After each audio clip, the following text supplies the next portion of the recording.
Well, good evening, everybody. How are we tonight? Hopefully everybody has had a great day. Happy Thursday. We are back, and apparently we've finally made it to the end. This, I guess, would be the last day of showcases that at least we're going to care about because, well, actually starting today, tomorrow for Japan, I guess, is when the floor opens and they do all the demos and all that good stuff. But I'm going to let the clock run a little bit before we get into it, just so we have time for everybody to get here. But Aylin, Alpa, how are you two doing? How was your day?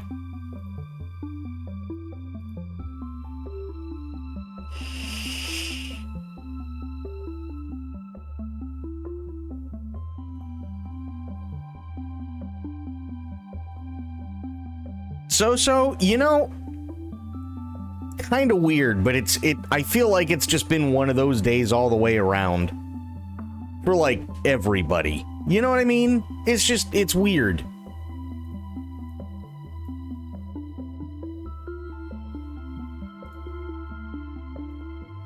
Doing good, playing more Death Stranding. How you liking it so far?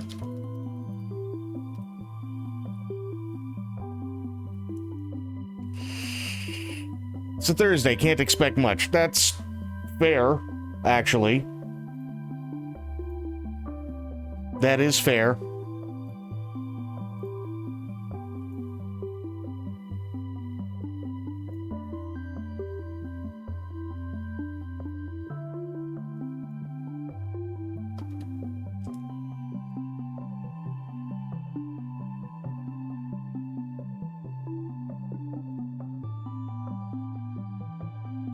It's interesting. It's for sure different than anything I've ever played before.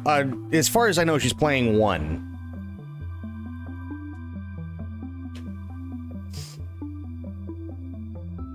And it is definitely different from anything that's been played before, that's for sure. Still have no clue what's going on, but I'll figure it out or ask you. There's a lot going on. I'm not going to spoil anything, obviously, because I know you're just getting started. But when you do finish it, and you're probably looking at, like, I want to say, if you do everything, you're probably looking at about 100 hours. If you don't do everything, you're still probably looking at about anywhere between 70 to 80 hours. So when you finish it, and there will be lots of questions, we can absolutely talk about it on stream for sure. It's a Kojima game, don't expect a very detailed lore built in. No, there's a lot of detailed lore in Death Stranding. But in true Kojima fashion, there are a lot of things, just as many things that you do have to figure out. That's for sure.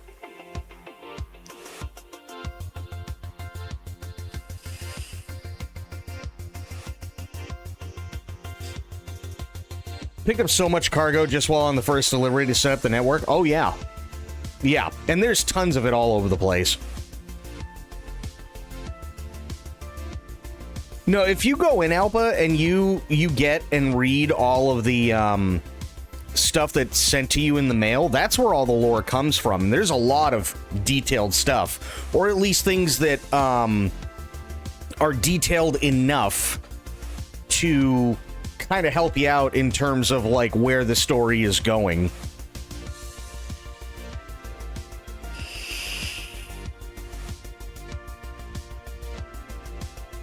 But I think that's also at the same time, and I think this is where it loses a lot of people.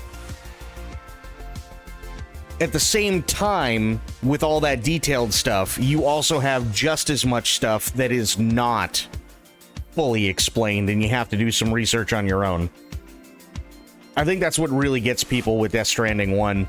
I don't know about 2, though. So, like, how worth it overall is the cargo to pick up, or is it just extra flavor? No, that's the really cool thing. It's not just extra flavor. I can't tell you any more than that, but it's not just extra flavor. Granted, you don't have to pick up absolutely everything. Don't try and kill yourself to try and get that random package out in the middle of nowhere. But every little bit helps. That's all I can say.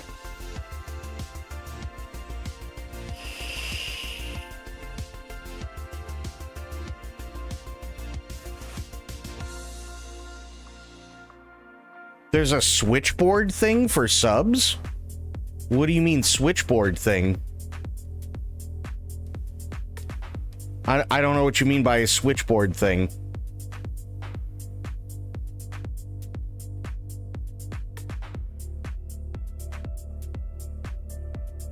Don't skip the big resource delivery missions. That's also very true. Very, very true, Alba.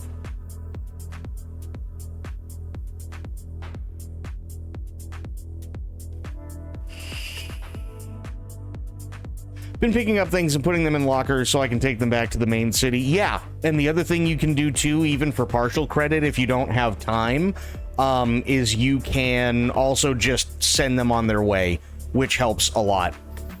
You can rewind and replay, catch up if you sub. Oh, no kidding. That's actually really cool. That's actually really, really cool. By the way, and I don't do this often, but figured I'd let you guys know, today is the 24th. Sorry, 25th. My days are all fucked up. Today is the 25th of September. And normally I don't say much about this, but it's also September. So, if you are so inclined and you want to sub, you can. It's usually $6. However, it is discounted right now. Or you can use your Amazon Prime account and you connect it to your Twitch account, and there you go. There's your Twitch Prime, and you can sub with that for free.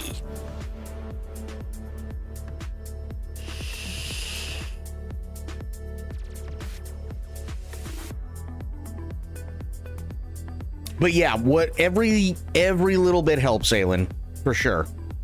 And they'll explain later why, but yeah. It is definitely worth getting and doing as much as you can. All the subs. Now I want Subway. Oh, boy. Happy birthday. Well, thank you, Bloop. I appreciate that, buddy. How you doing?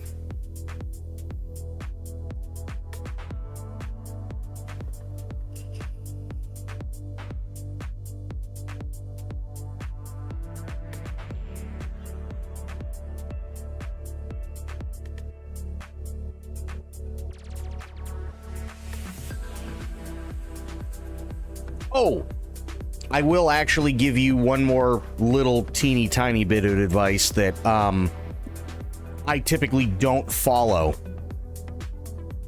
And I only don't follow it because I'm horrible at taking my own advice, but I figured I'd give it to you unless you want to be a stubborn asshole like me and just do it this way and beat your head into a wall until it feels good. You don't always have to go as the crow flies.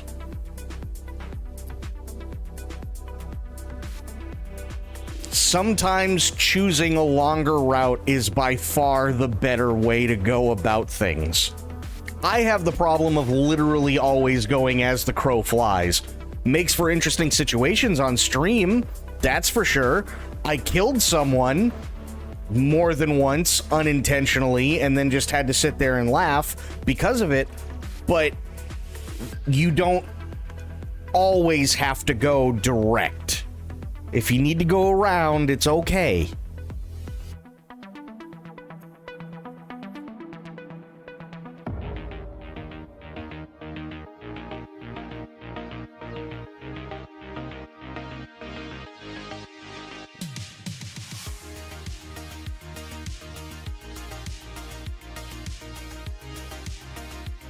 Skeletons are your best friends. You're a bull rusher. Like, if you played D&D, I would expect you to be a barbarian. You know, honestly, I've played a barbarian before, and it's...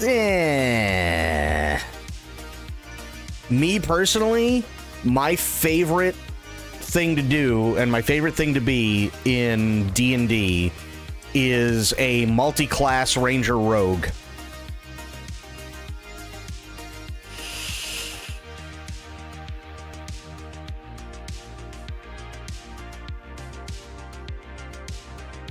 Which, I mean, I guess if I'm being honest, is kind of a bull rusher, just backwards. If that makes any sense.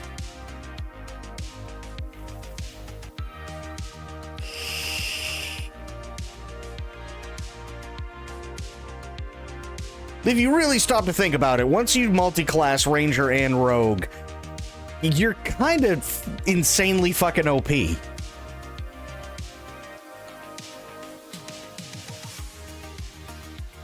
Multi-class Monk Rogue for full ninja playstyle, that's a really good one too. All right, here we go. What does Xbox have to show us today?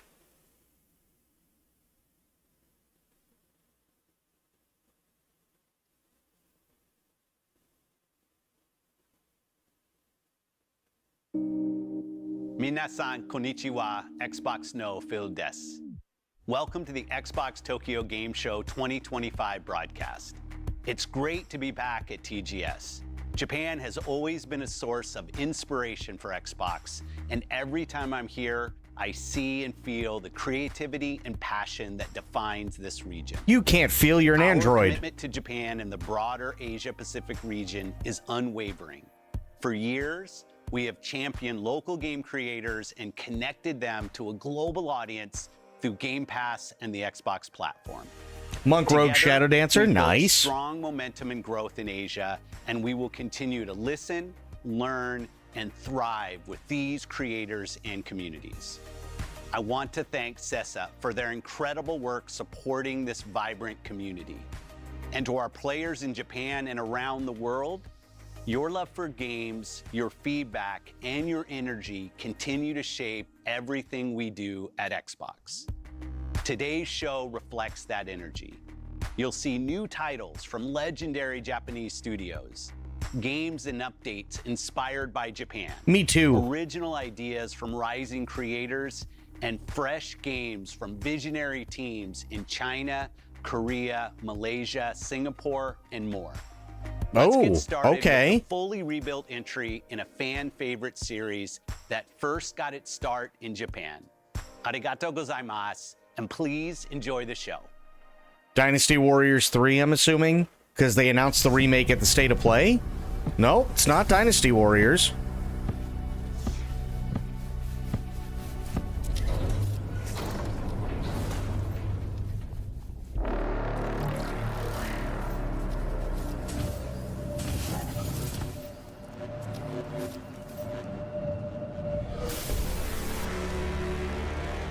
Okay, full rebuild.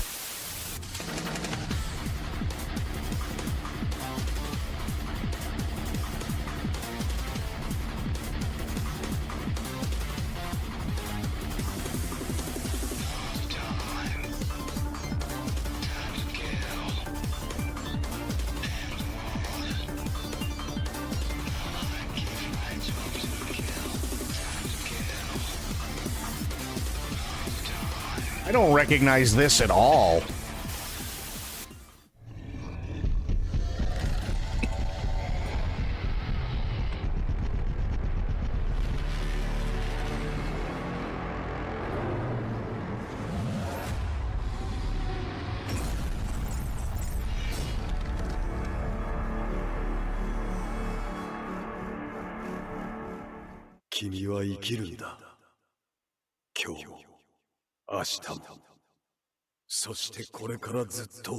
Gun Rave Gore.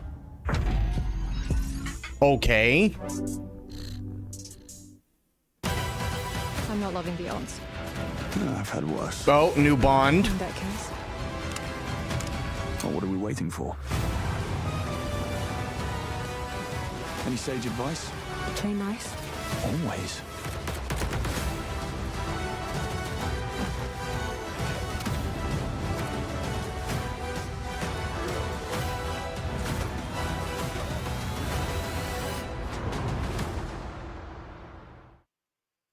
Coming in March. Okay. Quantic Dream, right? Shoot. Sorry for the mess, Bond. I wasn't expecting you quite so soon. Oh no, that's just Q. Just need one The more. Q's the same for Quantic Dream, I think, though. Oh, come on, you fit. Moment. There. medical simulation is now operational. Any questions? Please have questions.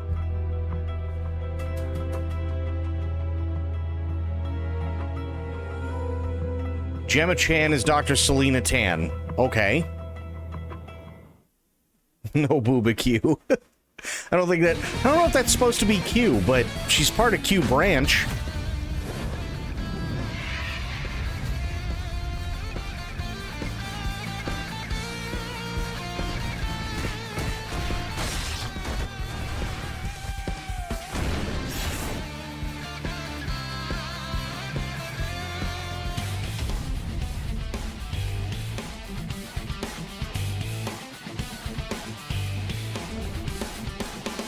Aw, that sucks.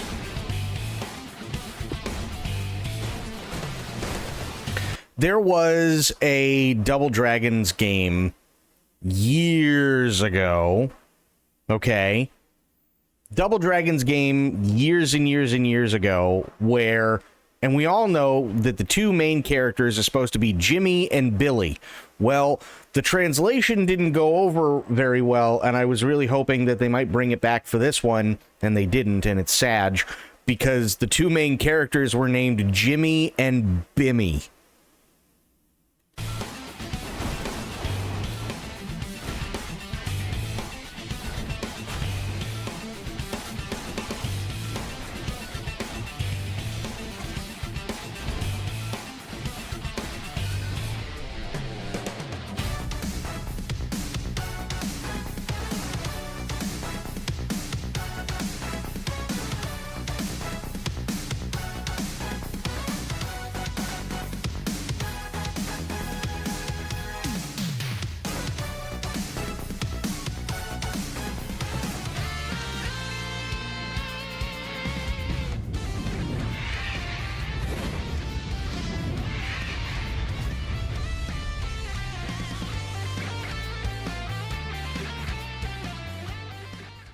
To be fair, that doesn't look terrible.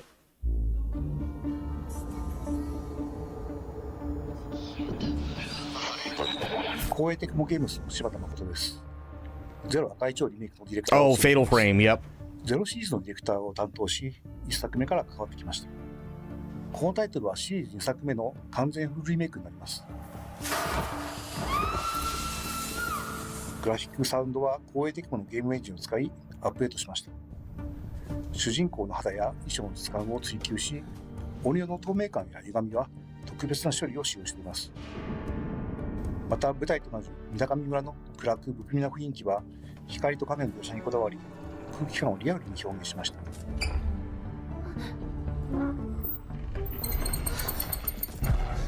さらにサウンドは 7.14 チャンネルに対応し、霊がいる気配をもっと身近に感じられるようになっています。20年前のタイトルを最新技術でリメイクしておりますので、今様々なホラーゲームを遊んでいるプレイヤーにも新作として遊んでいただけるクオリティになっていると思います。霊を撮影することで撃退する、戦闘が特徴的なシリーズなんですけども、霊をしっかり見つけてシャッターを切る従来の戦闘システムを踏襲しつつ、ピントやズーム、フィルターなどよりカメラを覗く体験を強化する要素を取り入れました。フィルターを切り替えていくことで、見え方が変わっていくんですけども、フィルターは戦闘探索でそれぞれ特徴的な機能を持っています。ですので、襲ってくる霊や状況でフィルターを切り替えながらゲームを進めていくことになります。フルリメイクとしてプレイヤーキャラクターの操作性やアニメーションを Yeah, I think this will be a good game. 全面的に遊びやすく改善してありますので、特にプレイヤーキャラクターの操作感と、アニメーションの滑らかさには注目いただきたいです。実際に廃墟になった村を探索するような没入感が高いプレイが楽しめるようになっていると思います。また今作ではですね、操作性やレートの戦闘、レベルデザインなどはチーム忍者のアクション RPG 制作の経験やノウハウも生かしたリメイクを行っています。チーム忍者のアクションタイトルに多く携わってきた中島秀彦がもう一人のディレクターとして関わっているので、シリーズで最も手触りが良いタイトルになっています。姉である舞と手をつなぐという新要素を追加しました。このことで、ストーリー面だけでなくアクション面からも姉妹の絆を強く感じられるようになったと思います。この要素はですね、20年前にも検討していたのですが、様々な理由で断念しました。今回フルリメイクでようやく実現した要素になります。探索できる場所や収集要素も増えているので、シリーズファンの方にも新たな楽しみがあるものとなっています。 Okay. ゼロ赤い蝶リメイクはシリーズ2作目を今の技術でフルリメイクしたタイトルになります。シリーズ2作目のリメイクなんですけども、このシリーズはそれぞれストーリーが完結したタイトルですので、この1本で楽しむことができます。シリーズファンの方、そして初めてのユーザーの方にもぜひ遊んでいただきたいです。2026年初頭発売になります。 Early 2026. Okay. シリーズで最も美しく、最も怖いゲームになっていますので、ぜひご期待ください。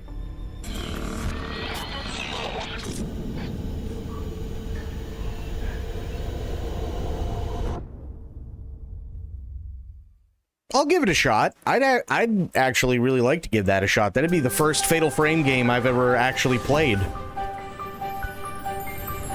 And I agree, Alpha, they do.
Animo. Or Anomo? I don't know. Either way, I don't think that one's for me.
I feel like a lot of those like a lot of these World War II games just kind of miss the point a little bit.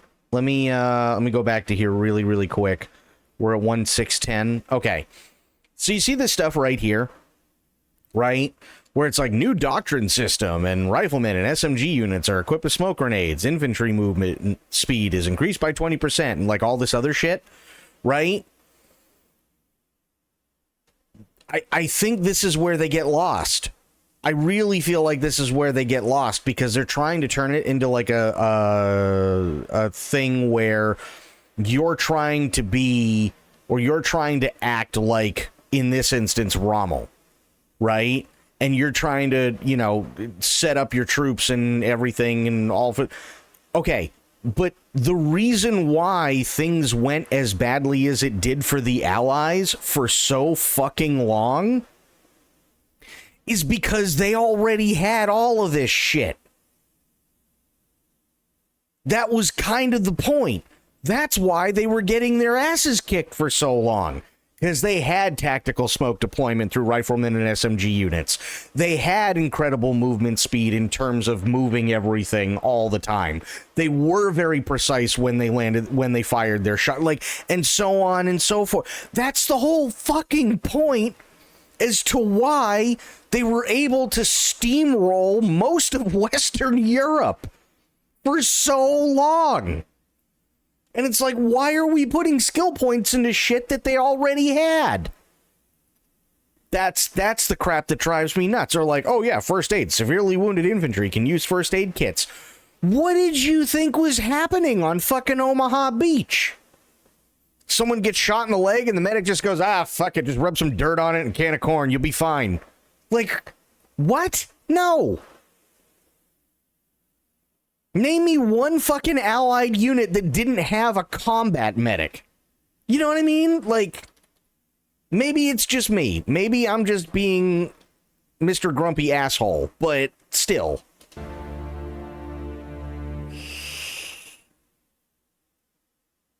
Tadaima, Tokyo Game Show, and to our incredible dwellers in Japan. I'm John Rush, Creative Director on Fallout 76. And I'm Bill Lacoste, Production Director on Fallout 76. 2025 so far has been packed full of new content for Fallout 76. We embraced our ghoul within, bringing powerful new playstyles and cosmetics to the game, and found new fishy friends and food. You know what, Alpa? That's actually a really, really, really good point. I wouldn't be surprised if that's why. That's one of the big reasons why. In the waters across Appalachia in Gone Fission. And most recently, perhaps most exciting for our inspiring building community in Japan, our latest camp building update to Fallout 76 brought an array of new functionality and relaxed limitations to our camp building mode, letting your imaginations and talent run wild. New subcategories. Quick menu. Relaxed camp building rules. You continue to be some of the most passionate and creative dwellers out there. Here are just a few of the awesome camps we've seen popping up from our Japanese community throughout West Virginia.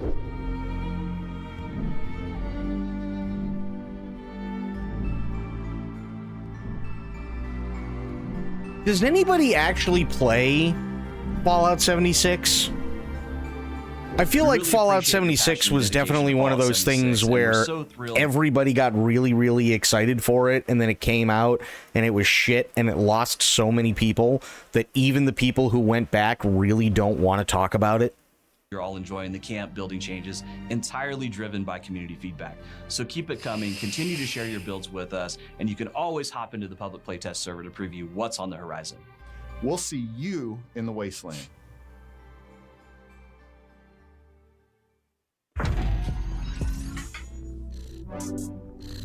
Game is aimless. That's what a lot of people have said. Like, a lot of people came back. Yeah, no, I'm sure that there are a lot of people that came back, but it feels like none of them actually really want to admit that they play it.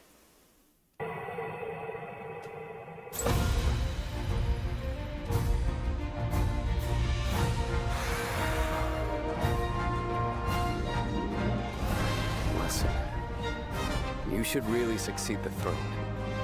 I know it's the last thing you want, but a ruler as kind as you would ensure peace for a generation, maybe even longer. Miraculous! I can't believe they'd bring it here! Okay, Monster Hunter Stories 3, not surprised. We saw that yesterday. Not surprised it's coming to Xbox.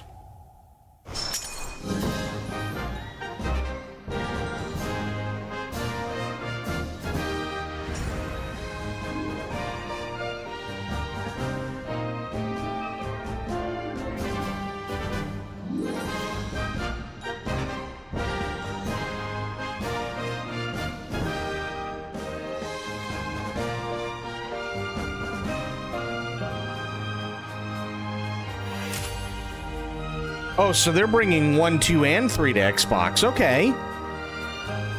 Fair enough.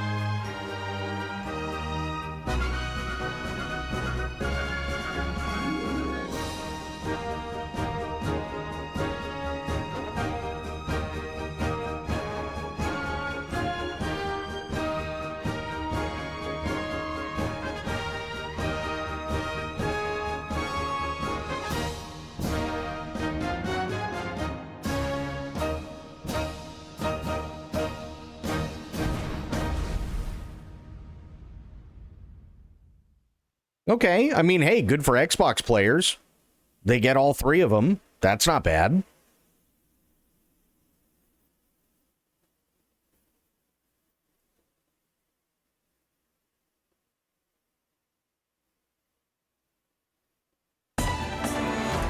Good afternoon, 47. Oh boy. Concord Union is a Hong Kong-based crime syndicate that selects new members via a unique recruitment process. Oh, a no. martial arts tournament hosted at the Himmapan Hotel. To date, no agency has successfully infiltrated Concord. Our client has reactivated Agent Bruce Lee. What? Martial arts legend turned undercover agent. While Lee's combat skills should guarantee victory, Concord and its associates are dangerous criminals and are What? likely to fight fair. Your task is to identify and neutralize any threats targeting Lee. If I can reach the final and win, our dragon should come out of his cave. How are you with hand-to-hand combat? I've had some experience. And you can play for free. Oh, dear God. Minasan konnichiwa, Xbox no Sarah desu. It is great to be back at Tokyo Game Show. At Xbox, we're focused on delivering on our promise of enabling you to play the games you want with the people you want, anywhere you want. We do this for players, for the love of games, and in deep partnership with over 500 visionary developers from Asia. From celebrated legends to emerging stars, these bold storytellers Yeah, we might. Yeah, we might. are a big part of why Asia is the fastest growing region for Xbox. You've seen what creators in Japan and Asia are bringing to Xbox next, including the first look at Gungrave Gore Blood Heat.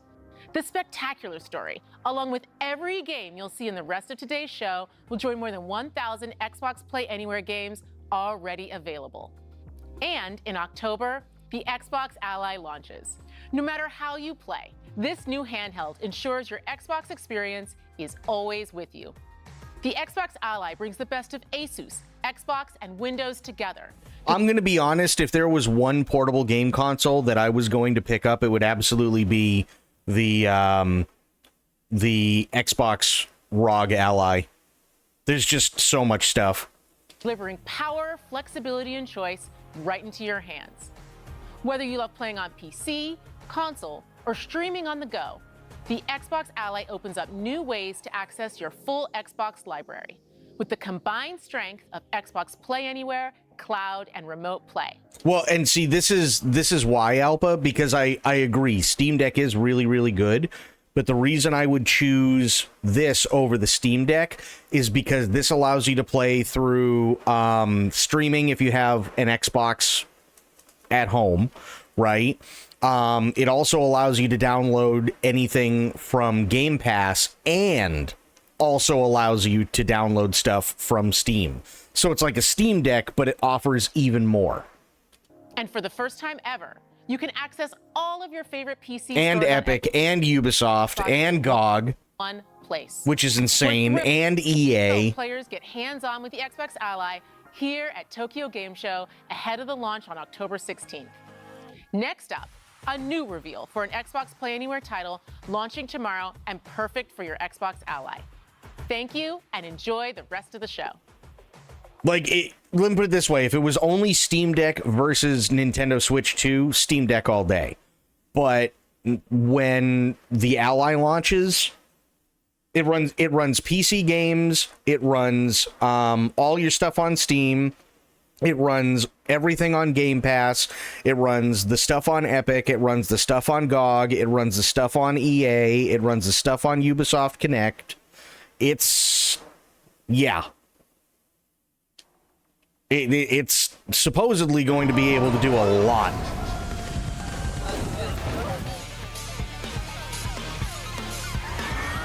Rise and shine, Bernstein. Let the game begin. よし。いけいけ。いいぞ。あ、いた。あ、嘘。やばい。あ、痛い痛い痛い。あー、死んだ。うつー。マジか。みんな来てくれた。やっほ。いいよ。こっちこっち。よーし。任して、そこそこ。マルチプレイ最高。よし。よし。そこそこ。よしよし。倒せ倒せ。いけー。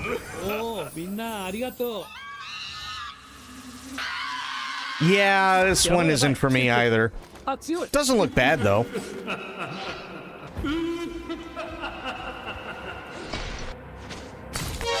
お、誰か来た。ドッペルゲンガー。任せろ。何これ。いった。あ、痛い痛い痛い。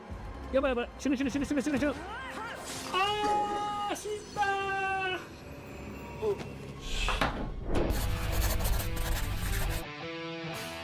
ちょっと、スカさん、マジ？Non vi ho usato te, ma we should listen now. それさ。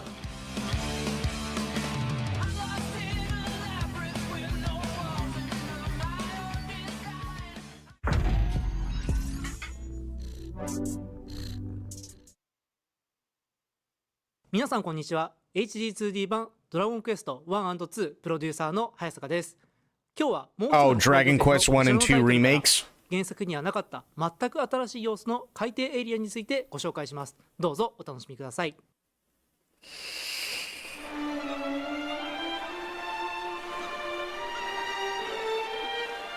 主人公たちは海底世界の危機を救うため、まずはじめに人魚の岩場へ向かいます。人魚の許しを得ることで海底への道が開かれるのです。彼らがどうやって海底に行くのか気になりますよね。実は船は泡に包まれて水中を浮遊しながら進んでいくんです。海底の世界ではまずはじめにアルメハという人魚たちが住む町に向かいます。ですが人魚たちがどこにも見当たりませんね。人魚たちは魔物たちに襲われてしまい、人魚の聖域という場所で助けを待っているようです。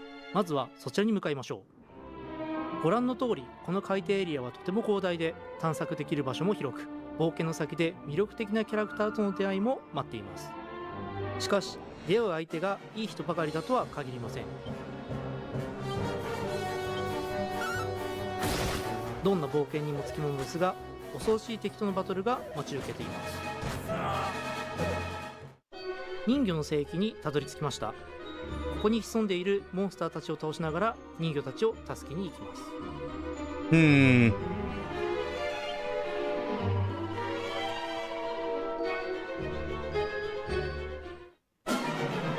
見たことのない敵が現れましたね。4人のパーティーでバトルし進みましょう。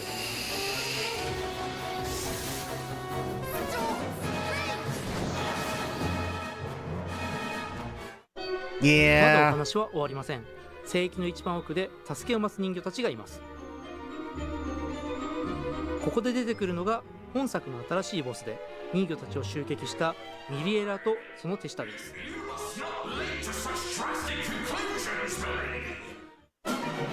この戦いの先がどんな展開になっているか、ぜひ自分の目で確かめてみてくださいね。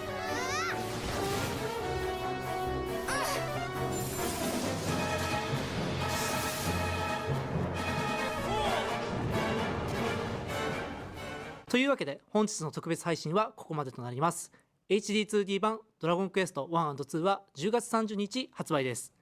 Xbox シリーズ XS、 そして Windows 版は現在予約受付中です。以上、プロデューサーの早坂でした。 Okay.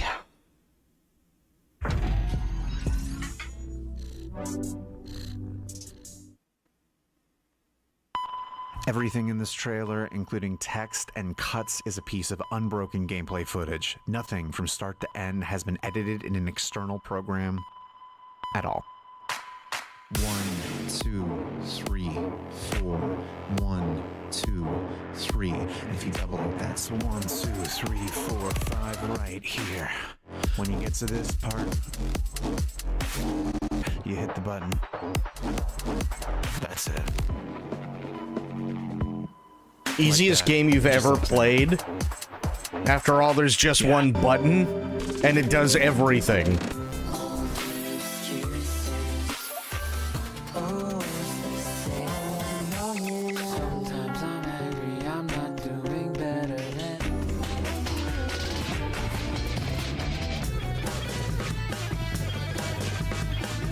Take me back to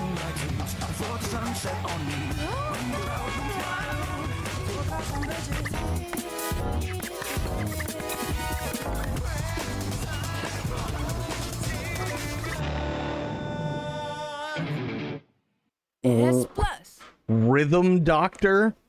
Good job. Interesting.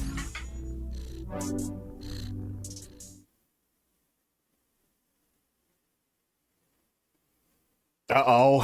Flight Sim. We saw the 2024 thing yesterday. Coming to PS5.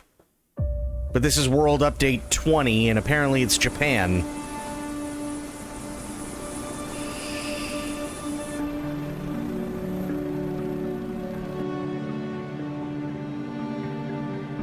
That does look pretty.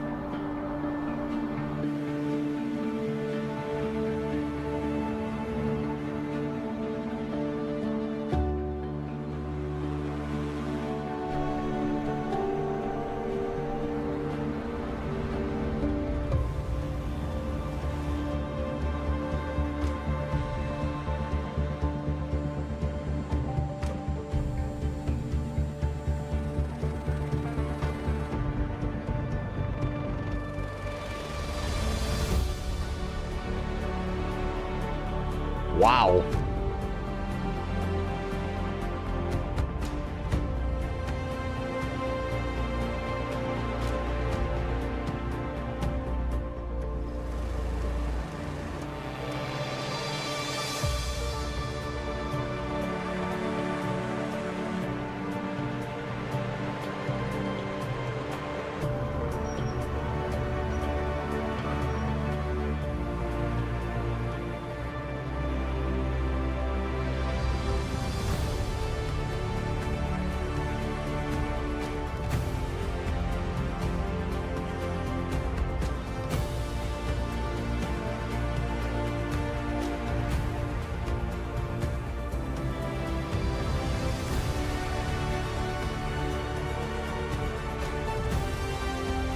They put a lot of shit in this.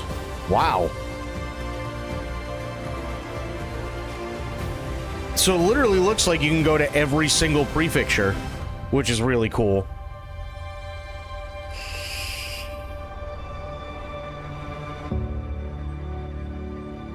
Also proudly presents, Local Legend number 22 and AMCYS 11. Ooh, okay.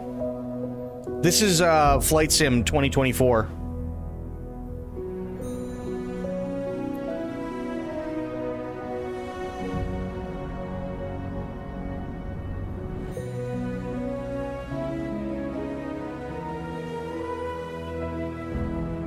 That's an old plane. Holy shit.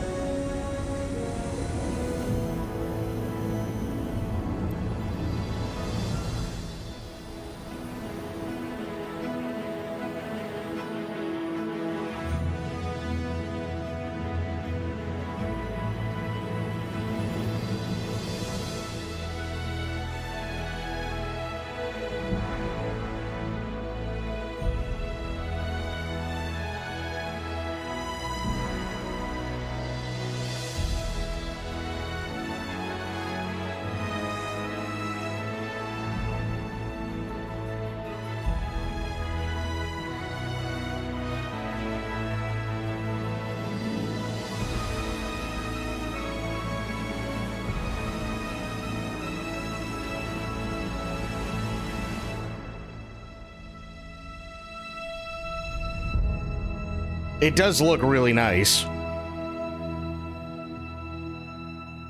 I'll absolutely give him that. It does look really, really nice.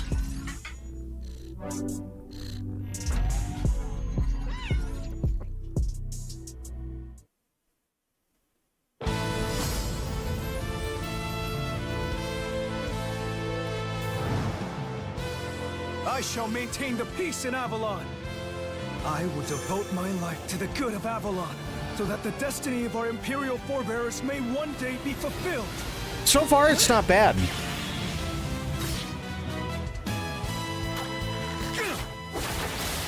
Here's an idea. It seems like there's quite a few remakes that are coming out. Like they announced yesterday at the Sony State of Play that they had the Fatal Frame 2 Crimson Butterfly remake. That's also coming to Xbox, which, okay, fair enough. I get it. But then they have like Dragon Quest 1 and 2 HD 2D. a lot of this stuff is older games that are being remade or are being ported to the Xbox, which again is fine because let's face it, over the years Xbox has had very minimal actual Japanese stuff. Another one in the books. Everyone, form ranks. Bow to me. Your luck's run out. Wrathfount shall soon befall Kangru. The Wrathfount can be stopped. Now go and be swift. Very well. In the name of Avalon, I accept this crown. And our legacy. Stand still. Ride. Encore, encore! Too slow. Away. Vermin. And now you die.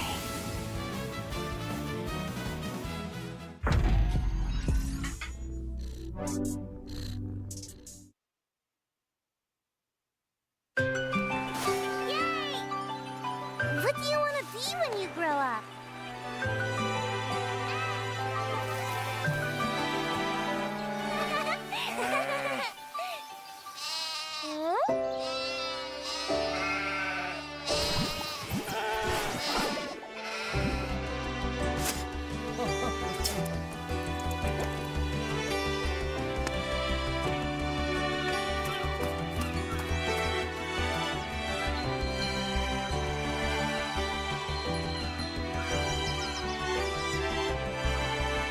Now, do you have your answer?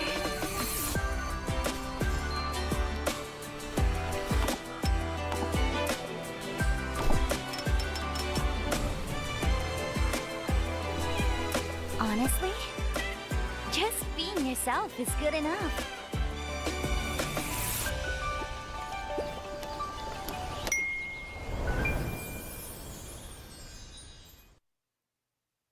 Star Sand Island.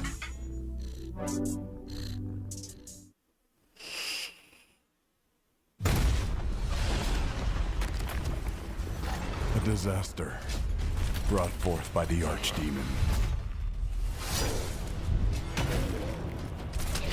Demonic armies and heretics wearing the faces of men.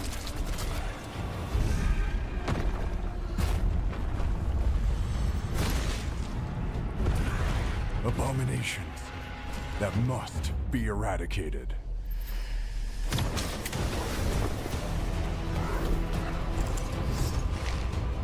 With the power granted to us, we'll avenge our comrades and reclaim the kingdom.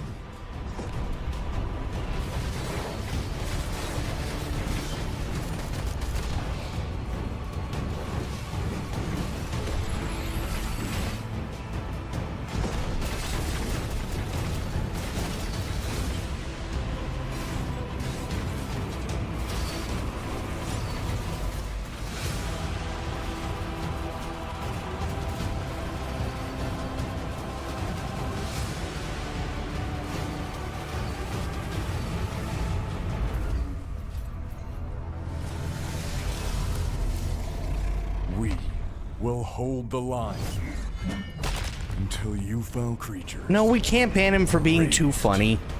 From this world.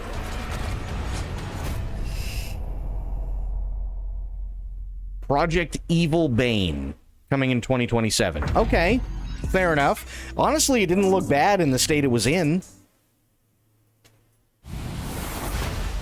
Oh shit, Ninja Gaiden.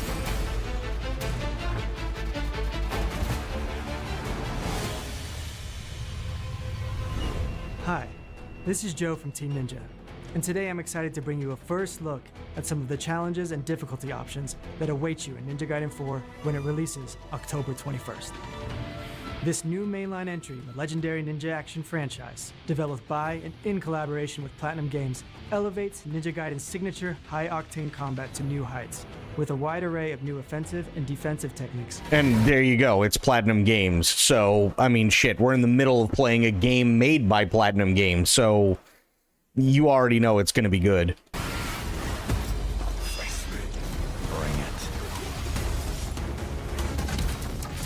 Ninja Gaiden's distinct difficulty design which introduces varied enemy placement and increasingly aggressive enemy AI across higher difficulty levels, stays true to Ninja Gaiden tradition. That being said, the path to becoming a master ninja is not a destination, but a journey, which is why we have introduced difficulty options and assists to help new players familiarize themselves with the way of the ninja. One such difficulty option is Hero Mode, which will enable auto guard, auto dodge, and other useful assists, allowing you to acclimate yourself to the general flow of combat without the pressure of imminent annihilation. In Hero Mode, these assists can be toggled on and off at any time during the game. Hero Mode is a perfect mode for players who want to focus on the story of Yakumo's ascent to the ranks of Master Ninja, as he sets out to kill the Dark Dragon and clashes with the legendary Super Ninja Ryu Hayabusa. Rest assured that if you start your journey on Hero Mode, but midway start craving more bite in your combat, you will be able to change the difficulty to normal or hard at any time during the story, allowing you to curate your combat experience according to your progression as a player. I've heard Ninja Gaiden is, like, abso-fucking-lutely insane. In terms of, like, how fast everything is and yada, yada, yada, but I've heard it's really, really, really good.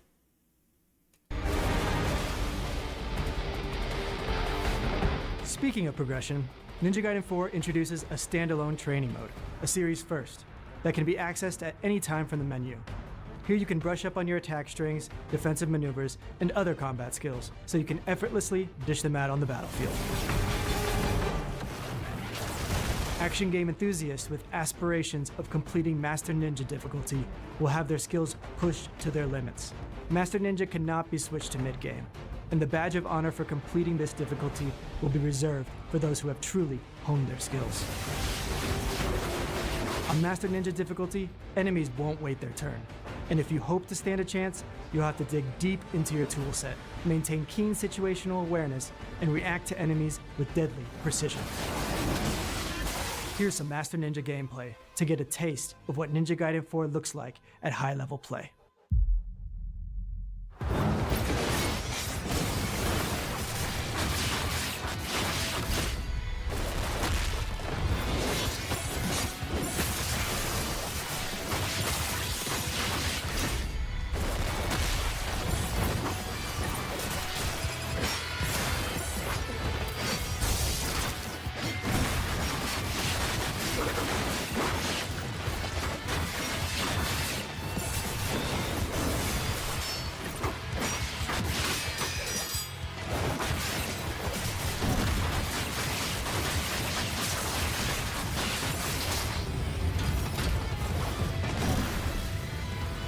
See, I don't mind everything being this fast. Long story short, we've played plenty of games that were developed by Platinum that have been really, really fast, but really, really good.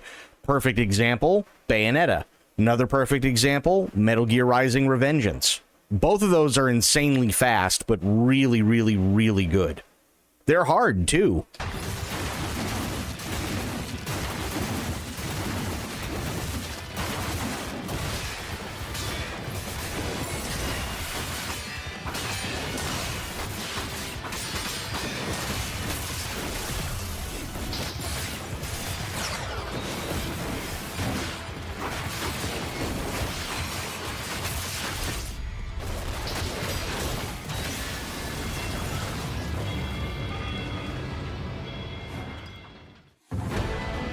Whether you're a seasoned veteran itching for the next milestone action game experience, or a newcomer looking to cut their teeth on some euphoric hack-and-slash action, Ninja Gaiden 4 will offer a rich and exhilarating experience for players of all skill levels.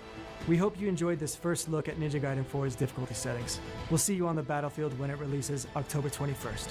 Thanks for watching.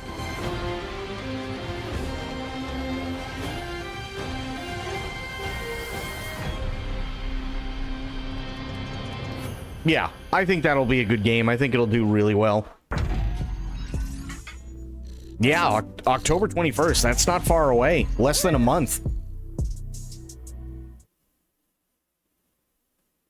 大家好，我是卧影猎人的制作人浩 Mistfall 很 Hunter. 高兴在 Xbox Tokyo Game Show 的直播节目上。This is the one, if I remember correctly, that everybody got invited to on Steam. 大家见面。在刚刚结束的《卧影猎人 Beta 3》测试中，数以万计的猎金人参与到了本次封测。在此，我代表全体主创团队感谢大家的支持。《卧影猎人》设定在一个诸神已死、满目疮痍的世界中，在这片黑暗和绝望笼罩的大地上，有着痛彻心扉的悲剧，也有无畏奋战的勇气。我们把这些故事埋在了游戏中的各个角落，相信细心的玩家已经拼凑出了金雾之下鲜为人知的秘辛。而在未来的游戏版本中，我们还为猎金人准备了更多精彩的内容。神树林将是玩家在布兰德要塞之后第2章可以深入体验的全新游戏地图。在这片白化的世界中，玩家将与神秘壮丽的神之矛首次近距离接触。在这座苍白巨树之下，蛰伏着一群觊觎神之矛残存力量的敌人，而海岸高地的巨人尸体也在彰显着曾经恢宏无比的诸神之力。随着冒险的深入，玩家将逐渐揭开巫术森林内鬼影重重的秘密，甚至直面伪神的魔法。金雾仍未散去，我们期待很快再与广大猎金人见面。届时，就让我们在营地重逢，再一次携手扬帆出征。Huh.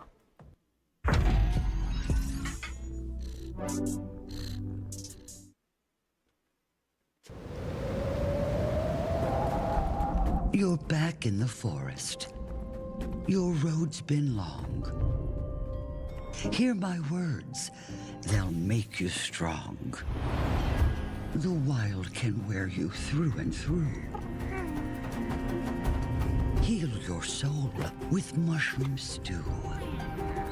The cold will bite and find a crack, so knit your warmth to hold it back.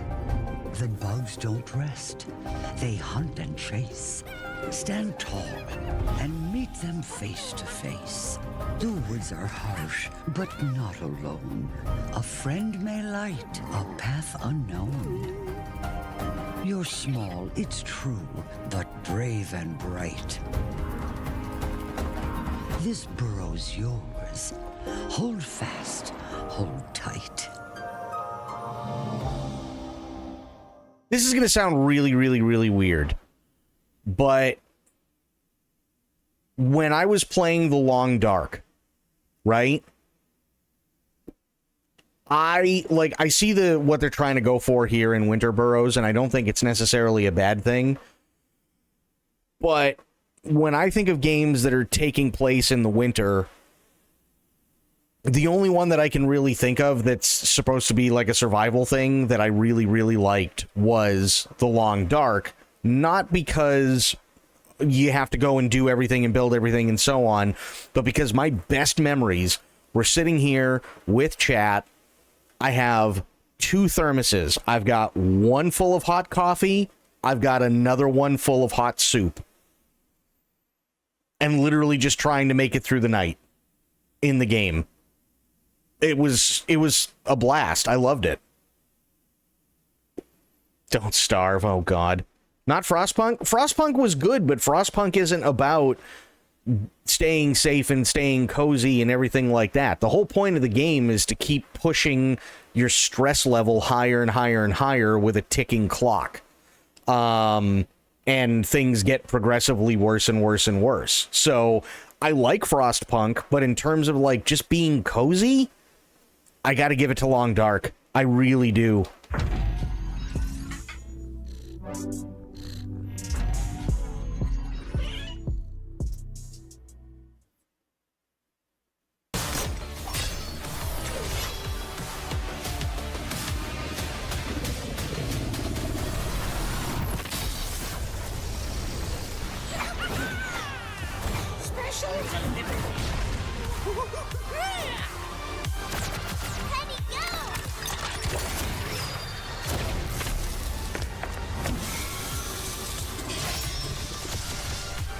All shall die to my blade.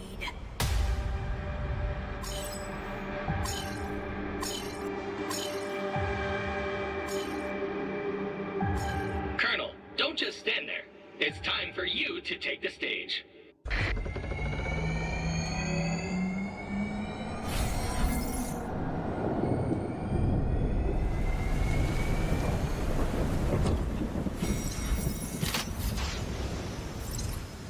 Terminal Brigade and Evangelion? Really? That's interesting. Frostpunk was an RTS. All the citizens are dying and complaining, and then Shadow would starve a few children here and there. This is true. Evangelion was great, but I don't know how it would fit into a game.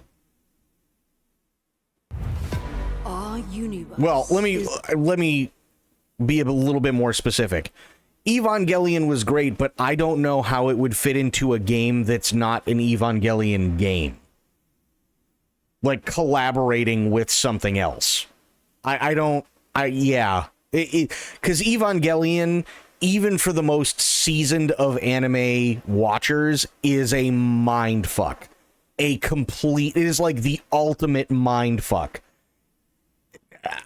How they're going to put that into another game, I don't even know. Held together by magic.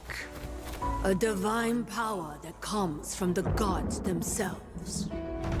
All across the world, it takes the form of powerful weapons and artifacts. When used for good, these artifacts can create wonders. I want Yasuko by my side. Lord Harumoto, I must decline your request to turn my daughter into a soldier. I need to find out why this weapon chose me.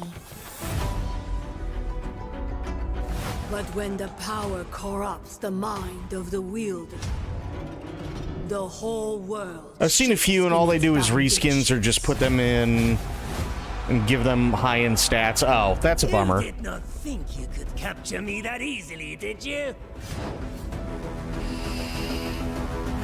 If you want something done properly, you'll have to do it yourself. Leave my father alone! I don't even know how I did that. Anybody else here getting Mulan vibes? I must go west to rescue my father from Magamo's grip. You're not going alone. This feels like Mulan without all the awesome songs in it. Shinobi! I come to you with a proposal to steal power from the gods. You and that spear are a blessing sent from heaven.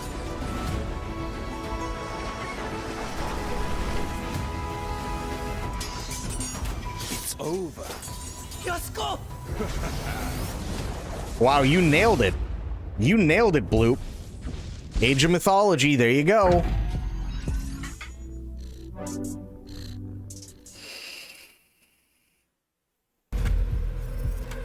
We're excited to be bringing 18 multiplayer maps to Black Ops 7 at launch. With many of those maps inspired by Japan. Black Ops 7. Black Ops 7, what the fuck? Today we want to share 18 multiplayer maps. Yeah, they're all the size of a $50. the first details about a few of them. For the first time in franchise history, Black Ops takes players deep into Japan. Not just as a backdrop, but as a major region woven across the entire experience.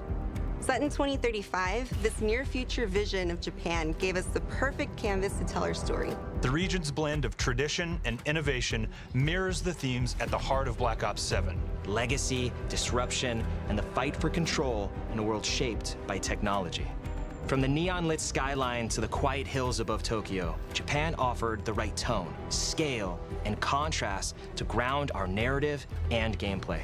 For fans in Japan, it's a chance to see their world reimagined through the lens of Black Ops. For players everywhere else, it's an invitation to explore one of the most visually and culturally rich settings we've ever built. Every detail was considered. Every space was designed to honor the setting while delivering the gameplay Black Ops is known for. No. Hang on. That's not honoring. They built it in incredible detail so that everybody could fuck it all up. That's what happens. So when you're spraying and praying because somebody's running across your screen, you're hitting everything but them, and all the teapots and all the teacups and all the glass and all the menus and all the little tchotchkes and the stupid little good fortune cat and stuff like that with the arm that's moving and the Buddha and like all this other shit can just go flying into a million fucking pieces the entire time. That is fucking Call of Duty. Sorry, don't like, let's just call it what it is. You built it to fuck up. That's the whole point. You built it just to fuck it all up. This map's really exciting because and by the way, there's nothing wrong with that. I'm not saying it is a derogatory thing, but let's call it what it is. Just like Battlefield 6 made all of these fucking insane maps to fuck up, just own it. That's it. Just fucking own it.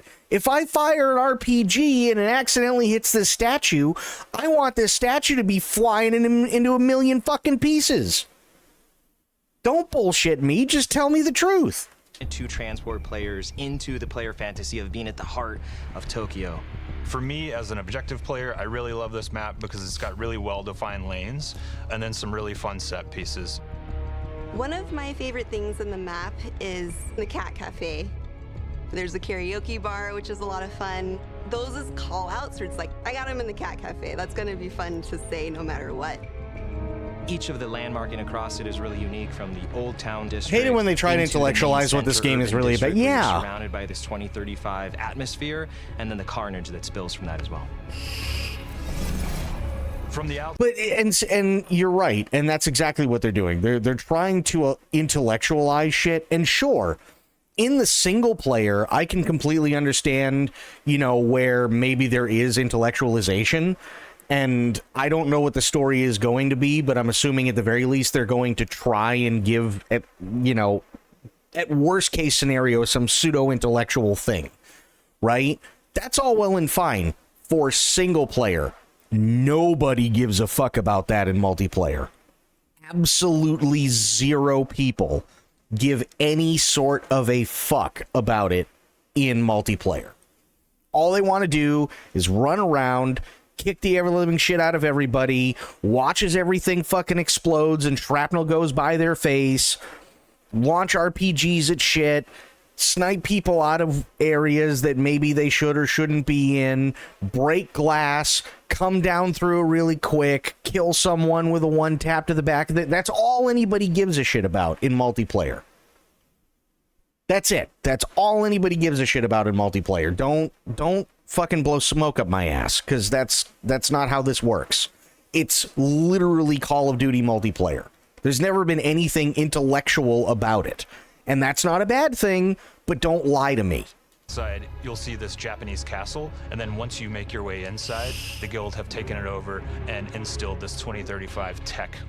I really love the throne room. It's in the center of this castle, and it's got this amazing blend of technology. My favorite thing in this map are the wall jump opportunities on the outside lanes. You're going over the wall jump opportunities. Okay, that's probably the first thing that they've said so far that's been honest, right? Oh, the wall jump opportunities. No, it's literally just, it's parkour, right? It's cool because on the outside lanes you can do parkour and shit like that, and let's face it, parkour's cool. Okay, got it. Rooftop, while other players are on the inside experiencing a completely different close quarters dynamic. On behalf of all of us at Treyarch, we are so excited for players to experience our new multiplayer maps during our upcoming beta starting next week. Stay tuned to the official Call of Duty channels for more intel, and we'll see you in the lobby. No. You really won't see me in the lobby. You absolutely will not.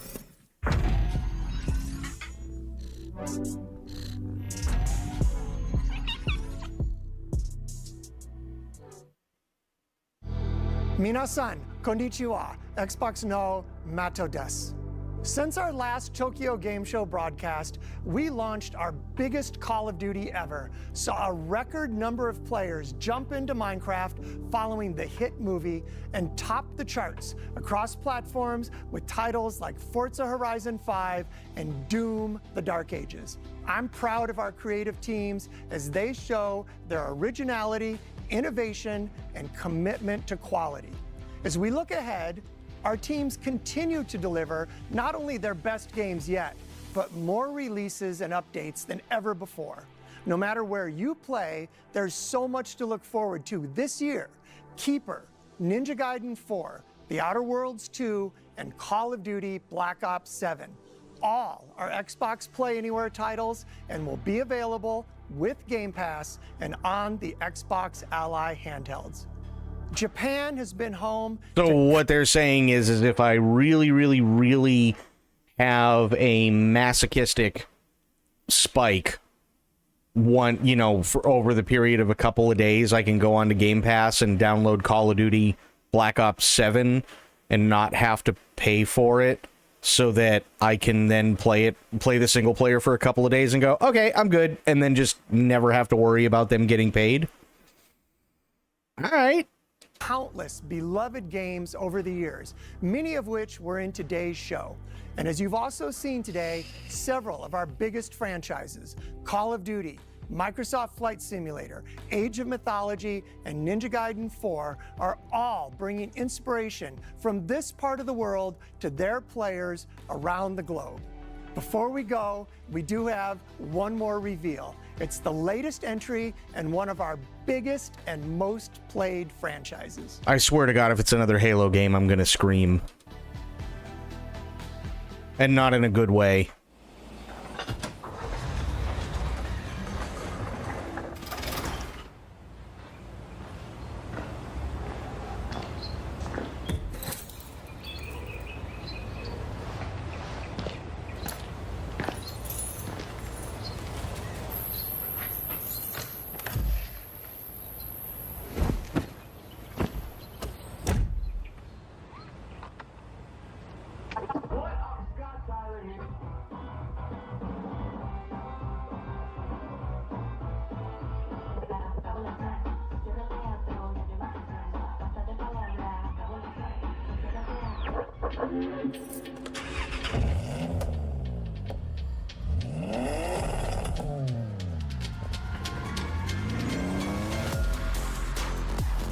You called it, Alpa.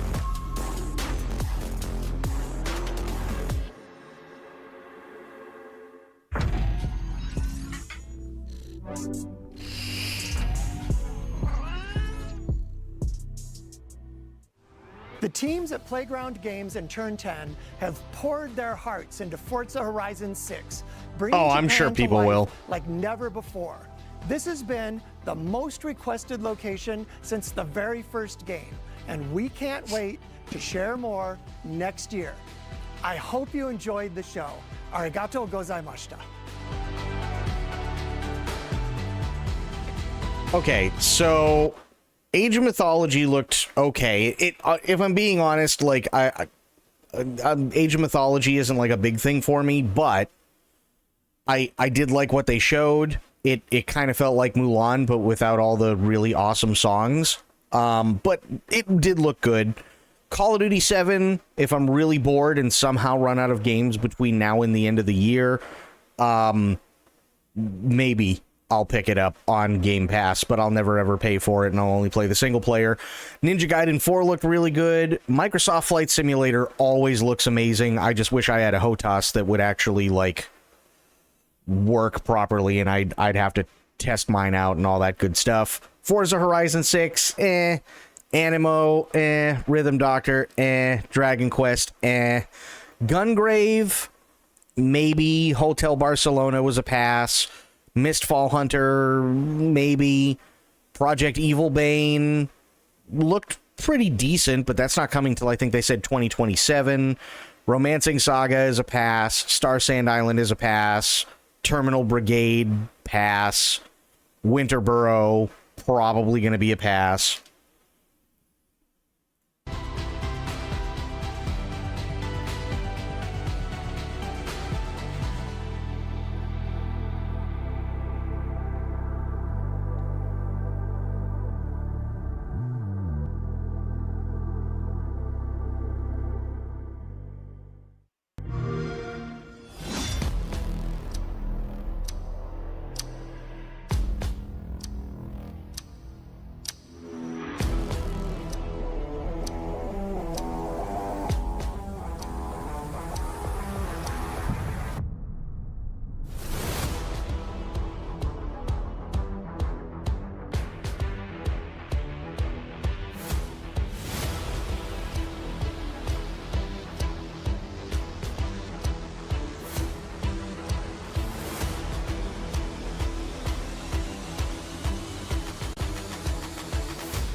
Okay, fair enough. I mean, what'd you all think?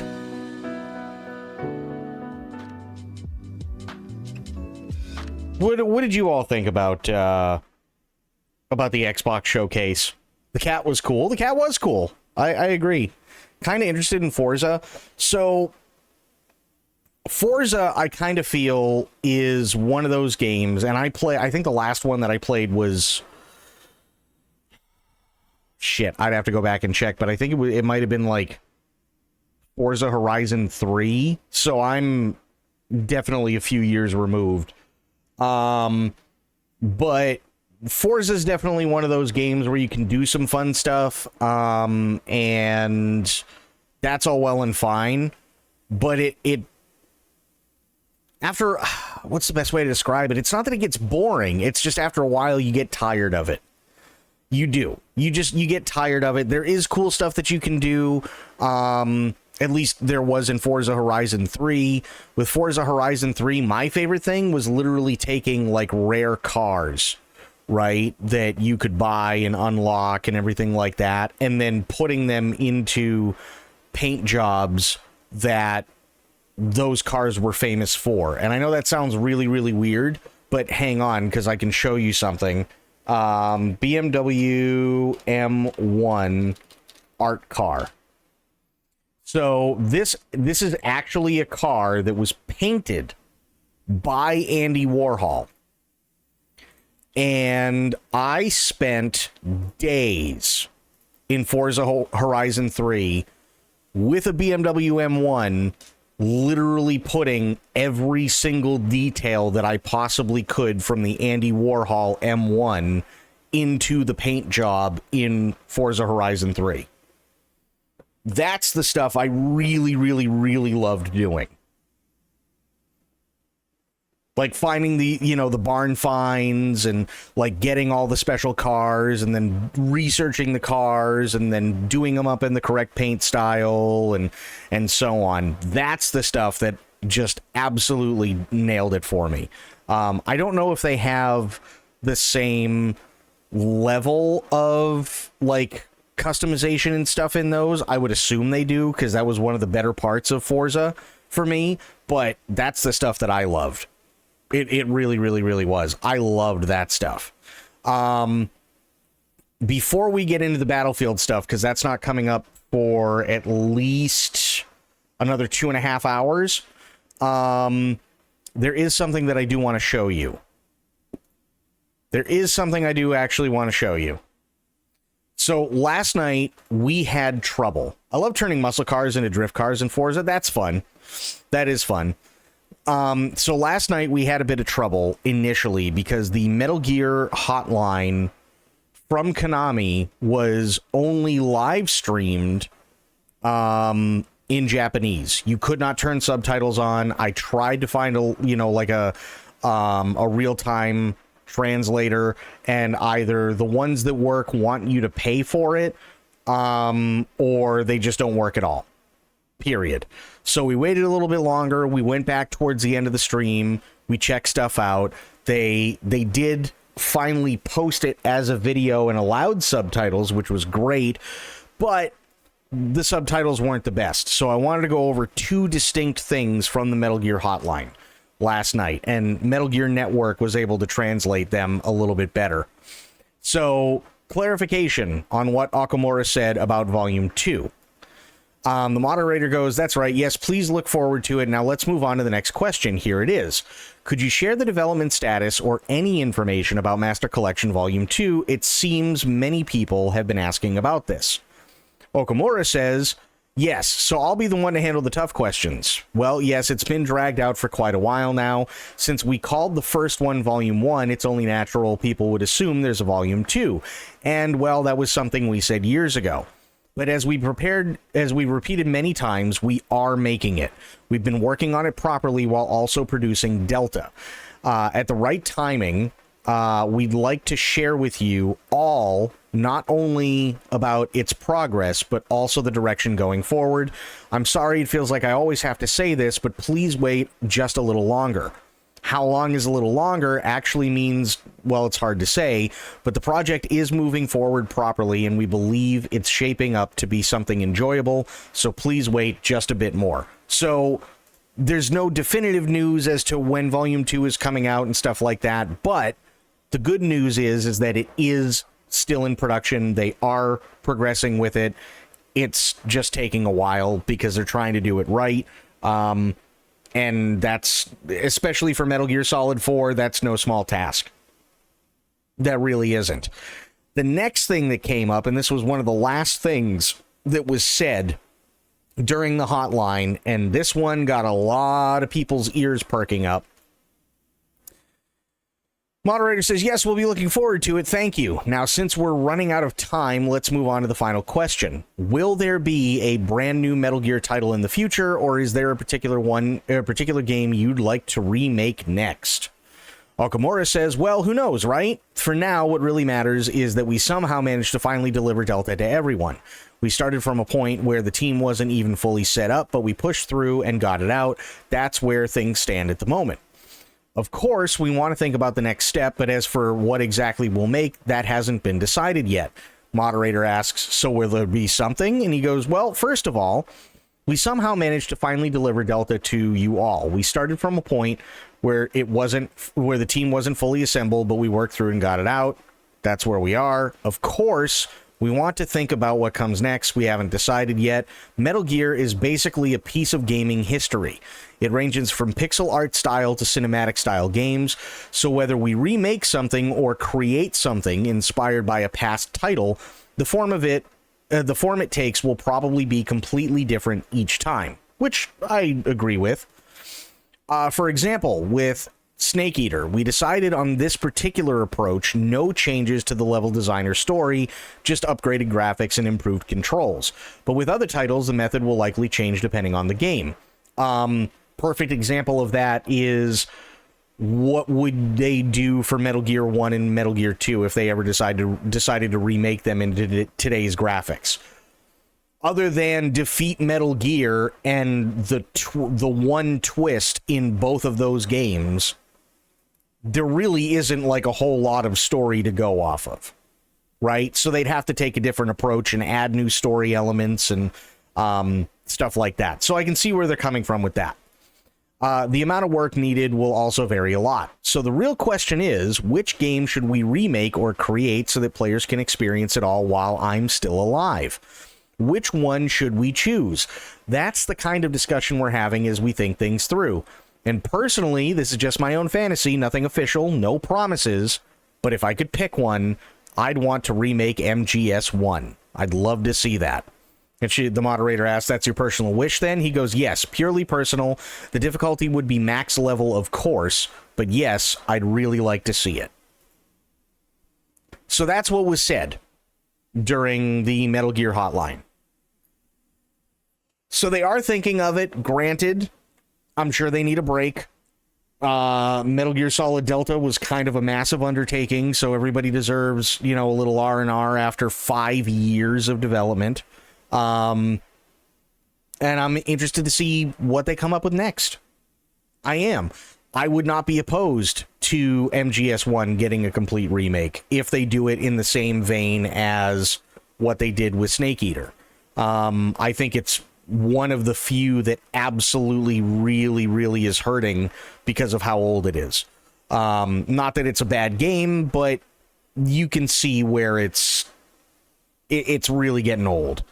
So yeah, I wouldn't be opposed to an MGS1 remake. Wouldn't be opposed to that at all.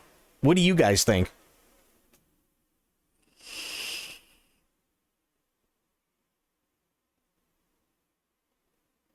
And anyone says I was hoping for more interesting stuff. Yeah, in terms of the showcase itself, I was kind of on the same boat you were, for sure. Some of the stuff looked okay, but there wasn't like anything stupid exciting. It's not like I was jumping out of my seat or anything. But yeah, what do you guys think of what Okamura said?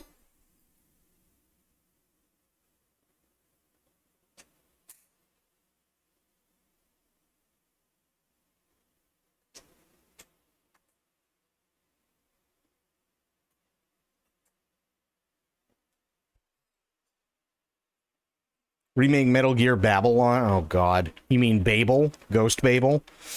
If I was working on the Volume 2 collection, I would not want a repeat of all the problems that happened with Volume 1. Well, and so that's kind of one of the things, is when it comes to Volume 2, like, this is going to sound really stupid, okay? But bear with me for a sec. If you look at the titles that they have for Master Collection Volume 1, you have Metal Gear 1 and 2, and Blue Point already did really good ports for both of those. You have MGS1, which needed an emulator, and it was a crap emulator when it first came out. But MGS2 and MGS3 were probably the ones, aside from Metal Gear 1 and 2, that had the least amount of problems. Right? But even then, with everything that everybody knows about emulators and how emulators work and so on, I think one of the things that surprises me the most is that it's taken them this long to get the emulator working to a point where even I can sit there and go, you know what? I can absolutely do this with MGS1, because emulators are complicated, yes. However, it is infinitely more complicated to do something like port MGS4 from the PS3 over to new hardware. Infinitely more complicated. So I would much rather, and especially considering, like, there's only, from what I understand, maybe some smaller things that people are really bitching about when it comes to Volume 1. I think it would be nice for them to complete Volume 1 and fix what they need to get fixed.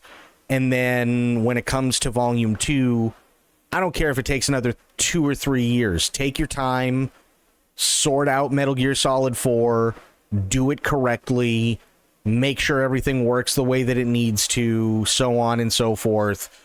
Get shit looking pretty, get shit polished, give people exactly what they want, and not the bullshit that we ended up getting with Volume 1 when it came out. Don't give us that bullshit. Just give us what we ask for. And if you can't, tell us that you can't. Don't make excuses. That's how I feel with it. I'd love to see it all brought up to the new age and see how they do it. That would be interesting, yeah. Especially with MGS4 coming to all platforms, since it was forever exclusive to PS3. Well, and again, MGS4 is one of those titles where the reason why it's been only on PS3 for so long, aside from, being able to play it through PlayStation Now / PlayStation Plus for a while, was because it was made specifically for the cell processor. And the cell processor isn't used anymore. So it's really, really hard to take something that is made specifically to exploit everything that piece of hardware can do and bring it into something that is, for all intents and purposes, probably better in a lot of respects, but also is completely alien to what the cell processor was. That's a real tough ask. That's a really, really tough ask. So, hey, take as long as you need, in my opinion. But yeah, what do you guys think of another remake through them? Do you think that, crashing aside, because that's the only thing that I ran into with Snake Eater, and that's because of UE5, but crashing aside, how do you think Metal Gear Solid Delta was, and would you like to see them remake another game? And if so, which one?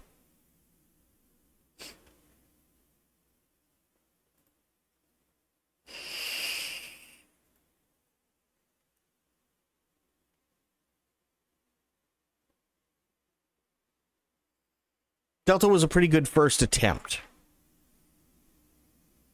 Okay, so question, what would have made it better for you? Because in my eyes, aside from the crashing, which again, that's a UE5 problem, I'm not going to sit there and piss and moan because they don't know how to use UE5, because up until recently, UE5 didn't give a shit, right? But aside from the issues that UE5 has just natively right now, what would have made it better for you? Not gonna lie, I want to see Raiden Oh, Metal Gear Rising? Metal Gear Rising was a blast, but that would have to be between Konami and Platinum Games, because Platinum Games was contracted to make that for Konami. So I think that would kind of fall into another Bloodborne issue.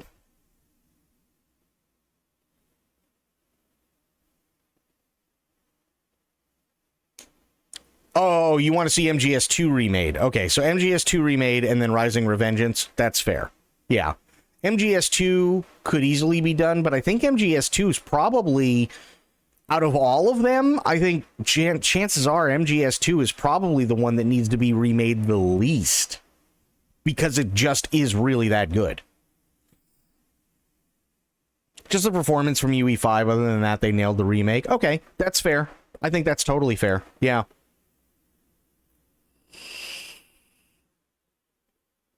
But Rising Revengeance, I think, would end up in another Bloodborne situation where it's like, hey, both parties really want to do it, but one has to wait for the other, and the other one's incredibly busy because it's Platinum Games, and Platinum Games is doing Ninja Gaiden, and they're doing the shit out of Ninja Gaiden. What would make more sense to remake next? It really depends, and that's kind of the whole thing, right? So if you have, or if you plan on doing it chronologically, Peace Walker would be the next one. But Peace Walker would need a massive overhaul if they're going to remake it, because it is not meant to binge. It just isn't. It never was made to binge or anything like that. The pacing is really fucking weird, and it's really slow, and Bloop and I still have PTSD from all those fucking absolutely bullshit filler missions that I needed to do just so that I could get the true ending. It really is painfully slow. Oh yeah, I played it on stream. I played Peace Walker on stream, and it took about 120 hours, roughly. I'm not even kidding. It was painfully fucking slow.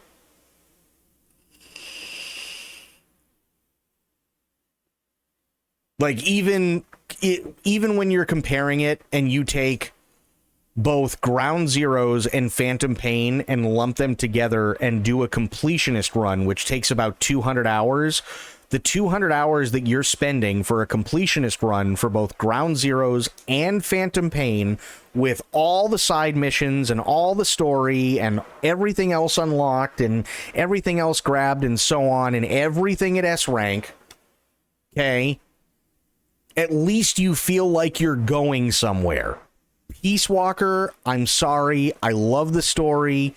It is a tearjerker at the end, but god damn it, it is so painfully fucking slow. And it feels it. It really feels it. So, if they're going to do it chronologically, Peace Walker. Absolutely. That would be the one that makes the most sense. If they don't care in terms of which way they get released, MGS1. For sure.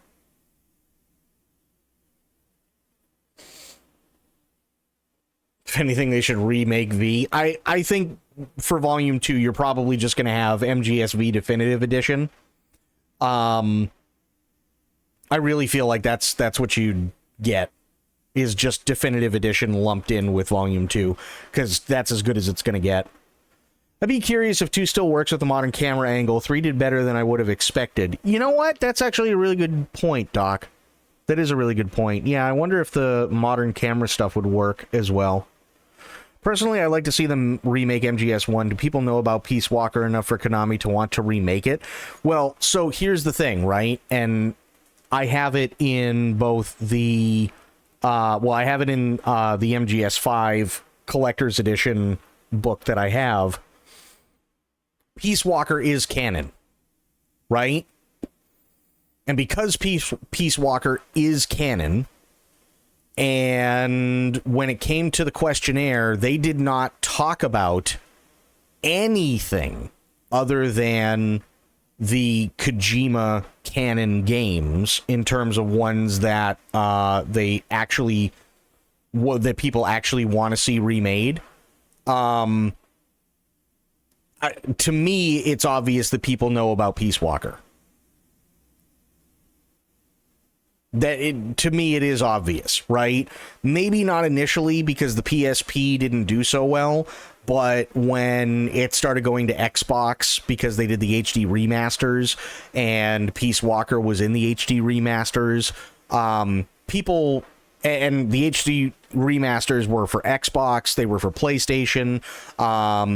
If you had PlayStation Now at the time, you could play the HD remasters there, so people on PC could play them, on Xbox, on Sony. So I think people came around to it and realized, oh, okay, this is a mainline game. I'm not worried about Peace Walker not being popular enough. I think it is, but I think it matters more whether or not they want to do a chronological release or whether they want to do like their own version of a release like Kojima did, where it doesn't really matter so long as all the pieces are there.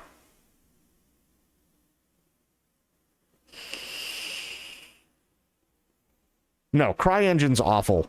Sorry. I like how pretty CryEngine can be, but fuck CryEngine.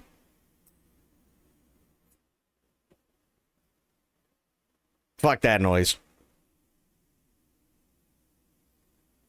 So yeah, but I really think that MGS1 and Peace Walker are really, really close in terms of which one needs a remake more, if I'm being honest. The only other two that I can think of that are in dire need of a remake are Metal Gear 1 and Metal Gear 2, but again, you would have to rebuild the entire game in brand new graphics, brand new engine, brand new controls, and brand new story from the ground up. Because in Metal Gear 1 and 2, you only get a very, very, very, very simple story. And a lot of the bosses that you face don't have any backstory whatsoever. They have absolutely zero. So you would have to do quite a bit for Metal Gear 1 and 2. Whereas with MGS1 or even Peace Walker or even MGS2, fuck it, right? The story's already there. All you have to do is just update it faithfully, in my opinion.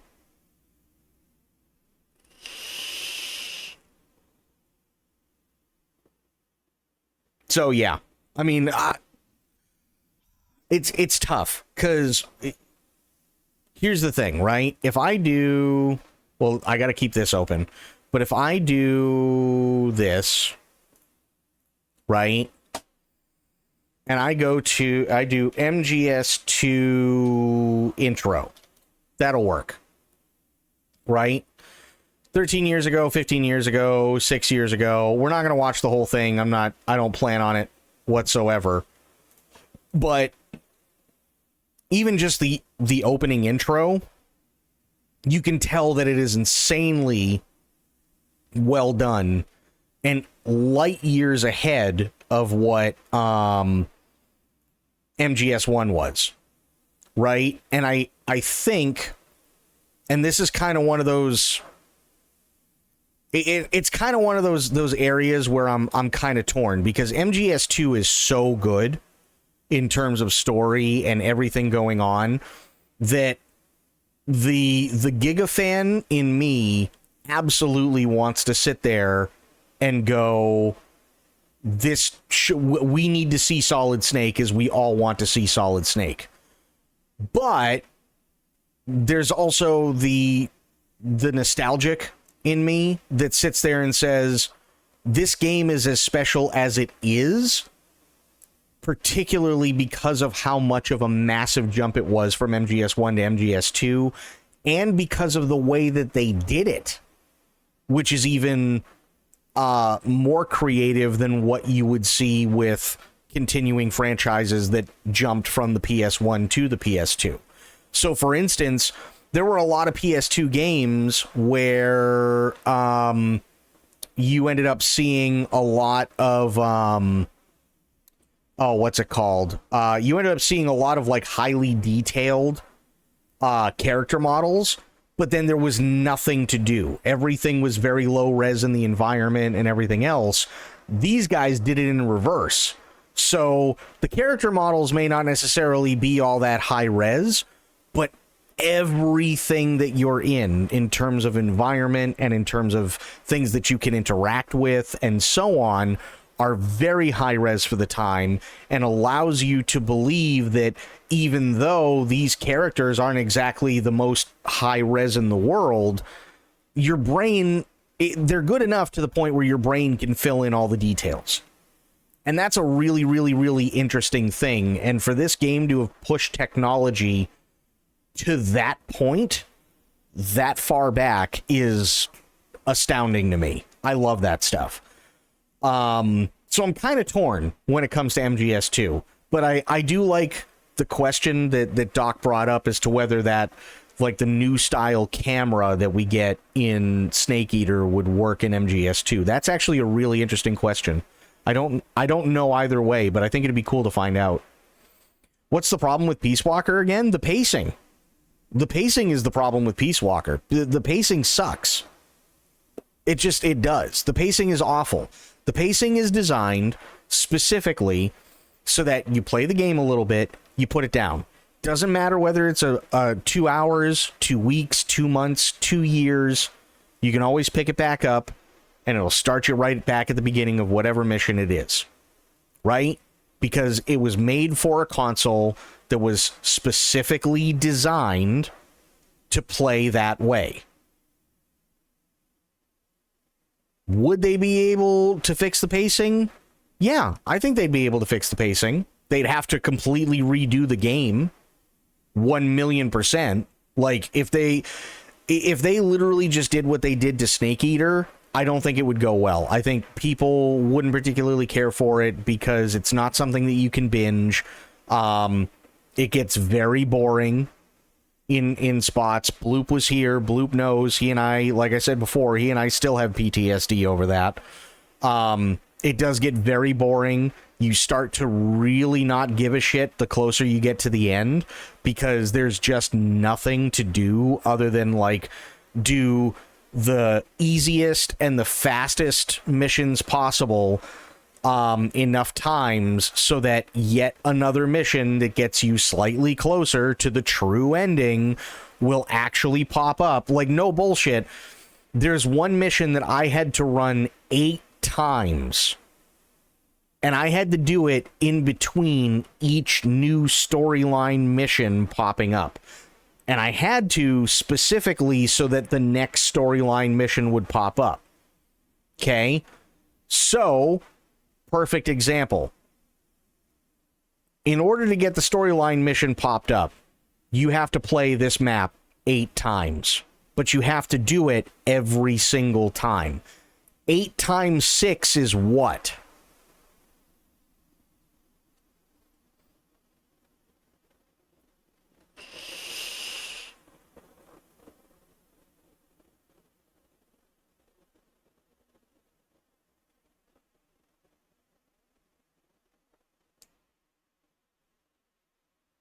Here, we'll do it together.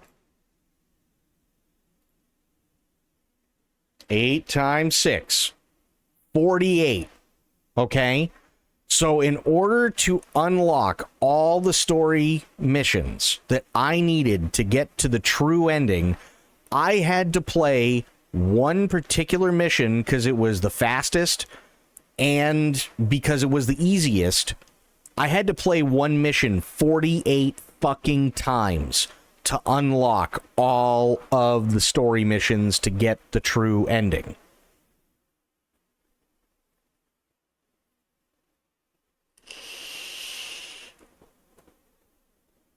So yes, the pacing sucks. It is fucking absolutely a snooze fest. It is 1,000,000% a snooze fest. Should have been 100, fuck that. Absolutely not. And then, and here's the worst part. Then, and I'll show you this because we got some time anyway. Didn't bother getting all the Rex, but no, I didn't. I didn't bother getting all the Rex parts for one reason, and it was because that whole thing was fucking dog shit. So, let's do this the right way. It is absolutely paint time, 1,000,000%. We love paint. Okay?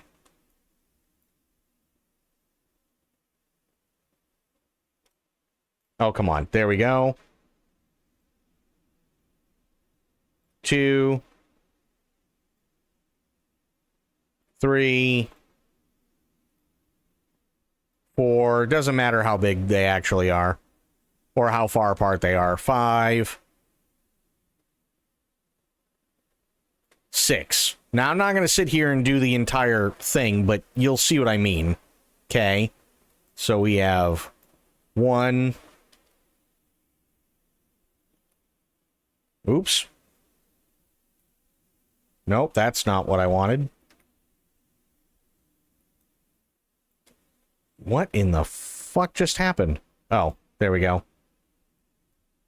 2, 3, 4, 5, 6, 7, 8. Okay? So, all the red are all the different story missions that you have to unlock. In between those red story missions, you have to play the same fucking level 8 goddamn times. And then, to make matters even worse, and this is where shit really, really gets really crappy, there's an in-between portion between these levels. Okay? There's an in-between portion between these levels. And they don't tell you this, and this is why I'm actually bringing this up, because this is where it gets even more boring. So after every single mission that you do that is just filler, whether it be the same one or different ones, before you unlock the next story mission, and even in between being able to do the next story mission, okay, you have to do a couple of things. This is where shit gets really, really, really bad. First, go through the end stage results, which cannot be skipped. How terrible is that? So that's the first one. Then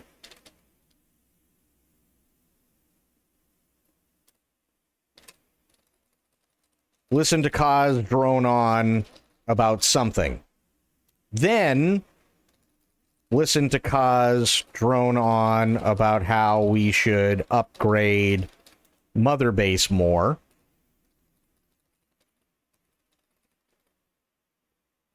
Then listen to Kaz piss and moan about there being too many people on Mother Base. Okay? I gotta move this up because I'm running out of fucking room. Then go through the base building menu to upgrade stuff as you can.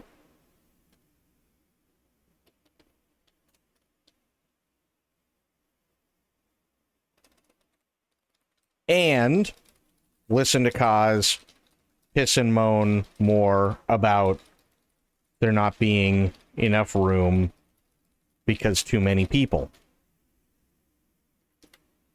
I'm not even kidding.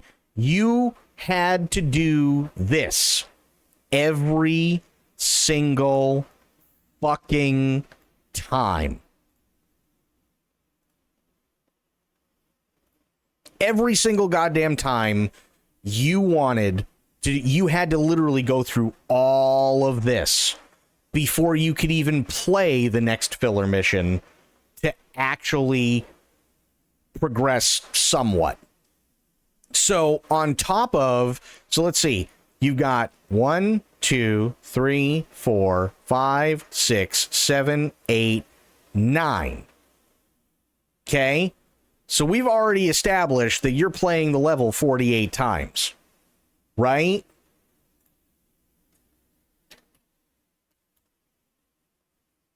Now you also have another 54 fucking instances of this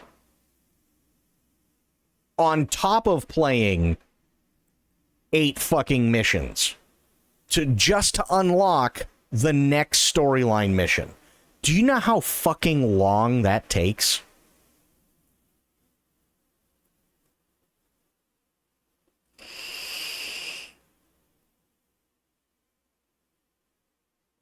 So yeah, the pacing is that bad.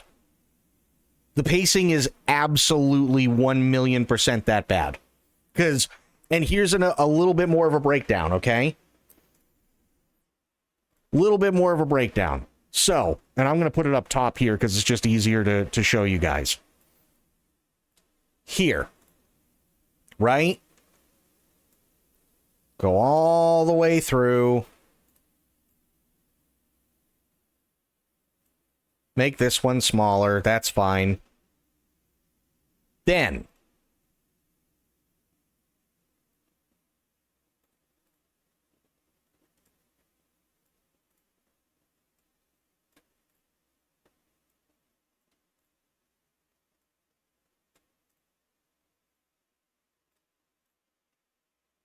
And then.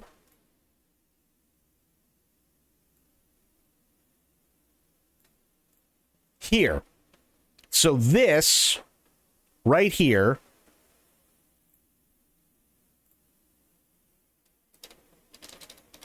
main story of Peace Walker. Okay? All this right here is your main story of Peace Walker. This yellow one right here is the false ending. So then you have these 6 that you have to unlock, but you have to unlock them going through 48 of the same fucking mission and 54 times listening to this horse shit and doing all of this so that finally you can get to the true ending of the story.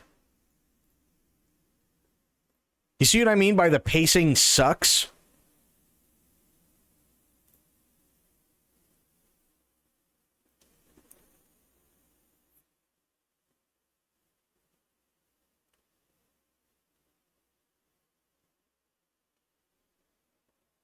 And the worst part is, again, this isn't actually like this. That's the worst part. Okay? So you have, and we're gonna, yeah, it's too fast, no player retention. It's not even that it's too fast. It's really fucking painfully slow, actually. And here's why. Because it's not just this. It's not just a one line that you can binge watch. Okay? I don't even remember how many missions there are. But I'm just going to put a couple of yellow lines here, okay? To show you what I'm talking about. These are all mission points throughout the story, right? Doesn't matter how many there are because I'm only using this as an example. Now,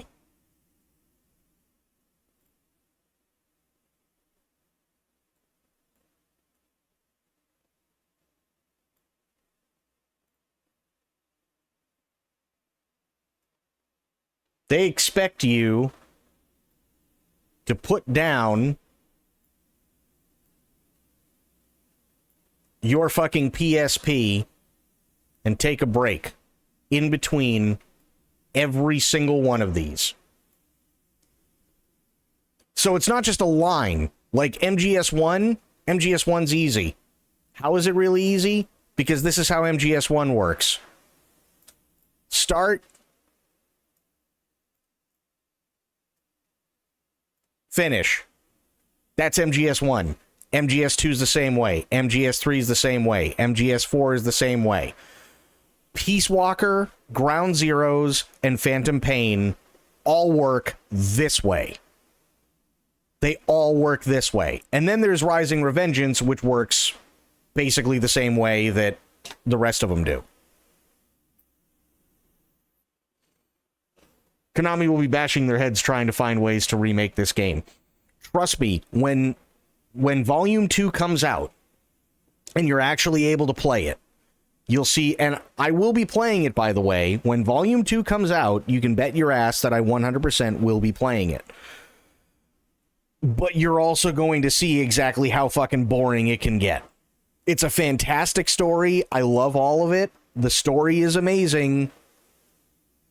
But it takes fucking forever and a day to get there, and it's really fucking boring to the point where people just don't care.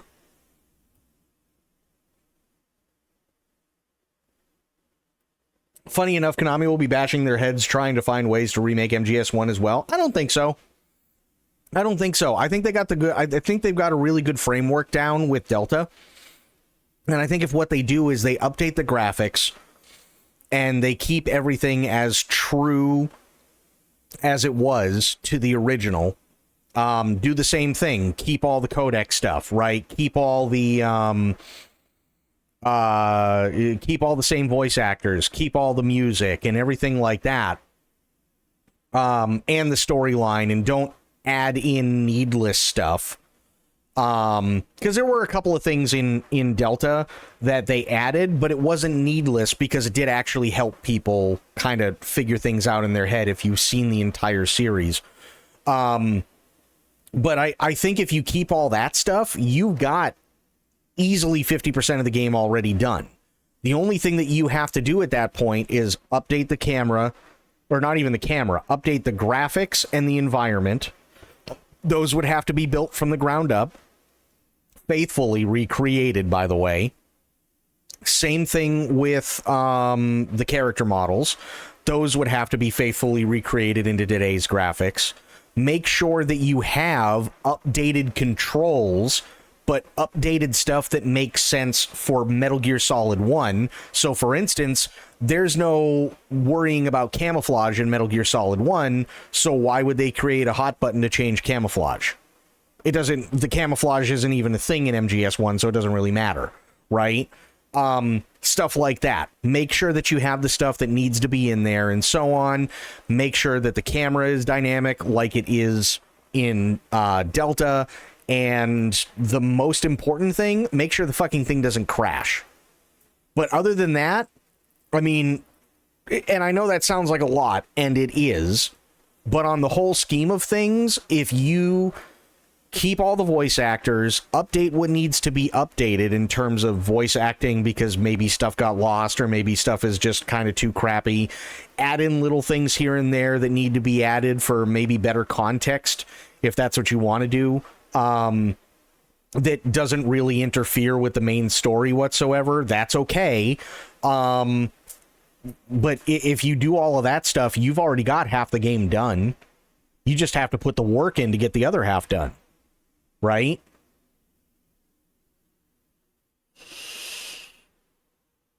Would it be easy to adapt MGS1 to current gaming? Yeah, I think so. I think it would be. Because, again, right? We saw how good... Oops. Oh, okay. Paint's being a bitch. We saw how good Delta was.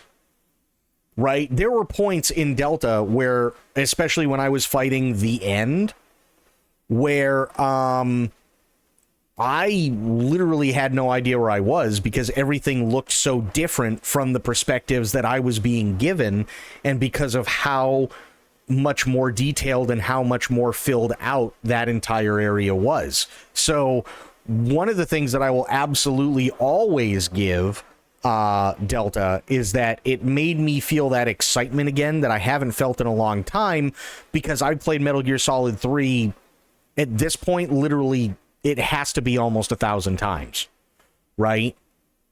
So I haven't felt that way in a long time about Metal Gear Solid 3, even though it is by far my favorite. Now, imagine taking Metal Gear Solid 1. Okay? Imagine taking Metal Gear Solid 1, which we all know for the most part is fixed camera, and then also either isometric or top down, and making it in the same camera as Delta. Everything would look highly detailed, completely different, and so on. And I think that would actually do people a lot of good. Personally, I think it would.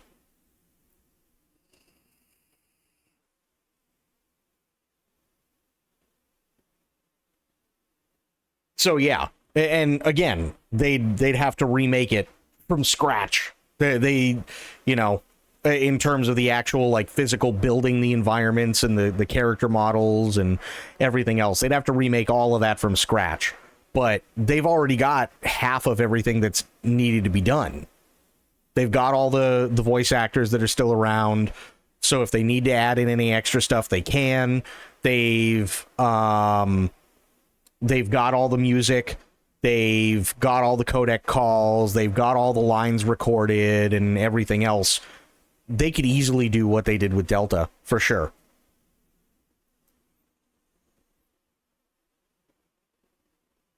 But, I mean, that's also just me. You know, that's how I feel. I mean, what do you think? I think with all the groundwork that they've done with Delta, out of the two, one would probably, like, out of Peace Walker and Metal Gear Solid 1, I think one would probably be the easier one to remake. Because you don't have to worry about pacing. You can just keep going, right? If I really, really wanted to, I could probably, like, sit down and keep playing the shit out of Metal Gear Solid 1 and could probably beat it the way I used to beat it, which was every morning before I went to school for about 2 years, I'd play the shit out of it. I'd wake up at 5 because I had to leave at 7:30. And, well, actually, I had to leave at like 7:15. And I was only 10 minutes away from school, so the bus would drop me off at school, and I'd be there for 7:30 when everything was supposed to start. And I was the last stop. So I'd wake up at 5, I'd play this game, and before it hit 6:45, I'd be done with the game. I feel like part of MGS1's charm is its PS1 graphics. To an extent, sure, but here's the problem. Look at all the issues that they've had with Master Collection Volume 1, especially when it first came out. Metal Gear Solid 1 is using an emulator, right? Because the only other thing that they could have done is remake it from the ground up. That's it. MGS1 is not the PC version, it is the PlayStation version, and it's running off of a fucking emulator, and that emulator was dog water when it first came out. And it took them over a year before the damn thing was actually worth trying to play again. Like, you remember when I was sitting there and I was constantly getting my ass kicked on top of Rex when I was fighting Liquid? That wasn't because I was rusty. That was because I had a 1.5 seconds latency that I couldn't get rid of because the emulator was running too fucking slow. When I was sitting there and going, okay, who needs to be fired for this? Right? That was the question that I kept asking. Who the fuck needs to be fired over this? It was because the emulator was that crap. And it took them over a year to finally get the emulator working to the point where not only do we get an emulator that works properly with almost zero latency, if there is any to be had at all, and to allow us to play the game in something that is not letterbox format, but actually widescreen format for something that isn't going to be a CRT TV. It took them over a year to pull that off. And that's because, again, it's the PlayStation version, right? Which is far and away the best version.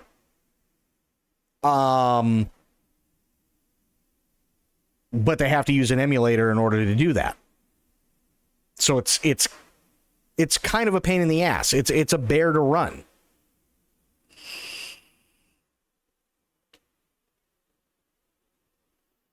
You know what I mean? So it's like, if you were brand new to Metal Gear, right?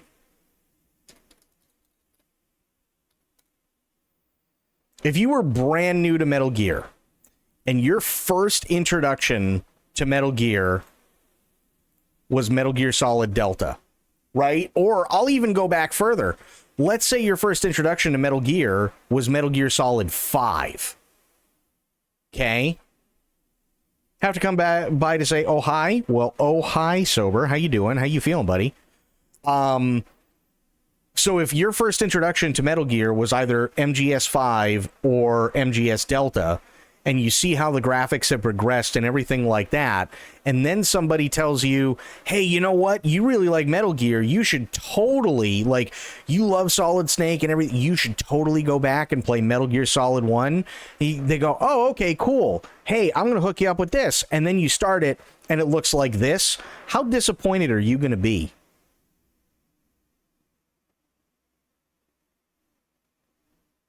You see what I mean?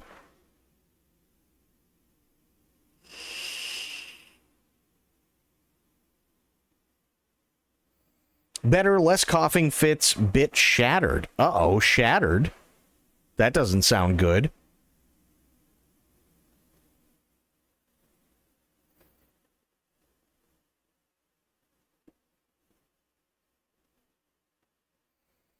I have a feeling that remaking MGS1 from scratch will just make it feel in a somewhat negative way different from the OG game. I do not exactly know why. It's hard for me. No. And I agree that it will feel different. And I don't necessarily, and I think that's where we differ, is that I don't necessarily think that would be a bad thing. And the reason I say that is because now you have the original MGS1 in Master Collection Volume 1 in all of its glory, and it works the way that it should. So if you don't particularly care for, let's just call it Metal Gear Solid Delta with no subtitle, right?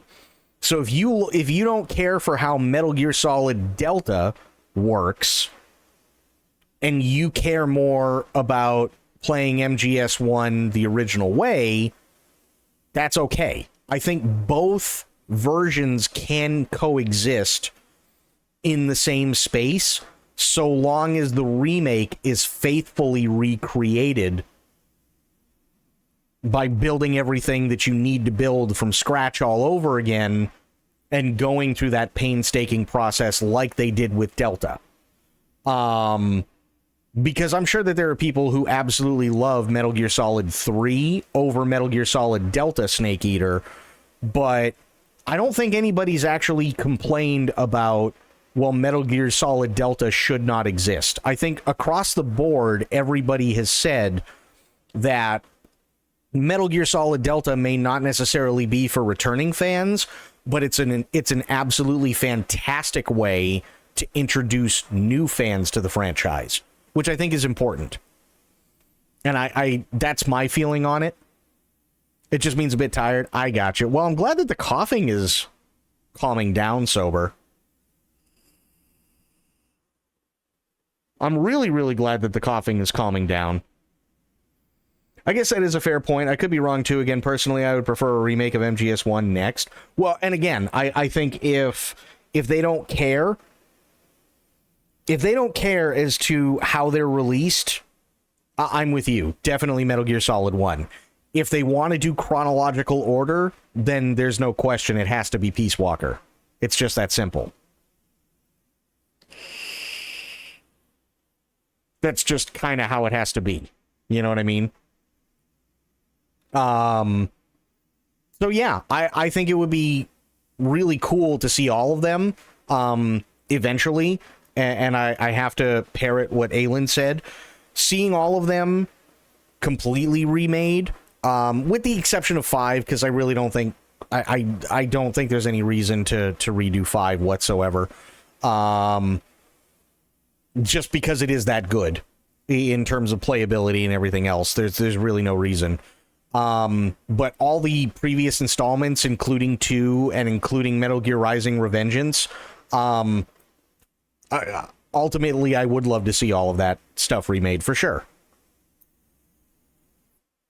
No matter what, it would be cool to see them remaking the MGS series. I think it is too, and I think MGS Delta is a really, really, really good first step in the right direction. They did it very, very well, and on top of that, the only extra stuff that they added was stuff that added more context. Or they may have changed, like, a scene or two specifically to give you more of an authentic feel than what the original game did because of original time constraints, or because they ran out of money and they couldn't necessarily pull the shot off, or even just physical space on the disc, right? It was very, very minimal changes, but they were welcomed changes in terms of cutscenes and stuff like that, and maybe a little extra dialogue here and there. So if they did the same thing with all of them, holy shit, that'd be amazing. With the exception, again, of course, being Metal Gear 1 and Metal Gear 2, because neither one of those really have much of any story. So you'd have to come up with some kind of story that already fits the bare bones one that's there. That would be really tough. Really, really, really tough.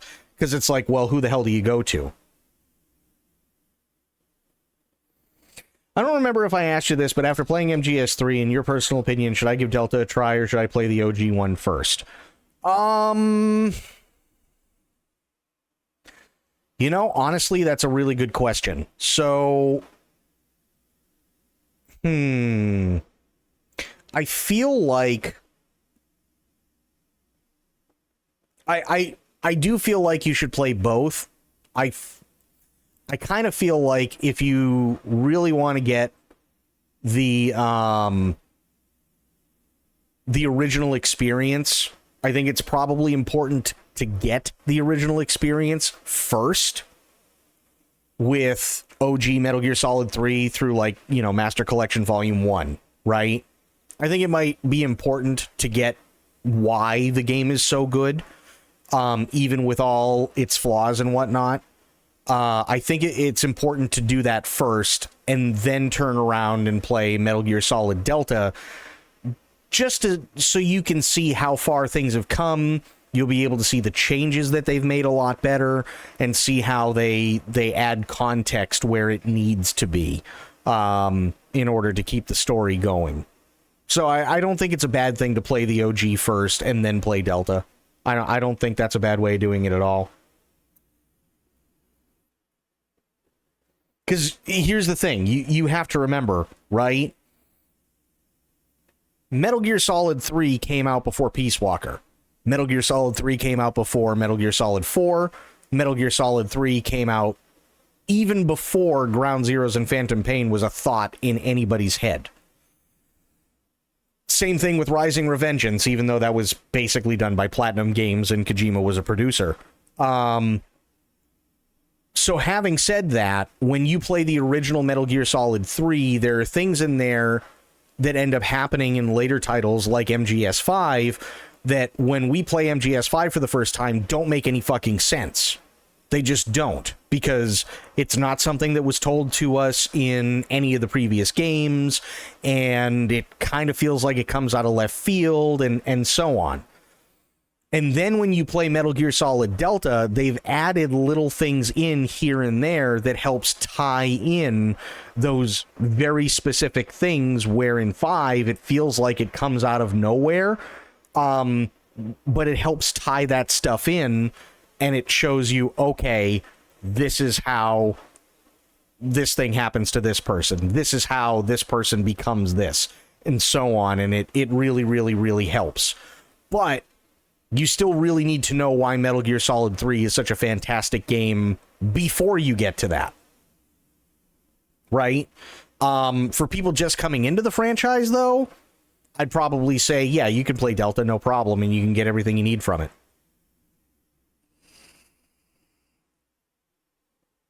But if you've already got Volume 1 and you've already got Delta, there's no reason to not play the OG first, in my opinion. Again, the only reason I didn't is because I really wanted to see... I didn't want people to get bored, because that's a lot of MGS3 all in one sitting. And I wanted to do as little comparing as possible and actually judge Delta as a game in its own right versus just constantly going, well, in 3 they did this. You know what I mean?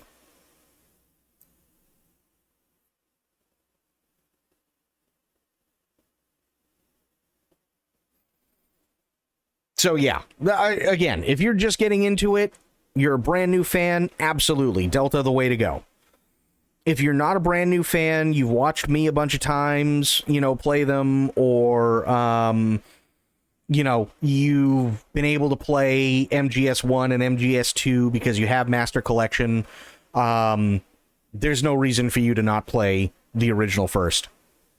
Because I think the original is still really, really good to have. And again, I'll bring this up. Here's one of the other big things that I have to applaud Master Collection for doing. They're literally saving video game history. It's preserving video game history, right? So there you go. And it's a franchise that people actually care about, which is huge. So yeah, I mean, I have to give credit where credit's due. I guarantee there are definitely going to be times where I sit there and go, you know what? Like after Volume 2 comes out, I can sit there and go, you know what? Kind of feeling like I should do a Metal Gear marathon. But we're going to do Delta instead of just OG MGS3. There may be other times where I sit there and go, you know what? We're going to do OG MGS3 and we're not going to do Delta. There are going to be other times where I say, you know what? Maybe we'll do both. I don't think there's necessarily a wrong way to play them with how faithfully recreated Snake Eater was. But let's face it, the graphical fidelity, unfortunately, is in some of the games like MGS1 is starting to show how long in the tooth it is.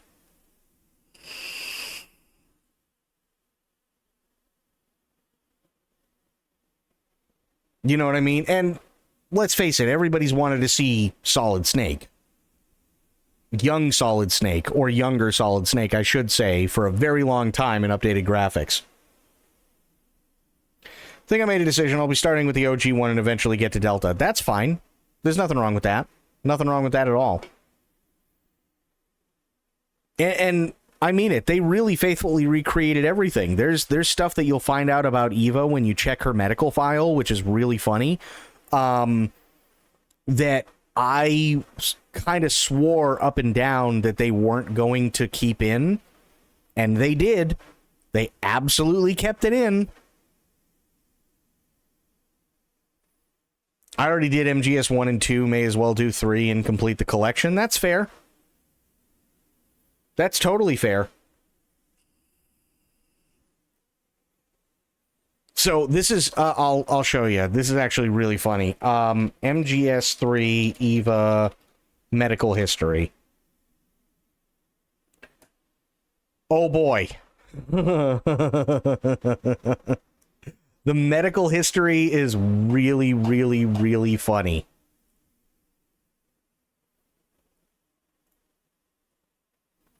Does it show it?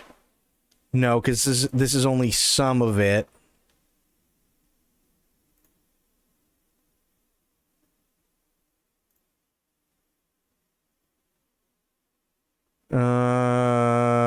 Nope. Is it in here? Oh, that's in a different language entirely.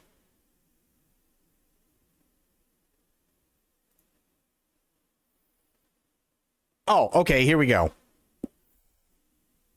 So if you look at her medical history in some, and it doesn't look like they're going to show the whole thing, which is a bummer. But if you look at her medical history, you get like, okay, she had a cold, she had a stomach ache, she had an inner ear infection, another stomach ache, cavity, cold, night terror, stomach ache, breast enhancement, bronchitis, another cold, blow sustained, tick-borne encephalitis. She ended up getting a cut. But then you have gastritis. And that was the thing that really fucking, like, made me laugh. And here's why. Okay. Gastritis. Inflammation of the stomach lining. It can be caused by drinking too much alcohol, certain medicines, or smoking. Some diseases and other health issues can also cause gastritis. Symptoms may include stomach pain, belching, nausea, vomiting, abdominal bleeding, feeling full, and blood in the vomit or stool. Okay? Now, if you go to Johns Hopkins, that's the key points, fair. In most cases, you'll be given antacids and other medicines to reduce your stomach acid. Don't have food or drinks that irritate your stomach lining. Stop smoking. Following lifestyle suggestions and medicine guidelines can help reduce symptoms. Fair enough, right? How can it be prevented? Fair. Possible complications. Peptic ulcer disease, gastric polyps, stomach tumors, or a hole in the stomach. Not how is it diagnosed? What causes it?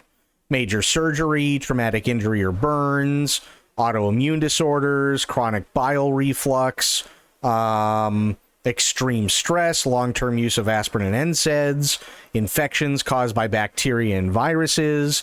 So there's a lot of things, but basically what they're saying in this picture with gastritis is that she's not exactly the... how do I put this? She lives to indulge would be the best way to put it.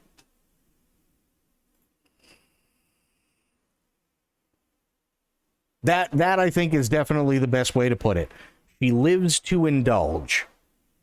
Yes, so she really, really loves having a cigar or having a cigarette. She really, really loves drinking a bunch of alcohol or eating really rich foods or indulging in many different pleasures that can also introduce other bacteria and or viruses and stuff like that. And now because of the life that she's led and because of the person that she is, she has all these internal problems. Yeah.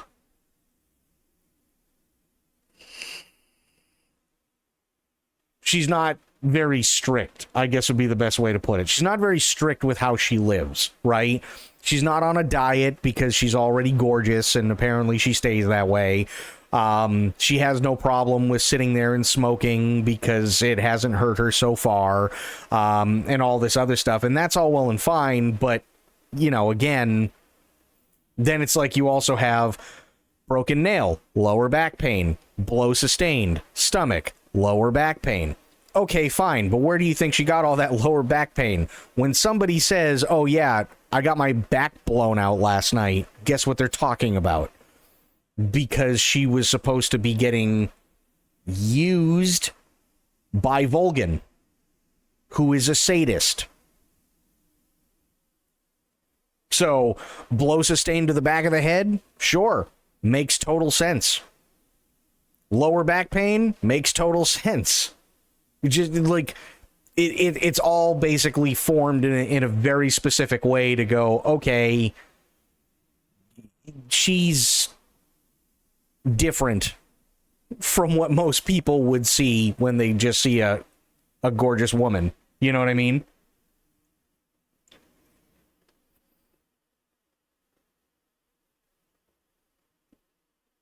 Yeah.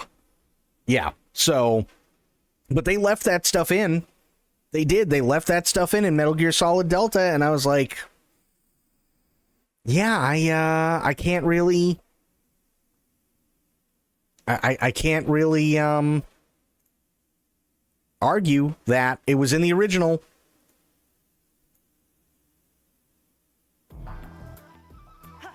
Oh yeah, plus they have the Easter egg stuff, which I loved. That's why it's called Snake Eater. True.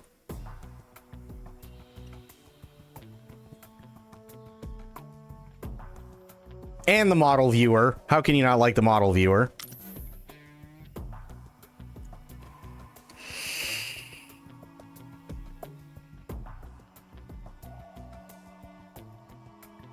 Oh, I guarantee people are modding this already.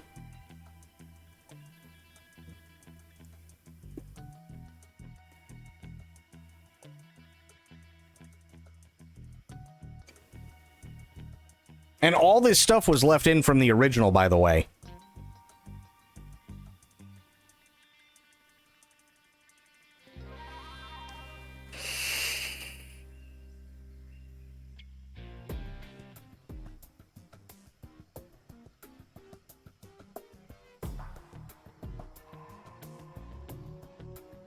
But the question is, are they going to do the thing? Oh, okay, here we go. Yeah, look at all the crap that she's had done to her. You know what I mean? She also has sleep paralysis. Like...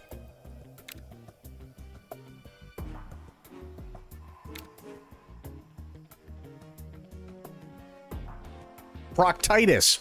There's another one. There's another really, really good one, okay? Proctitis.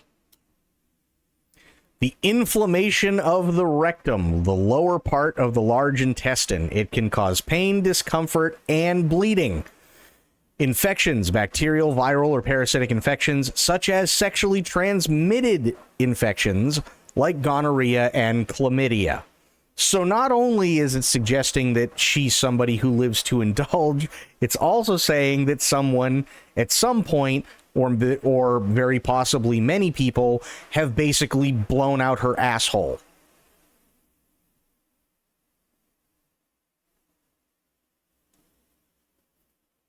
Yeah, like, I'm not even kidding.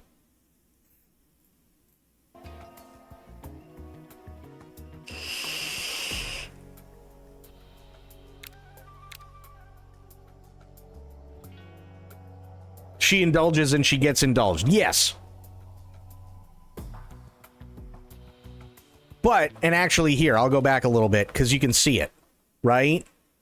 This is her food history. So it again further shows that she loves to indulge, right? Golova creme brulee with milk sorbet, filet mignon sauteed Bordeaux style, yabloko moloko sorbet, soleil meunière with beurre noisette, moulet served with saffron soup style, duck foie gras sauteed in applesauce, wine, baguette, salmon and vegetable marinade, chilled ratatouille, cure royale, uroluminescent mushroom, which is a very special kind of mushroom, so it's something that she likes because it's different and because it's rare and like all this other shit. They have all of it, so she's definitely a woman of indulgence, for sure. That's the nicest way to put it. Grilled Peking duck, Tsuchinoko and shark fin soup. Like, those are all like very, very, very, very high class things, especially to get in Russia. Hedonism is at its best. Yes, 1,000,000%.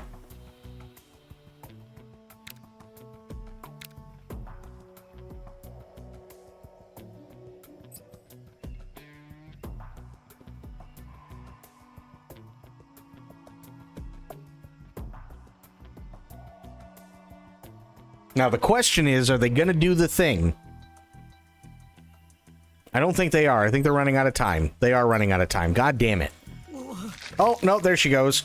If you spin her around enough inside that medical thing, and this is, again, straight from MGS3, if you spin her around enough while she's standing there, whether it be in skeleton form or just in regular form, she throws up. Because she's that dizzy and that nauseous. Same thing, by the way, with Snake. You can do the same thing to him and he'll just puke his guts out.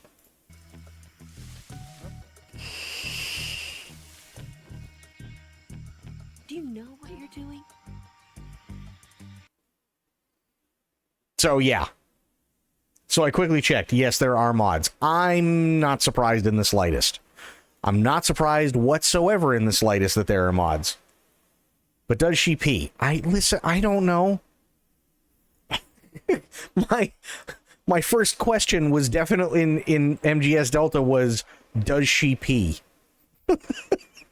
That was definitely not my first question. Okay, hang on. I'm gonna put this on the BRB screen because I'm still here, but I need to find out. MGS Delta mods. Helpful if you accidentally ingest poison and don't have any ipecac syrup. That's true. I need to see what mods they have, and this could go very, very wrong, so I'm just looking. Let's see here. Eva's classic body reshape. Really?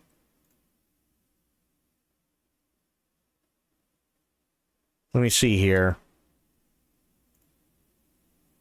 Oh. You're gonna laugh at this. Okay. So this is Eva as you see her in Metal Gear Solid Delta. This is her original body shape. Are you ready for this?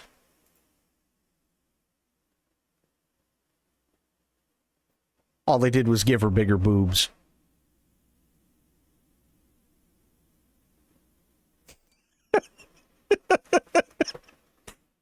That's it. That's all they did. Here's Delta. Here's original.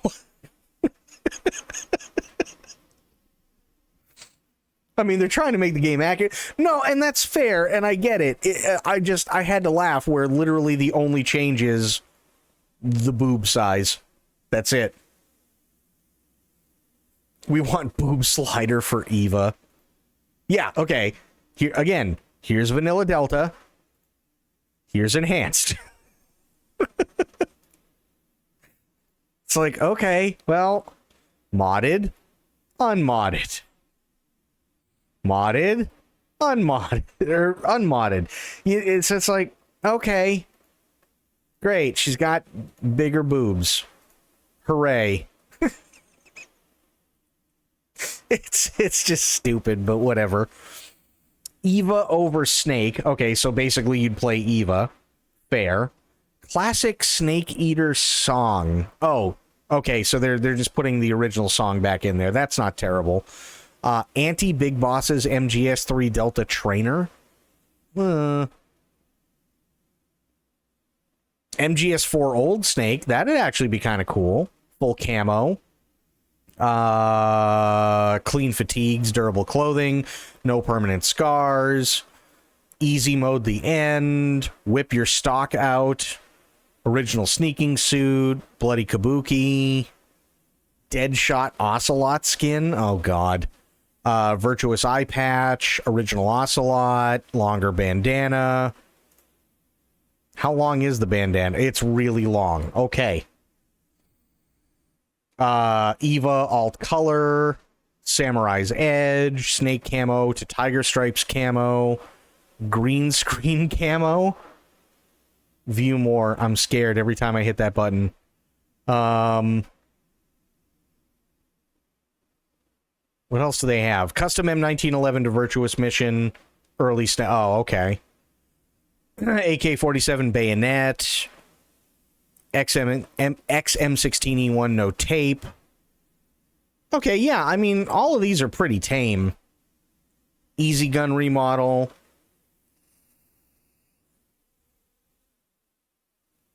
Metal Gear Solid Delta for, looks like Polish. Under Armour over base fatigues. Yeah, I mean, all of this looks pretty tame. MGS2 Raiden skull suit. Oh, God.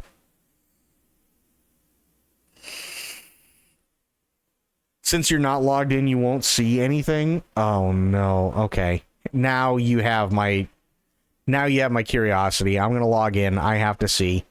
I can't show it, but I have to see. I definitely cannot show it. That's for damn sure. Oh. Oh. Well, I mean, you're right. It's not terrible.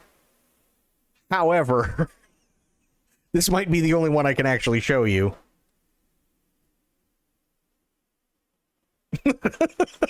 Like, God damn it.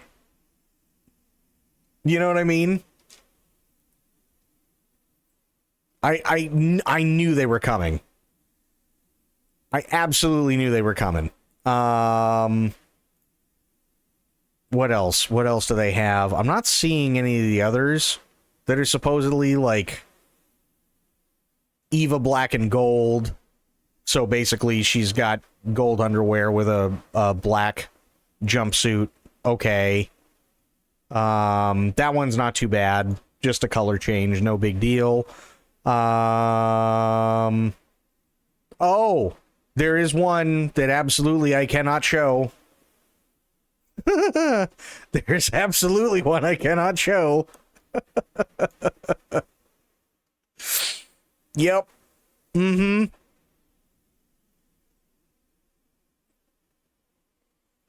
Yep, I see what you mean. I totally see what you mean there, Spectre. Yep. Yeah. Yeah, that was kind of bound to happen, wasn't it?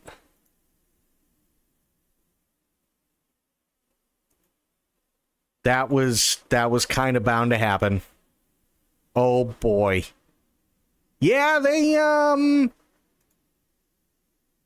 don't hold anything back. Yeah.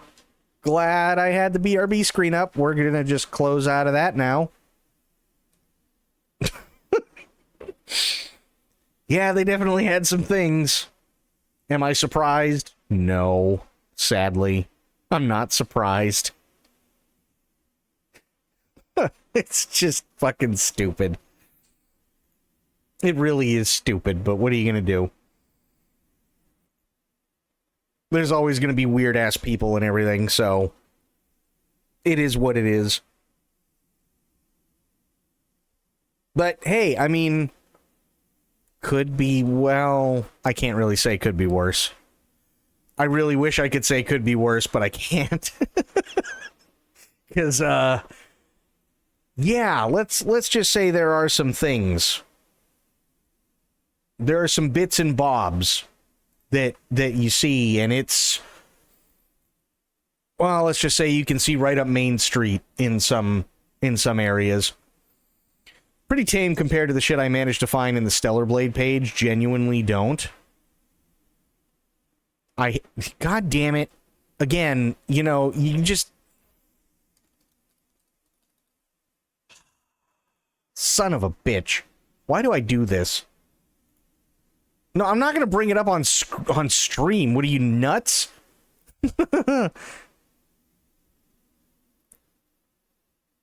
That's so much worse. That's true. Wow. And you want to know the worst part about this, Spectre? I didn't even have to scroll down. I'm not even kidding. Literally the second thing. The second thing. I haven't even scrolled down. The second thing on the main page. No bullshit.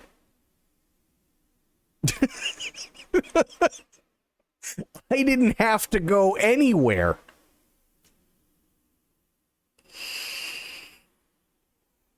That is insane. That is absolutely... I can't... why?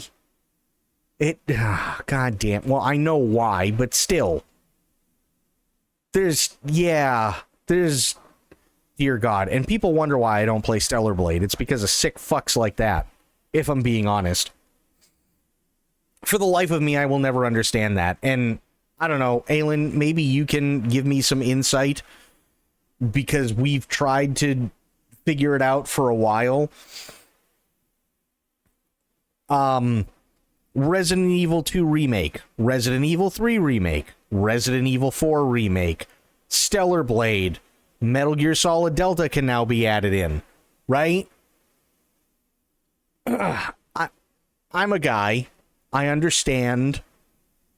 Hey, sometimes you need to get your rocks off, right? Completely understood. However,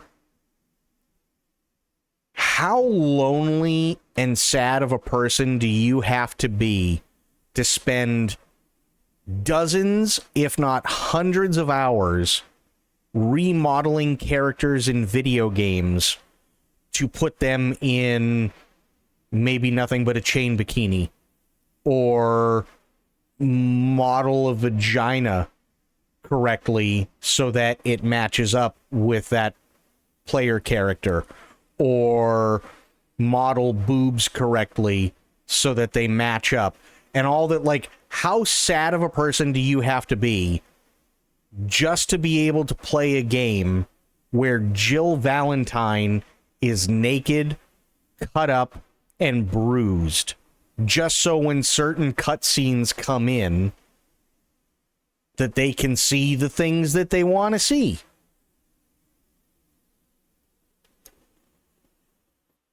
Do you think people jerk off mid-game to the model with the mods on? 1,000,000%. I guarantee they do. Absolutely 1,000,000 fucking percent.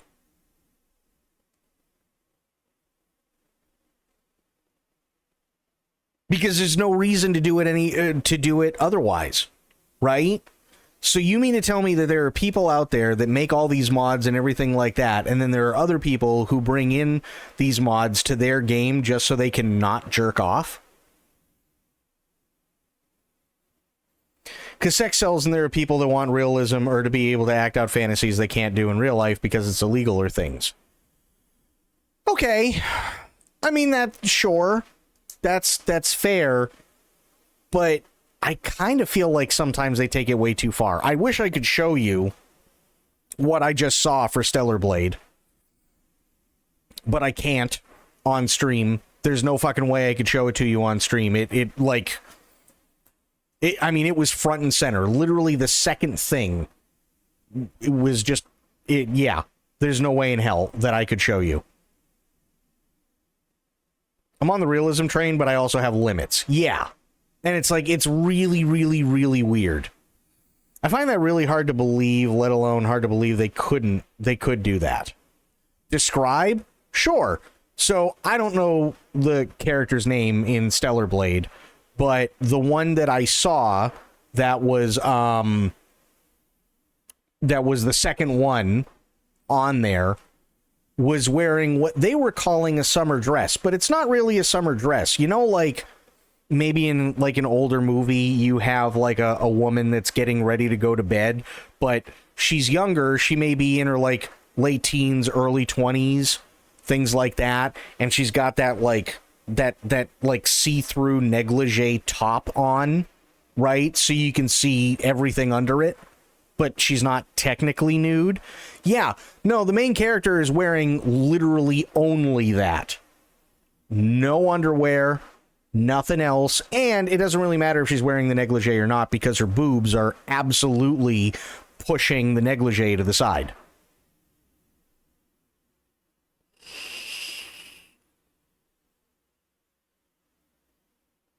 I'm going to describe one of the mods in 2 words. Ridiculously enormous. Yeah, again, not surprised. Not surprised at all. Hands-free toys, Bloop. Hands-free toys. I mean, yeah, and that's the thing. Like, think about it this way. We all saw let me see if I can find it. We all saw this, and again, it's not going to hurt anybody or, screw me in any way. What was it?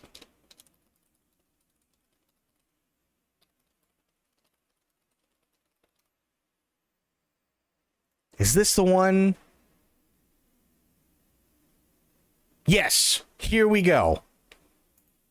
This is how I know for a fact This is exactly how I know for a fact that that they jerk off to this. Okay? And we've all seen this. It's not a summer dress, that's a sex club dress. I agree. This is from Resident Evil 4 Remake, and somebody was actually really, like, legitimately pissed that they made these changes. Here are the changes. No Ashley saying, "Oh, you pervert." No Ashley saying, "Hey, what are you looking at?" No animation of covering her skirt when you try to look up it and see her panties. No being able to freely stare at Ashley's panties from the bottom of a high enough ladder. No getting an accidental Ashley upskirt dialogue when performing a suplex on an enemy. No quick half-second slip of Ashley's panties during the cutscene where she and Leon leap through the church window to escape from the crossbow Illuminados. No easy distance panty shot of Ashley when she's cowering in fear in the presence of enemies, allowing for a clean angle of her white panties. No aiming a knife or grenade toward the sky in certain areas to lower the camera at a low angle to catch a glimpse of Ashley's panties. No quick glimpse of Ashley's panties during the cutscene where she's pushed by the island Ganado when she's in captivity on the island. No shot of Ashley's panties as she crawls underneath the table during the section in the castle where she's playable. No swift peek of Ashley's panties as she exits the dumpster that she was hiding inside of. No unintentional shot of her panties as she flails around calling Leon for help in the arms of an enemy as they forcibly remove her from the room. No cheeky between legs shot of her panties when she falls flat on her butt when recoiling from the knight statue's attack. Somebody actually went through and knew all these different fucking things, and they were so pissed that they weren't in there because they couldn't crank it to those shots anymore.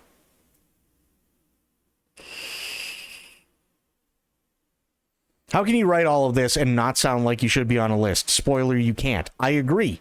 I completely agree with you. You see what I mean? Like, there are absolutely 1,000,000% people who are doing exactly that. They are cranking their fucking hogs as hard and as fast as they can to shit like this. And I guarantee you, okay, guarantee you that somebody for Resident Evil 4 has created a mod by now that lets you get all those shots of Ashley's panties again.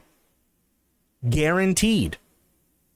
Hell, I know for a fact that there are mods out there where you can turn her into a big-titted bikini-clad nurse. Or maid.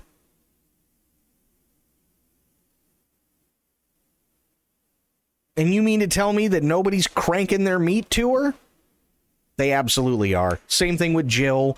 Same thing with all the other characters in fucking Resident Evil when they did the remakes. Same thing with Eva. Same thing with Stellar Blade. Like, all that shit. Guaranteed. They are all cranking it.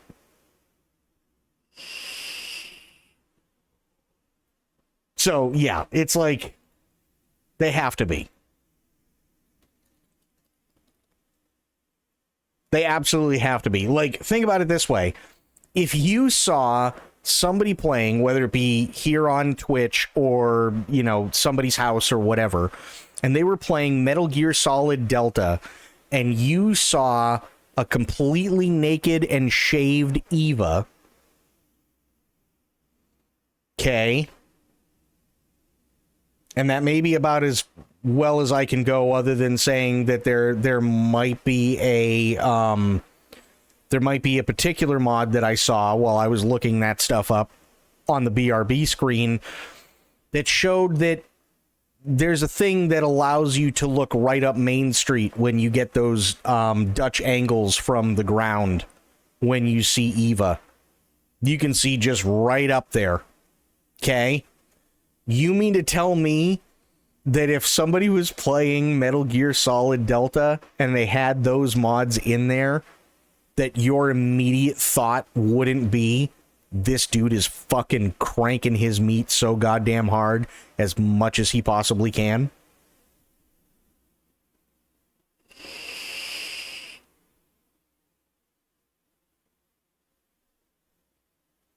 You know what I mean? Like, Come on. We know what's going on here. Come on. We absolutely know that people are just jorking it fucking as hard as they possibly can.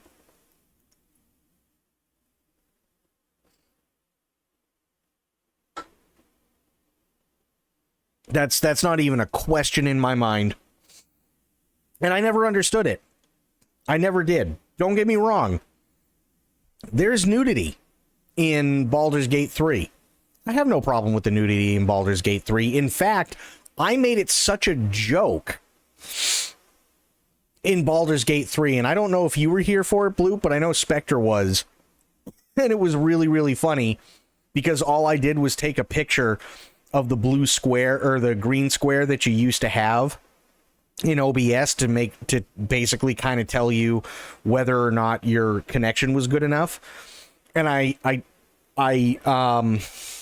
all I did was enlarge it and put it as like another source in my scene, so that every time there were boobs, I'd just move the block so that it would cover her boobs. That's all I did. Or cover whoever's boobs. Or, you know, cover the dick or whatever. And it was just to sit there and just have fun with it and just make it a joke. That's all it was.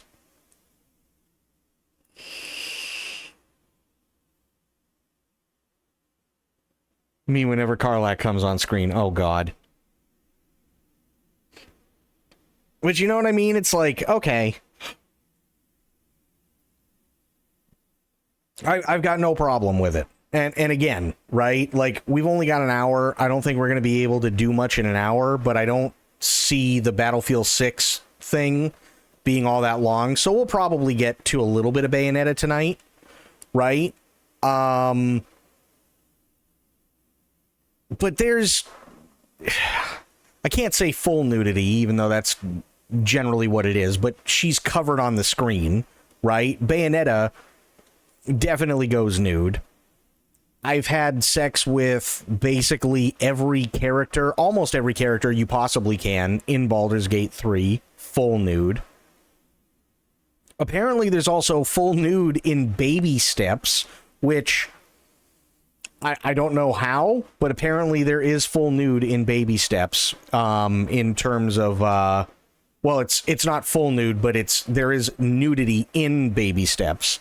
And I'm not sure what they're alluding to, but apparently at least one or a couple of people are nude in some way, shape, or form. Which, by the way, I do want to play Baby Steps. I think it'll be really, really funny.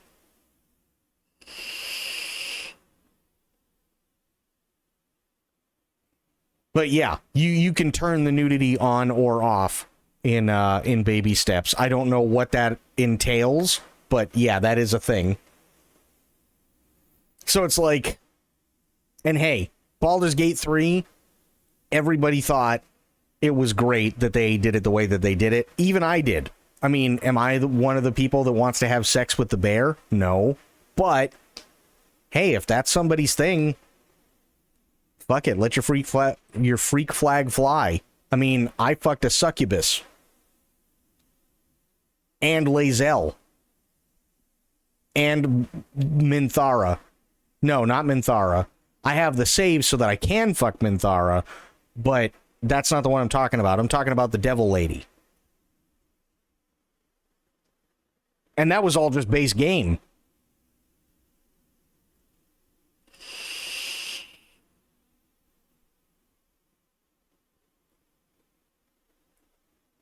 That was all just base game. I'm actually kind of scared. The bear sex peak. I'm just saying. Or there was the sex in Cyberpunk. Right? That's fine. You can have sex in games. You can have nudity in games. I don't think that's a problem.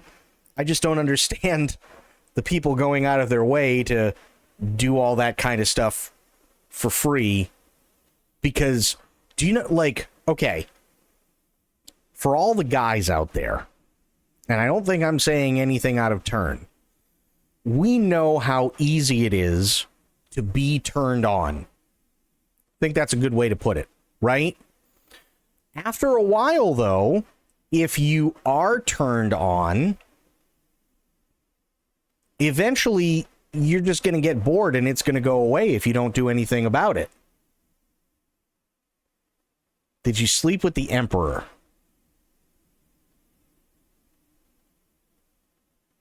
Which one was the Emperor again?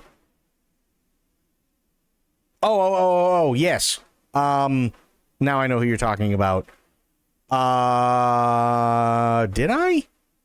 I think I did on my second playthrough. Aren't streamers allowed to show such on screen? I thought Twitch allowed. Okay, so the way that it works is if there is sex in a game, that's fine so long as it is not the purpose of the game. So if you and one of the characters in your party in Baldur's Gate 3 have sex, or even if you have sex with all of them, okay, or you have sex with any of the bad guys like the Succubus or Devil Lady or the Emperor, whoever, right? That's not the focus of the game itself. So you can have those moments and that's all well and fine and nobody's going to say shit. If you have sex in Cyberpunk 2077, which is all first person, it lasts maybe 30, 45 seconds in terms of the cutscene itself, and then it's right back to business as usual. Again, it's not the point of the game.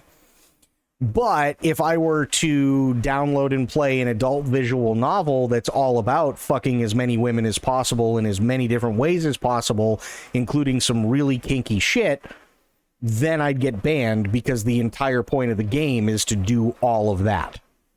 You see what I mean?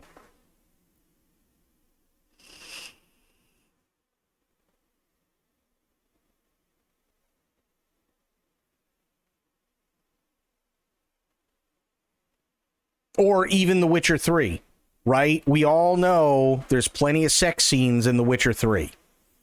Obviously, one of the biggest ones everybody knows about, because this was like the big thing, was Geralt fucking what's her name? Can't remember her name for the life of me right now. Yennefer. Right? Again, it's part of a cutscene. It's not the purpose of it. That's fair game. That's fine.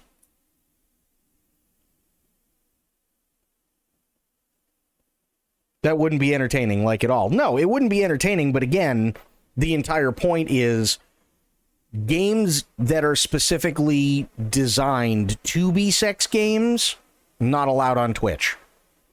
Games that have sex in them, but that's not the point of the game, that's perfectly fine. So you can do nudity, you can do a lot of things, and again, a lot of it falls within context. Right? They don't want you to sit there and play I can't remember the name of the game, much less do I care to look it up, but I know I've seen it where there's one game where basically you just grope and fuck women on a train. That's the entire point of the game, and I can't remember the name of it. And again, much less do I care to look it up, but that is a banned game because that is literally the entire point of the game. I completely understand why that's a banned game on Twitch.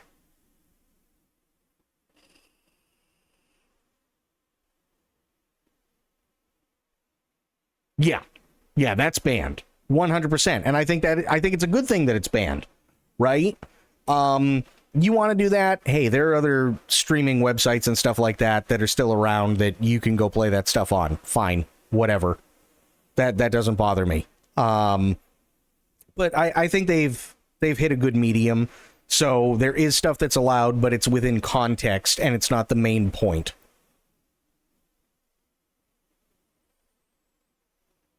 That's banned as in illegal? No. So there are some countries that it is illegal in.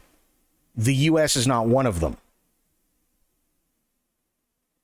Like, Twitch has an entire list of games that are banned from Twitch because of what they are, but 90% of them are not illegal in the United States. They just have an adult-only rating. And that's pretty much it.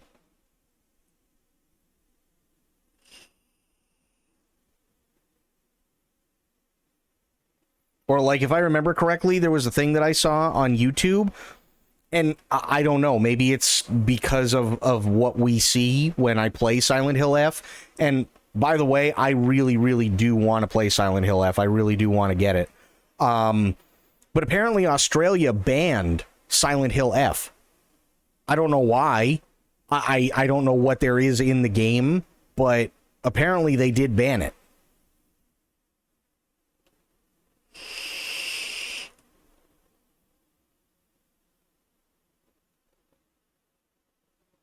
Yeah. So there are definitely things, for sure. Oh, here's another perfect example of in context. Last of Us Part 2, where what's-her-name does anal. Right? Controversial? Yes. Still allowed to be shown on Twitch? Yes.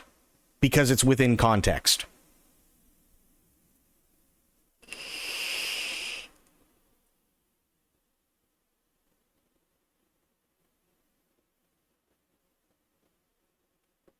So, you know, I mean, it really depends on the game, and it depends on what the purpose is for the game in order to get stuff like that on Twitch.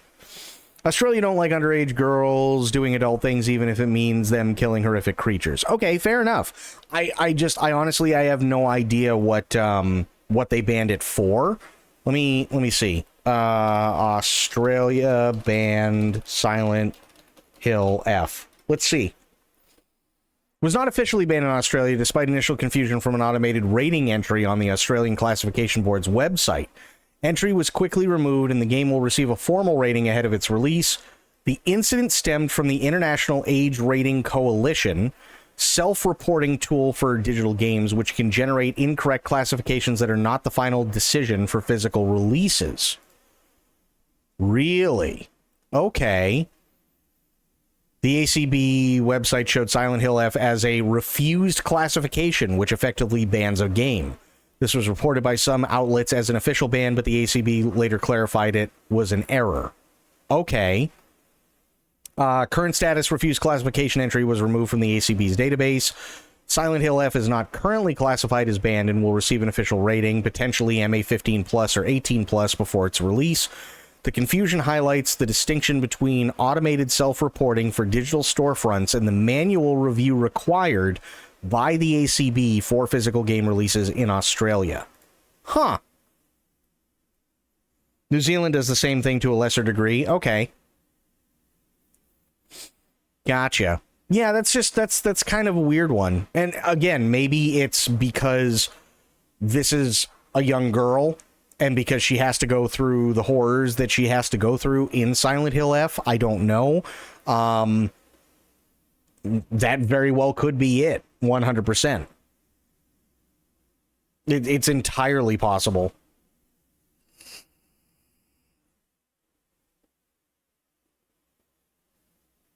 My question is why? And I don't know if that can be answered. Why did the IARC give Silent Hill F a refused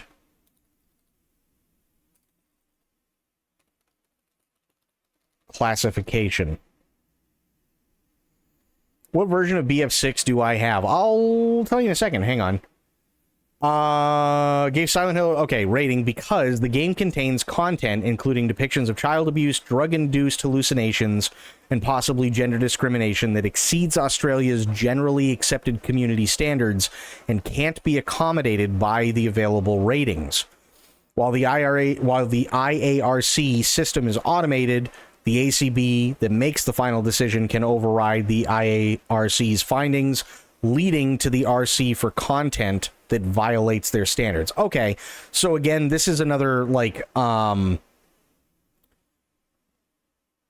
in context thing, I'm assuming, right? ACB's so extreme content.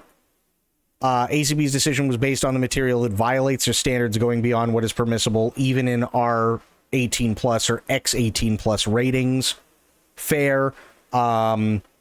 Sensitive themes. The game's Steam page warns of themes such as gender discrimination, child abuse, bullying, drug-induced hallucinations, torture, and graphic violence, which likely contributed to the ACB's decision. Fair. Specifically, the depictions of child abuse and drug use, particularly drug-induced hallucinations, were flagged as potentially problematic by the ACB. The ACB's historical decision suggests that incentivized drug use through depictions of sexual assault can lead to refusal of classification. Again, totally fair. Konami acknowledged the game explores themes tied to the 1960s Japanese culture, but their statement didn't fully resolve the issue with the ACB. What was their statement?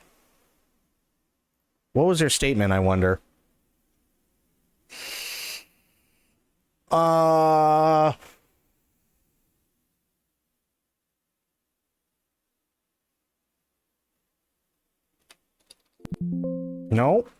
Oh, helps if I spell Japan right. Okay. So there's one. Here's two. Okay. Game is set in Japan in the 1960s and contains depictions based on the customs and culture of that time. These depictions do not reflect the opinions or values of developers or any individuals involved, Konami said. If you feel uncomfortable at any point while playing, please take a break from playing or speak to someone you trust. I think that's actually a really good way of doing it. There are a lot of unfortunate misogynistic things that happened in 1960s Japanese culture, for sure. And there were a lot of things that even before 1960s Japan were very, how do you put it? Not misogynistic, because that's too nice of a word, but very demeaning towards women. So I feel like in context, if you go into the game knowing that things like that are going to pop up, everything else makes sense as to why it was done, because that's what happens in 1960s Japan, right?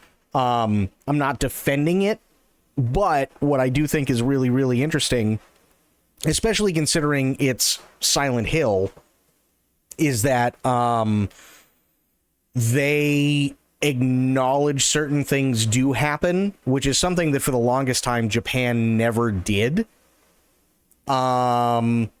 But they're acknowledging the darker parts of their history, and warts and all, they're willing to put that on display to show people that those things aren't right, but to also allow for a more honest approach. I think that may be the best way to describe what they're talking about. And I don't think that's a bad thing either. I really don't. Because I know, like, for instance, Mongo, right? Northern Mongo. He doesn't understand why everybody goes crazy over Japan and stuff like that, because there are, admittedly, a lot of not so good things that happen in Japan. Their prison system is one of the most brutal prison systems in the world. Okay. There's a lot of other things. There's a lot of ancient traditions and stuff like that that are very patriarchal or very misogynistic and incredibly demeaning to women and so on. And all of this is true. It's all 100% true. And I think he said this as well. The problem that he has is that people are not willing to acknowledge that those things either still exist or existed, and they just want to look at, oh, hey, look at this thing. Look at this really nice looking temple. Look at the Buddha. Look at all this food and like so on. And I think in a lot of ways he's right. So Konami coming out and showing the blemishes that they have throughout history, like the really dark parts of their history, I don't think that's a bad thing. I think it's a very honest way to go about it, to show we're not all lollipops and rainbows with katanas. You know what I mean? Maybe the censor bar don't want to acknowledge that a game is realistic, depicting gender-based abuse, and Japan is saying that it should be fine if it's taken in strides. So maybe Australia aren't ready for that type of maturity, not to sound demeaning, but, well, and I mean, that's also kind of the thing, too, is there is that possibility, like you said, that maybe Australia isn't, they don't think that their people are ready to see that kind of truth. Whereas, honestly, and I think it's a good thing, because I think that when it comes to history, you need to see all of it. You can't just relegate yourself to only seeing what you want to see. I think it's actually really, really brave of them to acknowledge these things happened. And not only did these things happen, but here's how bad it was. And they're being 100% honest about it. And to be fair, I kind of wish that there were more developers who were willing to be that brave and that honest, because you don't typically get that. Now, I will say again, this is all within context, because I will never play Outlast 2. Outlast 2, I think, is an abomination, and I think that they took things way too far. And I don't think it's, me personally, I don't think it's something that I'd ever be comfortable with showing on my stream.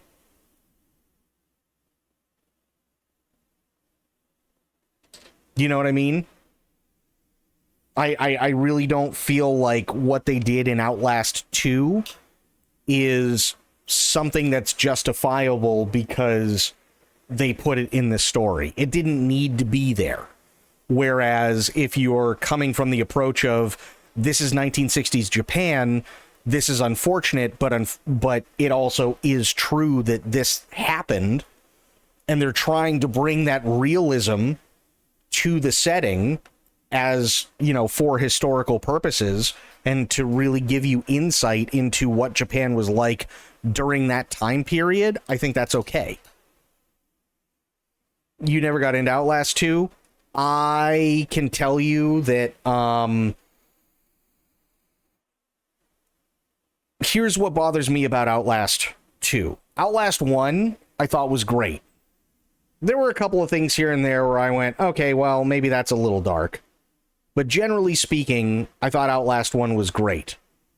Outlast 2, on the other hand, there's an entire subplot to the main story where an underage girl is sexually abused for quite a while by her priest, and then she becomes pregnant because of it, and then you quite literally see said underage girl have to give birth right from the barrel of the gun. And you watch her do this in real time.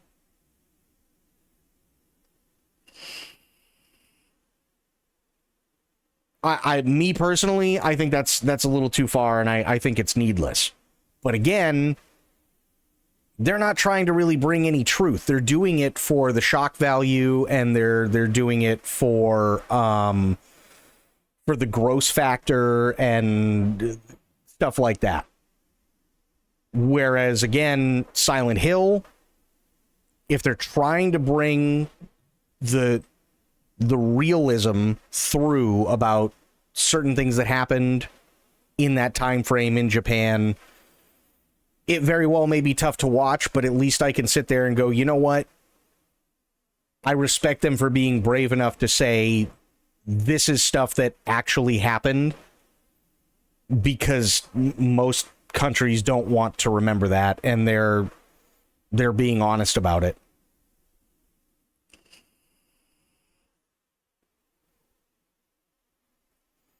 Sounds like it's just slightly more fucked up.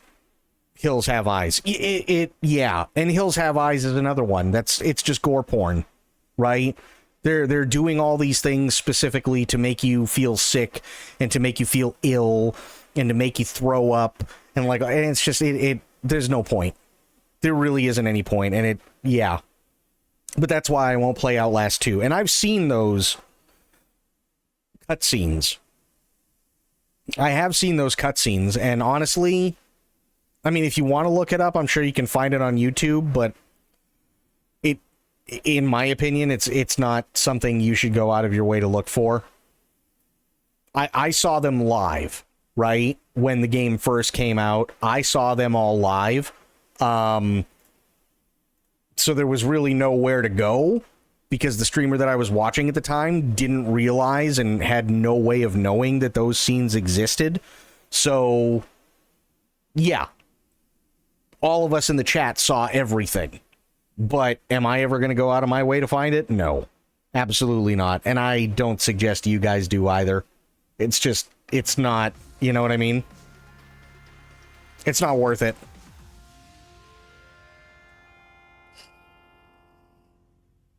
Hard pass, yeah. I don't blame you. I don't blame you in the slightest. I will say Outlast 1, though, Bloop. Outlast 1 is actually really good. So if you do have a chance to pick it up, it's old enough to where it can run on damn near everything, and it's actually really decent. It is. But that's completely up to you.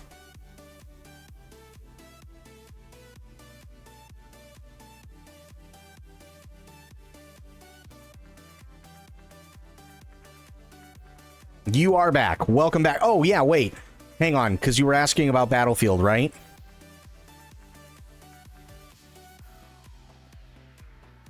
Let me look up which version I've got.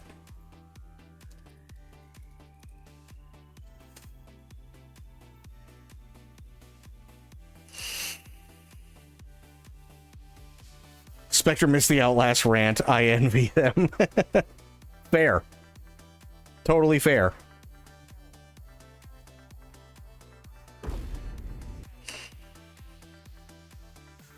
Yeah, I've just got the standard edition for Battlefield.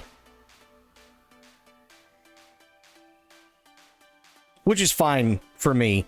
Phantom Edition gives you the Tombstone pre-purchase. Well, it gives you Tombstone pre-purchase, which I already have.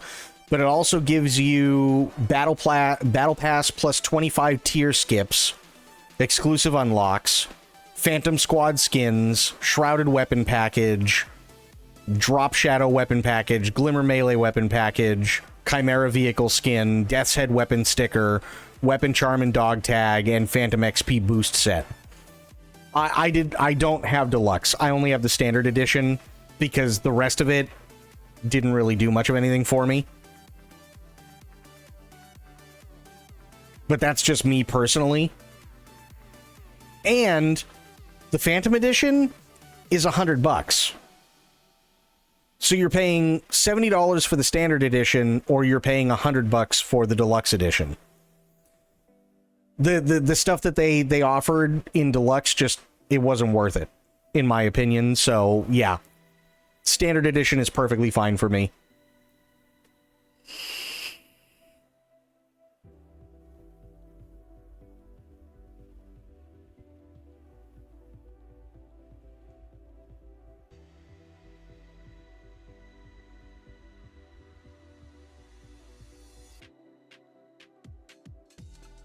So, yeah. There we go.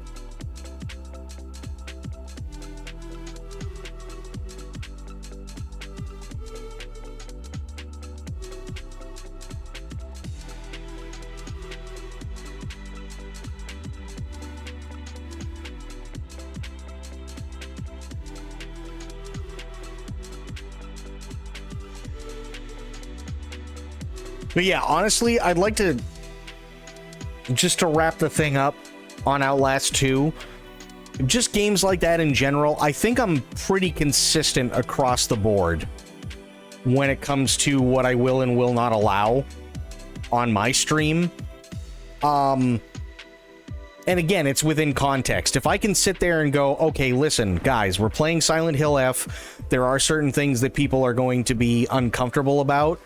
I don't know what those are, but when they come up, it's because they're giving you an honest approach historically as to things that have happened. If you don't like it, completely understandable.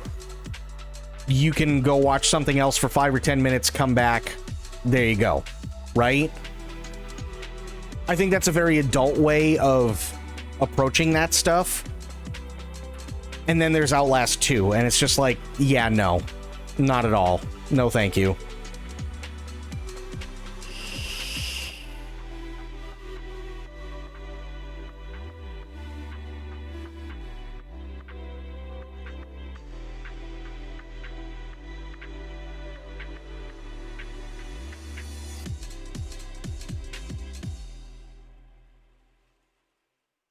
Or even Silent Hill 2 Remake. I was actually kind of surprised, if I'm honest, that Silent Hill 2 Remake left the stuff in that they did. Not because, like, I want them to totally censor the shit and so on, but let's be honest, the world has changed a lot since 2002, 2003, when Silent Hill 2 came out. And there's a lot of people that understandably could and would be triggered by certain things.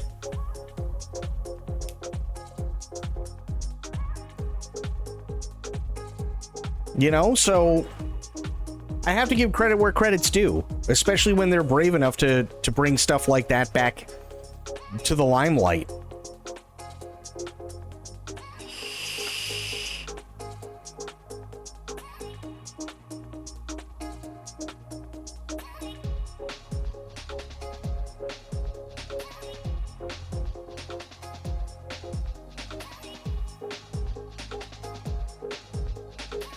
So yeah.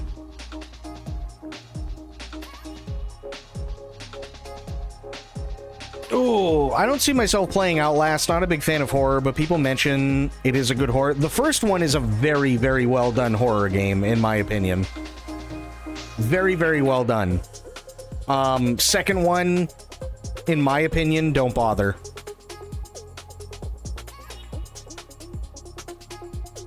But again, that might just be me. Right?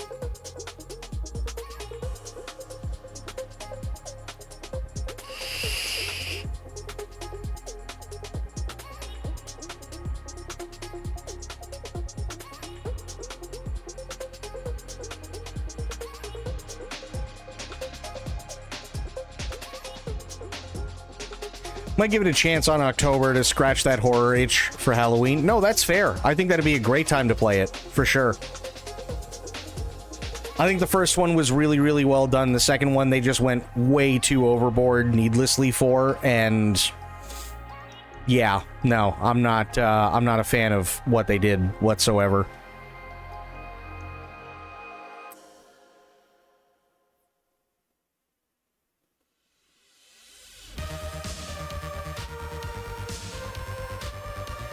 I think most people didn't give a shit about it. Which one or two?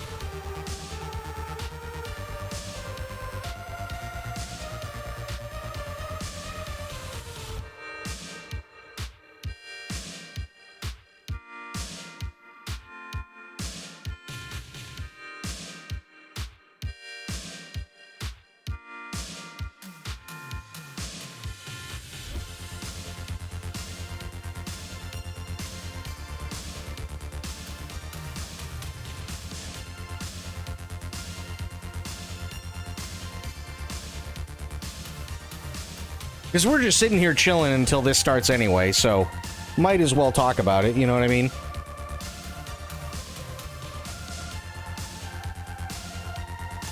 Two? I think that's fair. Yeah, I think that's totally fair. I think Outlast 2 came out way too late for anybody to really care about. Because it had been so long. So yeah, I think that's fair, Bloop.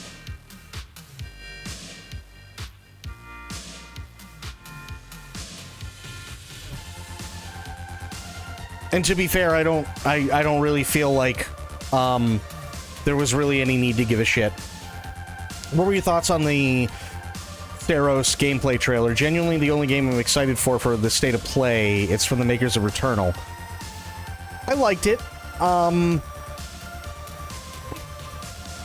I don't know what the hell's going on, But that's also because I haven't played Returnal. So that makes sense. Gameplay looked good. It did. It looked interesting, for sure.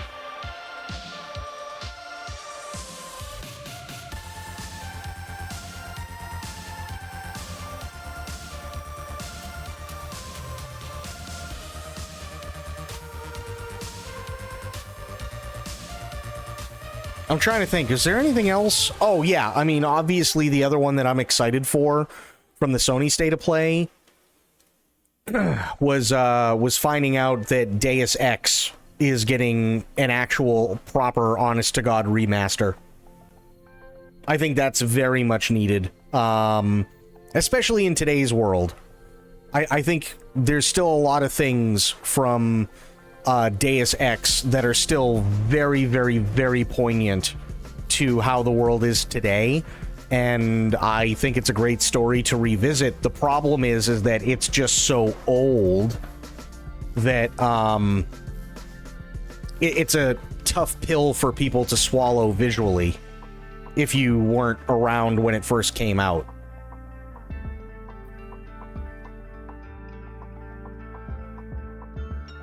I hope Deus Ex Invisible War gets an official remaster. I could see why people would want it. I'm not one of them, but I was also the person who bought 3 fucking copies of the thing before I was actually able to play it.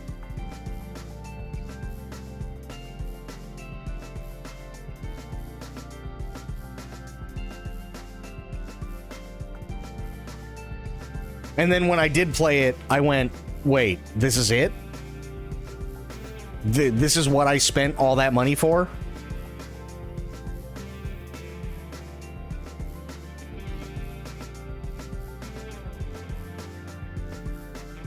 Yeah, I had it for CD-ROM, and you want to know what happened? I couldn't play after the first level. Had nothing to do with me, had nothing to do with the computer that I was using. The computer that I was using at the time had absolutely more than enough horsepower for a processor, and more than enough horsepower from the graphics card, and more than enough RAM to play it. But it didn't matter, because their anti-piracy stuff said nope. So then years later, I bought a second copy, and I bought it on Steam, and the same fucking thing happened. And I had an even better computer at the time, and the same thing fucking happened. It took literally me getting the GOG version before I could play the fucking thing.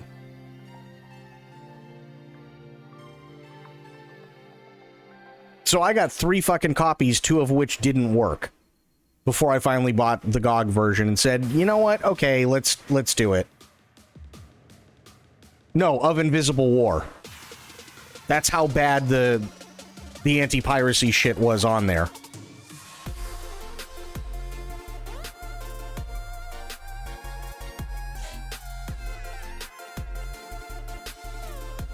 I had to purchase it 3 times before I could actually play the game over the course of like 10-15 years.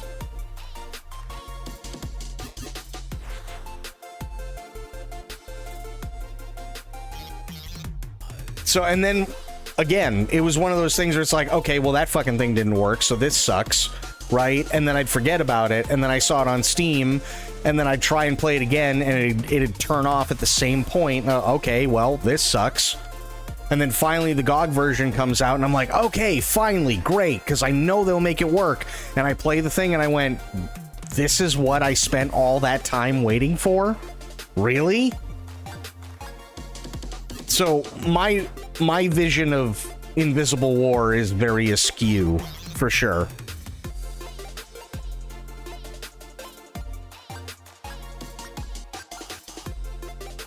Apparently some of the top comments are saying Rockstar uploaded the pirated version instead of the actual game. Oh, for Manhunt? I wouldn't be surprised. I wouldn't be surprised in the slightest, honestly. Because it wouldn't be the first time that a video game developer's done that.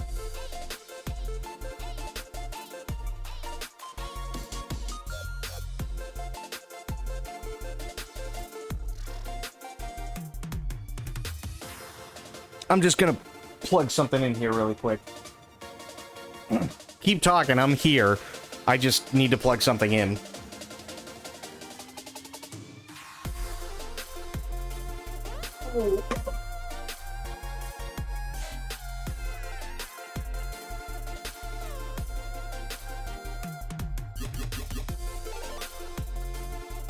There we go.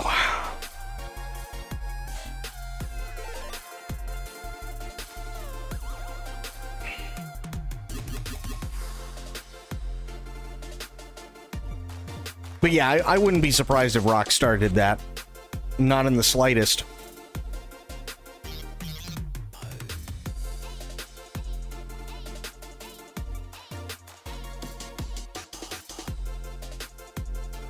Visible War is 97 cents on GOG, worth every penny.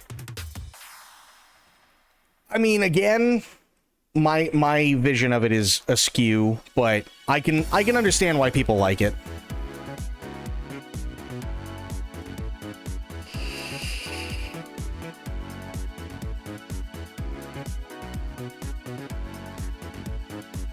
GTA 5 is a Game Pass game now. I mean, it's been going for 13 years, almost 14 at this point, you know what I mean? Company's going to have a really cold, stern look one of these days when they lose all that pile of money from mismanagement. Oh, are you talking about Take-Two? I could totally see that.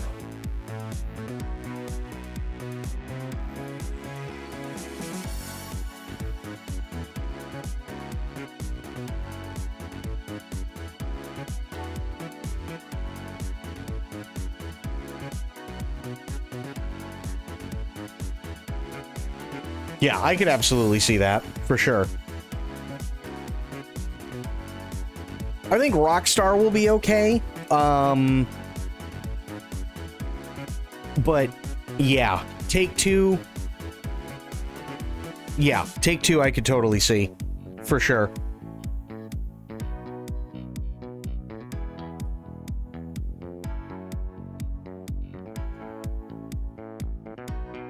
Like, while we're waiting, hang on, let me, excuse me, let me see something here.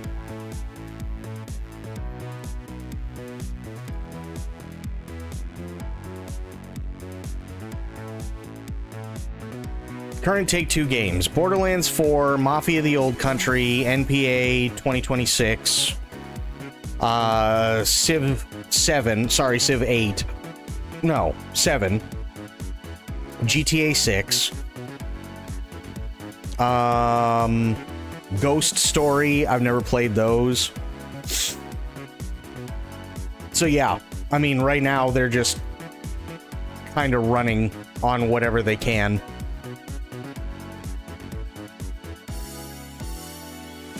Had a pile of PC CD-ROM games from around 2004 or so that I could not place, needed a better graphics card, or you could not play. Yeah, that's fair. That's totally fair. And, by the way, come to find out, and this was actually really, really funny, and this is a game that I thankfully was able to manage to play after hours of work, but even it suffered as well. KOTOR, the first Knights of the Old Republic game, was the same way. You had to have the right amount of RAM. You also, even on stuff that was way newer, you had to adjust the processor in order to process the game correctly. And you still had to worry about their anti-cheat software and their anti-piracy software, because if you had all of those things taken care of, if for whatever reason your PC didn't pass a specific check, once you got into the underground sewers level, the game would just shut off. For zero reason. They wouldn't even tell you why it stopped working. It would just turn off. So, that's another one where, again, great game, but if you can, get it on GOG, because you will get the best version there, for sure.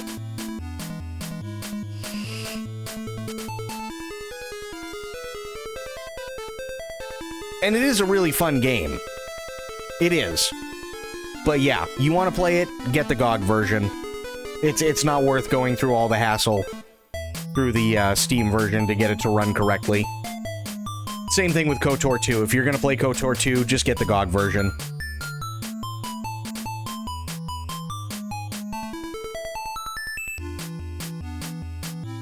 One of those deals.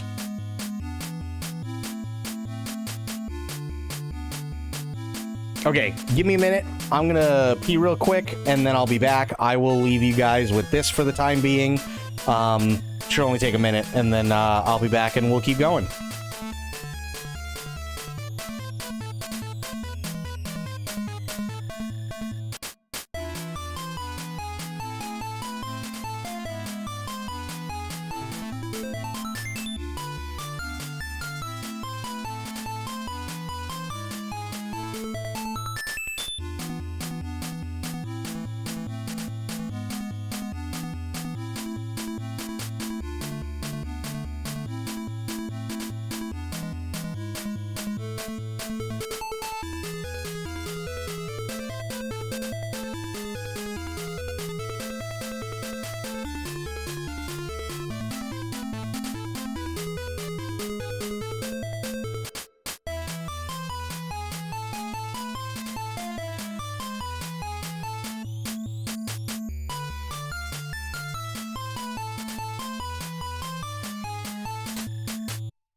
Okay, back. I recall having issues with KOTOR 1, played it for the first time a few years ago. Yep. The GOG versions of KOTOR 1 and 2 are not the certified versions. I don't know what certified means, especially when it comes to KOTOR 2, only because there has never really been a certified version for KOTOR 2. Because there were a lot of things that were taken out for the release version that people have gone back and put back in and made a more complete version, because KOTOR 2 was very, very, very disjointed when it first came out. Like, incredibly disjointed.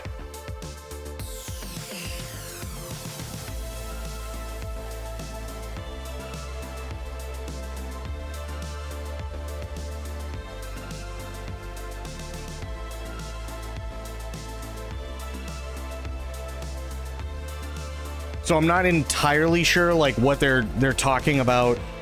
Games labeled with the GOG Preservation Program logo. True, but at the same time, there has to be a baseline for them to sell it on GOG, if I remember correctly. So at least my thought process is you'll have a hell of a lot better time playing the GOG version, because all you'd have to do is double click the thing, and even if it's in like a DOSBox emulator or something like that, it'll run. You know what I mean? And it'll run the way that it should.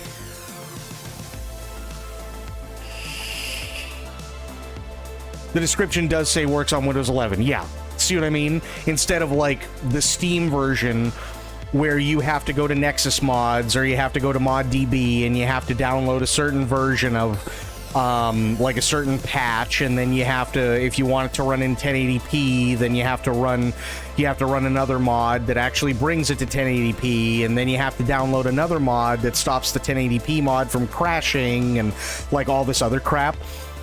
Or you could just literally go to GOG and buy the one that says works on Windows 11. And generally speaking, I've never had problems with any GOG games, verified or not, that or certified, I should say, certified or not, that that I can remember in terms of running or performance or anything else. They all work the way that they're supposed to.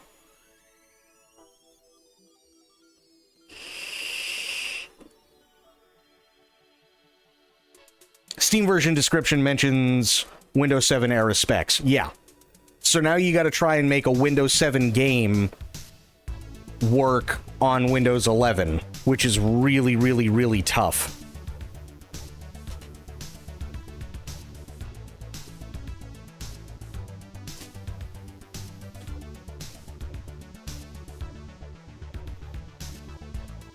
I don't want to see your personal live. Uh-oh. What's Twitch doing?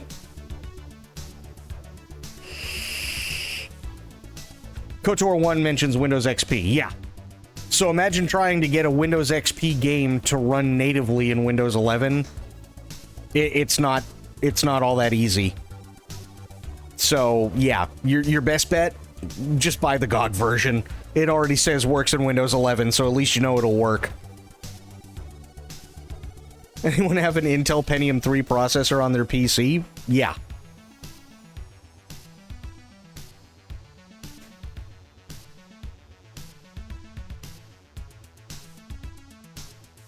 So yeah, me personally, I just go with the GOG version for sure.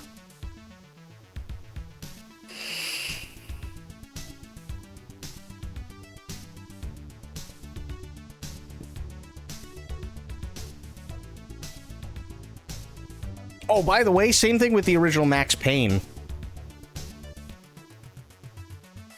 Death Stranding makes my trigger fingers hurt, doesn't it? I know the feeling, Aelin. My cousin does. He almost blew up his computer trying to play Black Ops 2. Oh, yeah. I've only got a 3080. Haven't needed to upgrade to Pentium 3.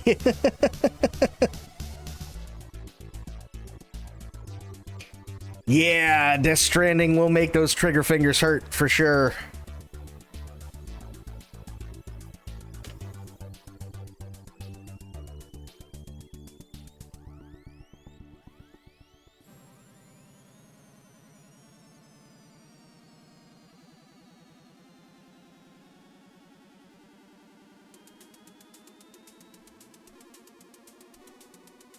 Yeah, Spectre's right. You will get used to it.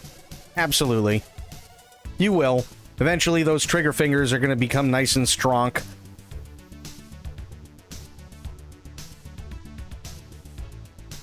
Had a Steam version of SimCity 3000. Always had issues with it. It's certified on GOG. Yep. There you go. For older stuff, I always look to GOG. 1,000,000%. Nothing I've ever gotten from them has ever had any issues, so...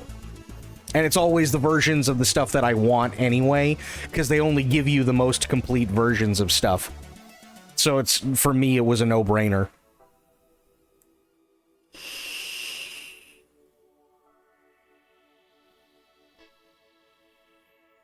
Alright, here we go. Battlefield 6 single-player campaign reveal.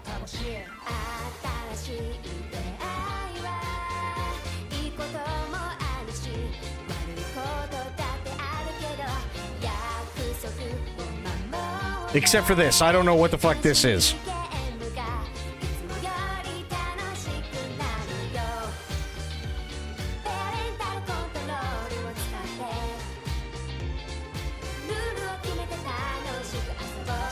Oh, yeah.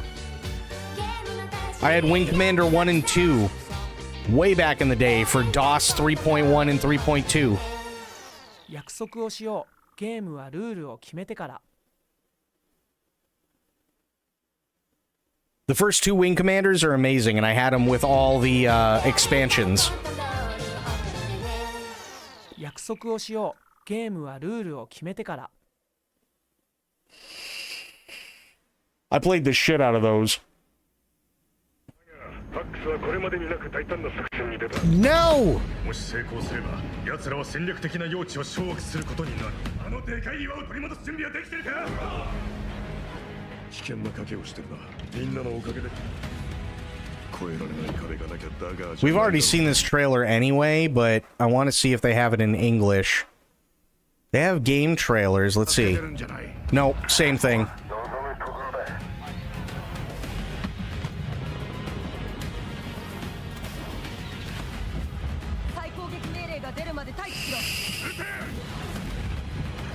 But we've already seen this trailer. We saw it yesterday.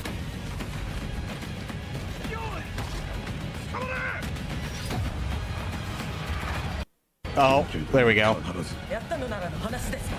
いやいや、戦争を始める気か。そういう問題じゃありません。これだ。何をすべきか。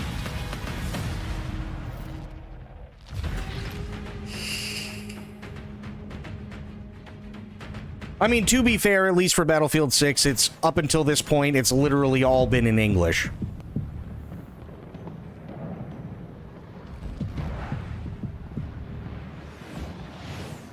バトルフィールドがこの東京ゲームショウに帰ってきました。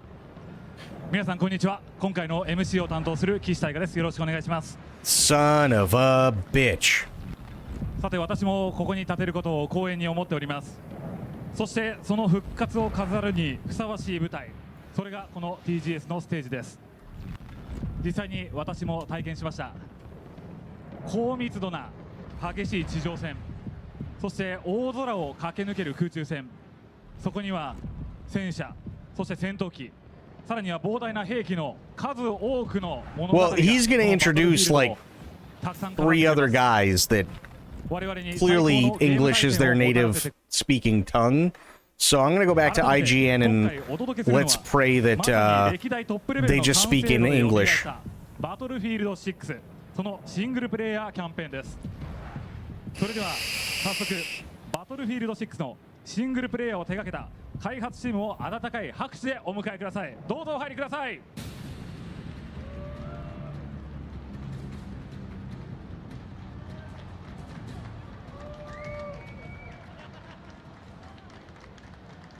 Okay, well, maybe 2 guys. Hi, I'm Phil Jasham, executive producer and the single-player lead on Battlefield 6. I'm so happy to be here today representing the teams across Battlefield Studios that have been hard at work on the game ahead of our launch on October 11th. Okay, this I don't mind because they have a translator. That doesn't bother me. こうして皆さんにバトル6のチームを代表してスタジオの仲間と共に今日この場でお話しできることをリリースを目前にして楽しみにしています。どうぞよろしくお願いします。During reveal and open beta, we hope you saw how Battlefield 6 is delivering an all-out warfare with the most intense and varied multiplayer experience in the series yet. これまで公開した情報やオープンベータを通してバトルフィールド6が史上最もエキサイティングで多彩なマルチプレイヤー体験を実現していることを感じていただけたのではないでしょうか。But today, it's all about single player. Oh yeah. しかし all those people zoned in. シングルプレイヤーです。The campaign is a gritty, adrenaline-fueled experience that will see you fight in thrilling missions across continents.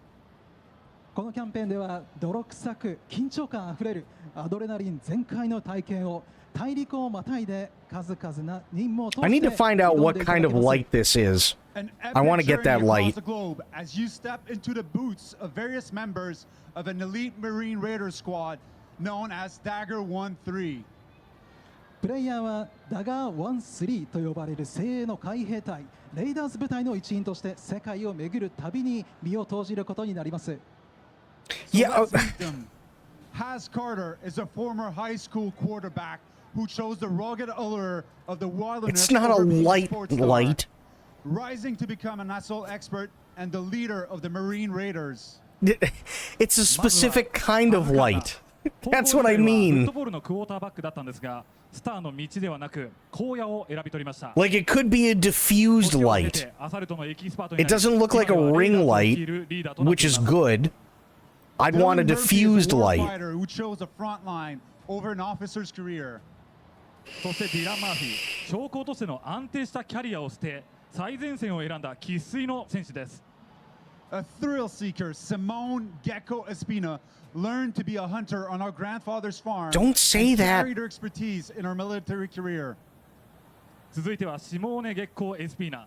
スリルを追い求めるシモーネ・ゲッコーは祖父の農場で狩りを学び、その腕を軍隊で磨き上げました。Clive Lopez wears his heart on his sleeve, and as the quad support, is an essential member of the team. 続いてはクリフ・ロペス。感情を隠さず仲間に寄り添う姿はサポート役として軍隊には欠かせません。And Lucas Semlock, a CIA operator with a largely redacted past. そしてルーカス・ヘムロック CIA の工作員であり、その経歴の多くは未だ機密のベールに包まれています。 So that's Dagger 1-3.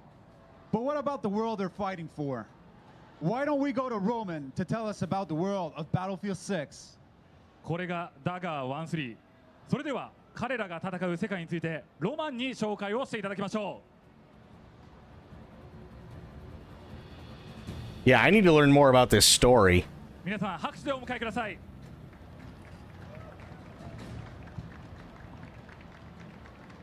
Hey everyone, my name is Roman Campos Ariola and I'm creative director on Battlefield 6 single player. 皆さんこんにちは。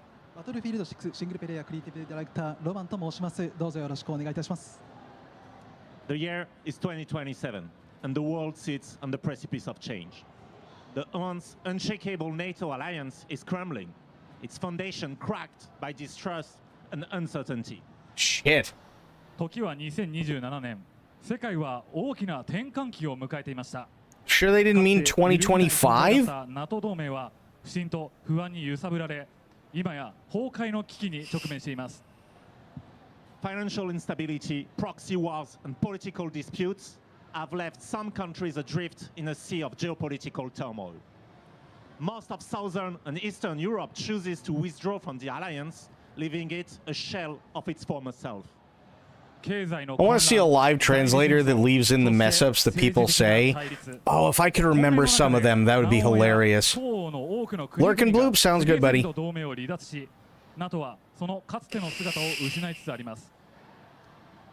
Amidst this chaos, a formidable force emerges. Pax Armata. It's a private military corporation, and it seized the opportunity to step into the power vacuum. Pax Armata is funded by a coalition of countries that includes some of the former NATO members. そんな中、新たに台頭してきたのがパックス・アルマータ。国家に代わり力を拡大する Okay, so that's interesting. 軍事企業です。その資金源にはかつて NATO に加盟していた国々さえ含まれていました。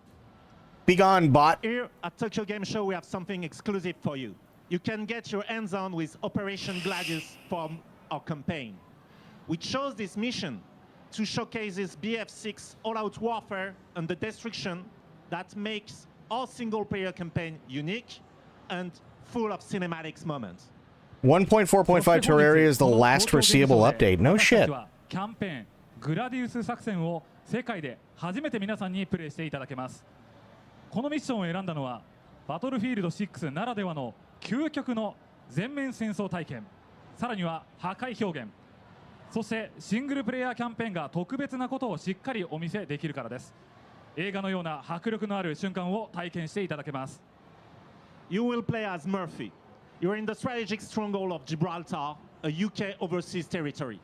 In Gibraltar, Pax Armata's ambition is to control the entrance of the Mediterranean by directly attacking the UK, threatening to ignite a global crisis.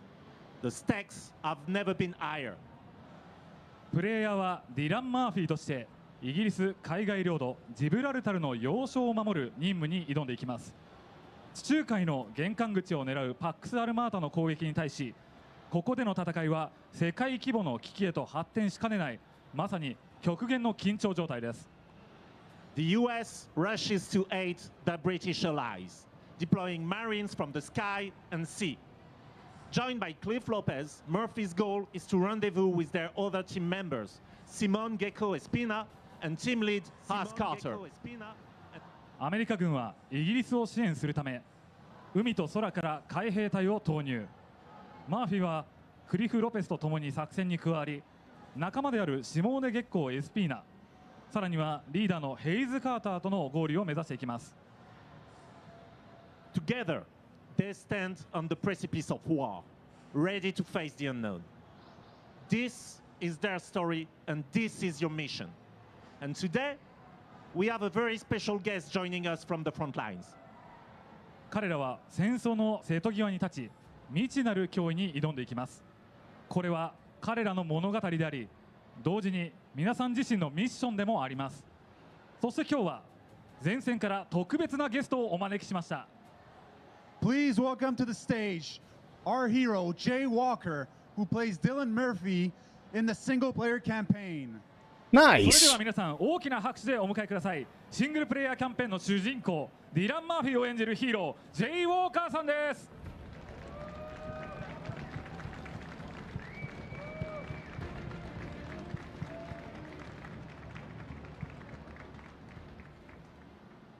Wow, the bots are being really fucking dumb today, huh? Jay さん、今日はありがとうございます。よろしくお願いします。So Jay, what was your first impression when you learned that you would play Dylan Murphy, an American Raider in Battlefield 6? では Jay さん、最初にバトルフィールド6でアメリカの海兵隊レイダーズ・ディラン・マフィーを演じると聞いたとき、どんな印象をお持ちでしたでしょうか？ It's a dream job. I wish that I could have gone back in time and told the high school version of me that played Battlefield 2 for the first time to not listen to your parents. All the time you're spending playing this will pay off one day. そうですね、できるならタイムマシンで自分が子供の頃に戻って親の言うことなんて聞かずにずっとバトルフィールドやっときな、夢の仕事がもらえるよと言ってあげたいですね。That's good. So, how was it like working with the rest of the cast? では残りのキャストの皆さんと働いたことについて経験をお伝えください。The rest of the cast. Don't buy BF6? No, absolutely buy BF6. In real life. BF2 is so old. 本当に友達になれた、そんなキャストの皆さんでした。So you see us working together as Dagger 1-3, and the truth is that in real life we had a lot of camaraderie. ですので皆さんもダガー1-3としてプレイをしていただくと感じる仲間たちの絆、これは本当のことであるというふうに考えていただければと思います。So Jay, what are you most excited for in Battlefield 6 beyond the campaign, obviously improving yourself? And what do you have as a message for our fans here in Japan? では、今回はキャンペーン以外でバトルフィールド6最も楽しみにしている要素について教えてください。それと日本のバトルフィールドファンに一言お願いします。皆さん、楽しんでいますか？ It is truly an honor to be here in Japan. Thank you so much. You know, before I visited Japan, I liked ramen, but now I love udon, and there's no going back. そうですね。このような場に呼んでいただけて本当に光栄に思っています。以前日本に来た時はラーメン以外ありえないなと大ファンになったんでしたが、今回はうどんを発見してしまって、もうあの頃には戻れないなと思ってます。Wasn't BF2 launched in like the 80s? No. Thank you. So now we're going to be looking at Operation Gladius for the first time. So on behalf of the team at Battlefield Studios. No, Battlefield 2 came out in 2005. That's 20 years ago. ミッショングラディウスを見ていきましょう。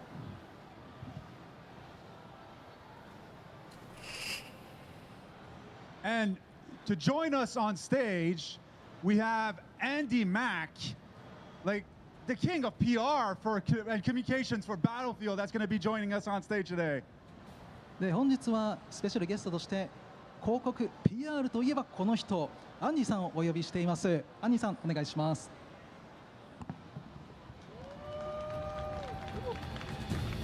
Thank you, Phil, for the wonderful introduction. フィルさん、どうもありがとうございます。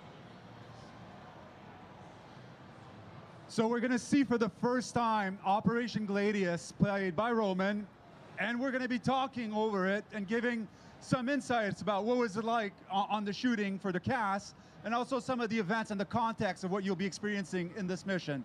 では実際にローマンさんのプレイを見ながら私たちがコメントオーバーという形で実際の開発もしくはゲームについての情報などを話していきたいと思います。Well, let's go! Let's go! やったるかと。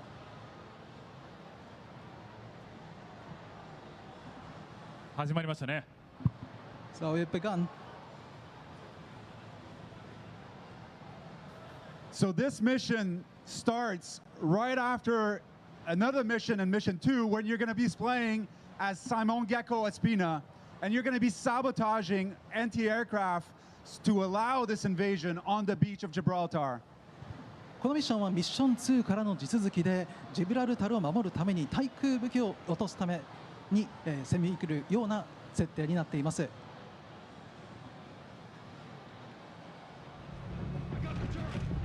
While this is going on, I'm looking at my mod tools and adding in a couple of phrases here, so just give me a second.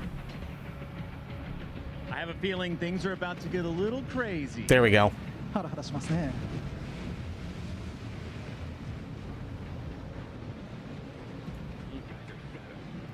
Much better.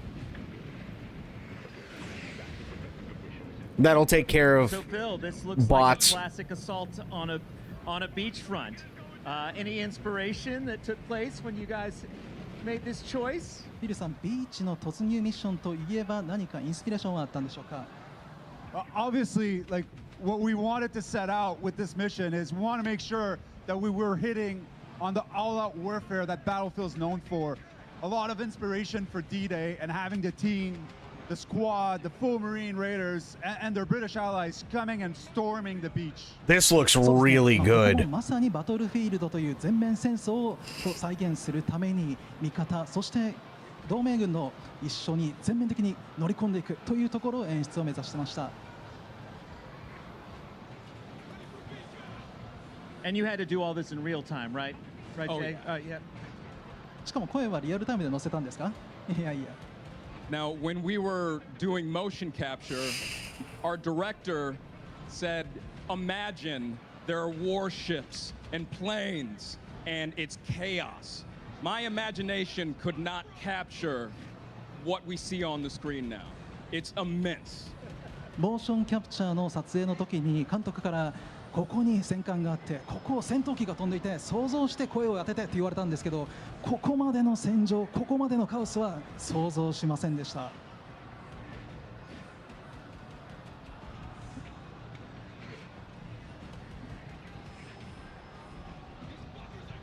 Careful, Roman. ローマさん、しないでくださいね。任せてください。So, Jay, yesterday on the stage, it was the first time you were playing the mission. What was your thoughts? ジェイさん、昨日ステージで最初にプレイしてどう思いました？ It's the first time I've been able to play as myself in a video game, and it is one of the coolest things that I've ever experienced. This really does look good. Holy shit. 自分自身のキャラを操作するなかなかない経験ですので非常にクールでした。I also really didn't want to die. それと今まで以上に死にたくないなと思いましたね。Also, Phil, you can really tell from some of this, like the kind of gritty nature that we took from some of the inspiration from some of the previous games. It really comes to life in this particular moment. 特に今の状況を見てわかると思うんですが、泥臭さ、もう粉塵まみれる戦闘というところが前作からの意思を引き継いでいるのがわかるかと思いますよね。ですよね、フィルさん。これジェイさんは実際プレイするときはアグレッシブに攻めていく方ですか、それとも慎重に進んでいきますか？ So, Jay, are you more of an aggressor when it comes to playing these games, or are you more on the defensive side? Yeah. That was a question. Sorry? That was a question. Oh, it was. I'm sorry. What was it? Are you more aggressive player or defensive? I personally am very aggressive when I play. I try to like get in there, get in the front line, and take it to the enemy. Like you'll see here, he just blew This up that looks whole so building. good. Instead of just fighting from a distance, just take the whole building down and then get in there. そうですね、自分はどっちかというと攻めなタイプで、今まさにそうであったようにちまちま外から攻撃するより建物ごと破壊してドカンと決めてやるって感じですかね。ジェイさんは？ How about you, Jay? I am a fan of running a tank crew. 自分はタンク部隊、戦車部隊で突きっていくのが好きですね。Which makes a lot of sense because Murphy is also an engineer. So I don't really care if I'm in the gunner's seat or I'm keeping the tank in the fight. なので、マーフィーも実はエンジニアのクラスなので、まさにそんな感じで、自分が銃を撃っているか、もしくは中に入っているか、そばにいてサポートしているか、どちらにせよですね、戦車とともにです。All right, so now we're seeing that Lopez, the team's support, actually rescued an ally that was shot down and is going to be helping him out. And we're going to see the first cinematic that you took part in the mission. ここからミッションで撮影した山田ロペスのサポートをしつつの場面になります。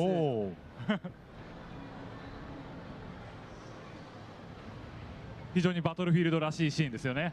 So, the battlefield moment, I would say. Oh, definitely a battlefield moment. まさに。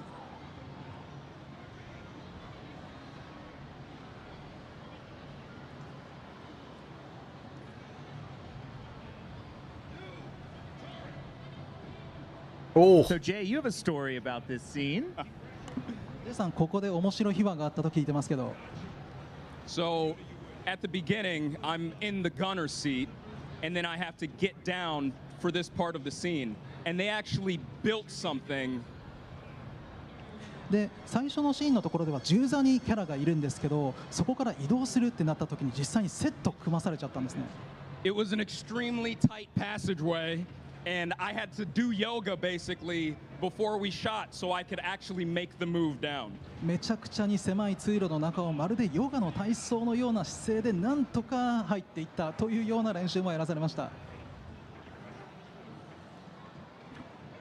So for Battlefield 6, we wanted to have that narrative cinematic experience. We want to make sure that our characters were memorable and that we were able to spend some face-to-face time close up with all of our squad members.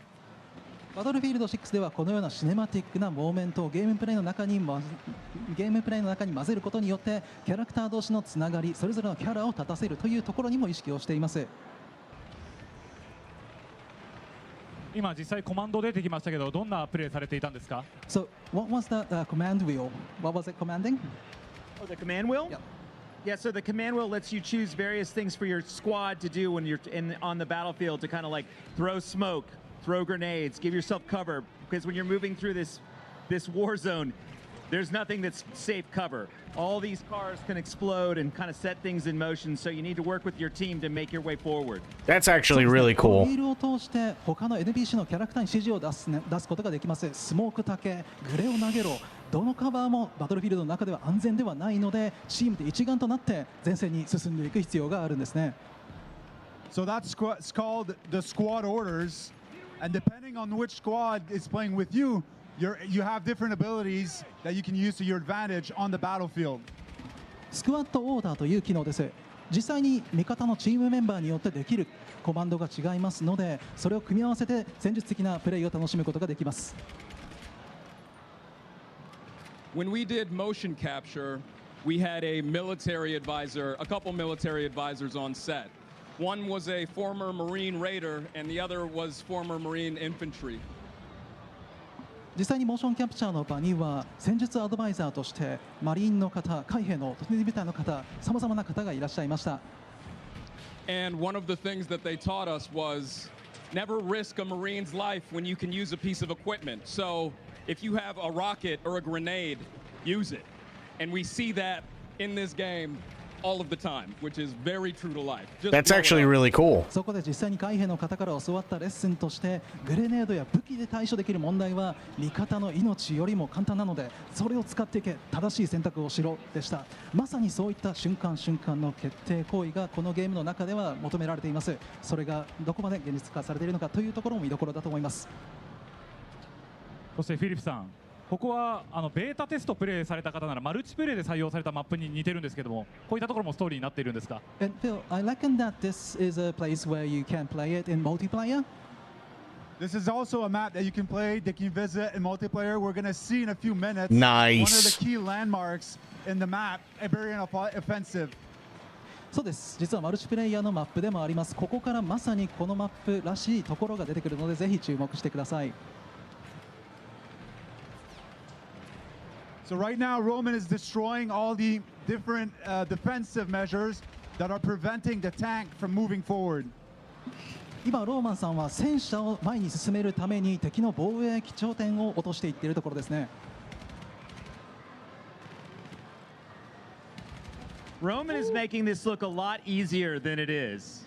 ローマンさんがプレイしているとちょいのちょいに見えますけど、実際はちょっと違います。戦車が来ましたね。So here comes the tank.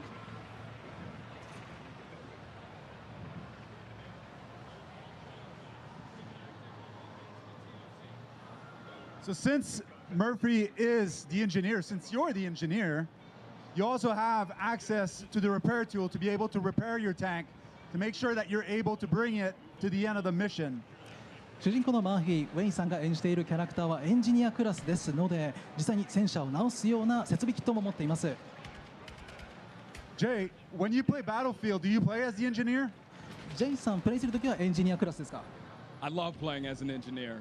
I love keeping the tank in the fight, but I also really like to fly.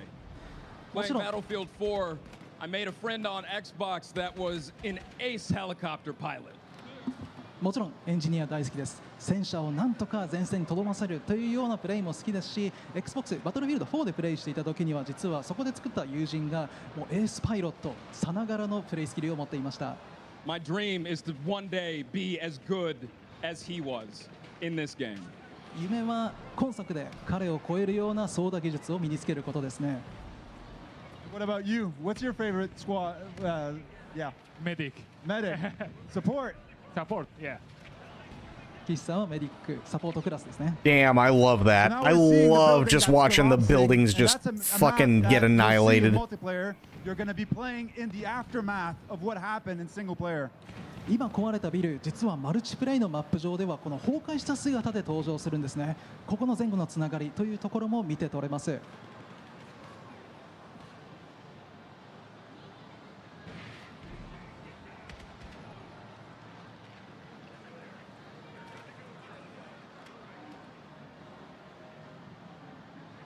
I'm sure there's nothing scary around the bend. Oh, of course not. 安全そうですね、いかにも。 You know, like the sniper. So one thing that is interesting in Battlefield is you see a sniper, you can snipe him or just blow him up. The building. Yeah, absolutely. Fuck it, you got an RPG, just level the building. Who gives a shit? And that's exactly it. Why risk a life when you can just blow up the building? まさに建物を壊して済む問題なのであれば命のリスクを冒す必要はないということですね。 The tactical destruction in Battlefield is amazing and is really key to being successful in single player and in multiplayer. You want to always use the environment around you to accomplish any of your goals. It really is like it's the key to getting great at the game. 戦術的に環境を利用する、破壊していく。これはマルチでもシングルプレイでもどちらでも重要な今作の要素になっています。 True, what's going on, buddy?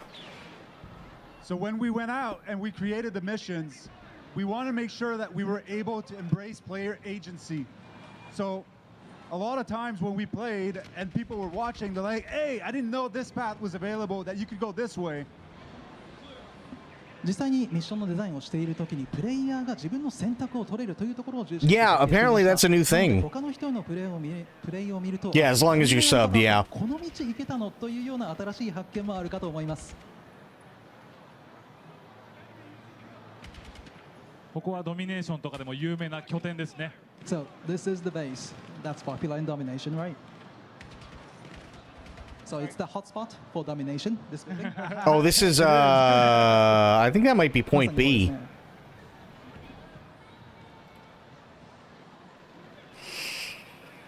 Oh no, it isn't. Okay, we're coming in from the other side then.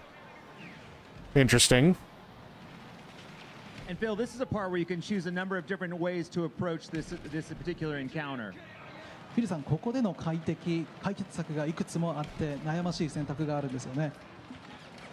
Yeah, in true Battlefield fashion, like you have obviously a tank that comes in, and now you need to choose how you're going to take it out, and there's multiple different ways for you to do that. はい、今まさにバトルフィールドらしいいきなり戦車との快適というシーンが迫ってきました。これをどう対処するのか、それはプレイヤーの選択肢に委ねられています。 Yeah, this is single player. Yeah, they're showing us like the single player showcase. ローマンさんは上を取るんですね。 So Roman's taking the upper part, I see. Yeah, he has a plan. I think he has a good idea on how to take it down. そうですね。ローマンさん、我に策ありといった感じじゃないでしょうか。ナイスショット。100発100中ですね。He's definitely making this look easy. まあやっぱりローマンさんがやると簡単に見えるというところでしょうか。 I cannot confirm or deny that I died there the first time. ここで自分が初プレイの時死んだか死ななかったかは言わないようにしておきます。And we're actually going to wrap this up right now, but this moment, when you are looking at this, when we initially set out the vision for Battlefield, we actually created a moment that was exactly this as the vision of what we wanted to achieve. And I think that the team at Battlefield Studios were able to deliver on this. 今回のデモプレイはここまでとさせていただきます。ただこの瞬間この景色をまさにチーム一丸となって目指していたので、それを 100% ゲームの中で作り出せたというところを誇りに思っています。ありがとうございました。ありがとうございます。Well played, Roman. Well played. Well played. ローマンさん、well played。ナイスプレイです。Yeah, I need to find out what kind of light that is that they have on the monitors. 皆さんいかがでしたでしょうか。私も実際にこう見てみまして、やはりこう開発者の何かこう理念、あとはビジョンがしっかりこう見えた、そしてしっかり詰まった今回のバトルフィールド6のシングルプレイヤー見えました。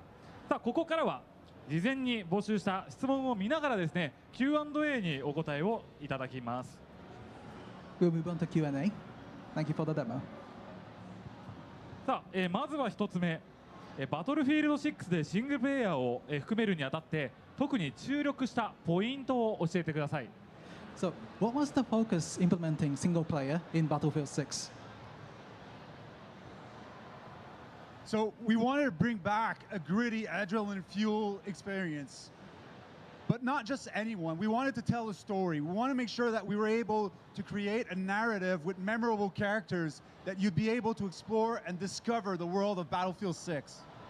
そうですね、バトルフィールドらしい泥臭さ、アドレナリン全開のゲームプレイを人に覚えてもらえるような好きになれるキャラクターを通して体験してほしい、そういった世界観作りを重視しています。And so the events that happen in the single player campaign are the foundation of why the war happens.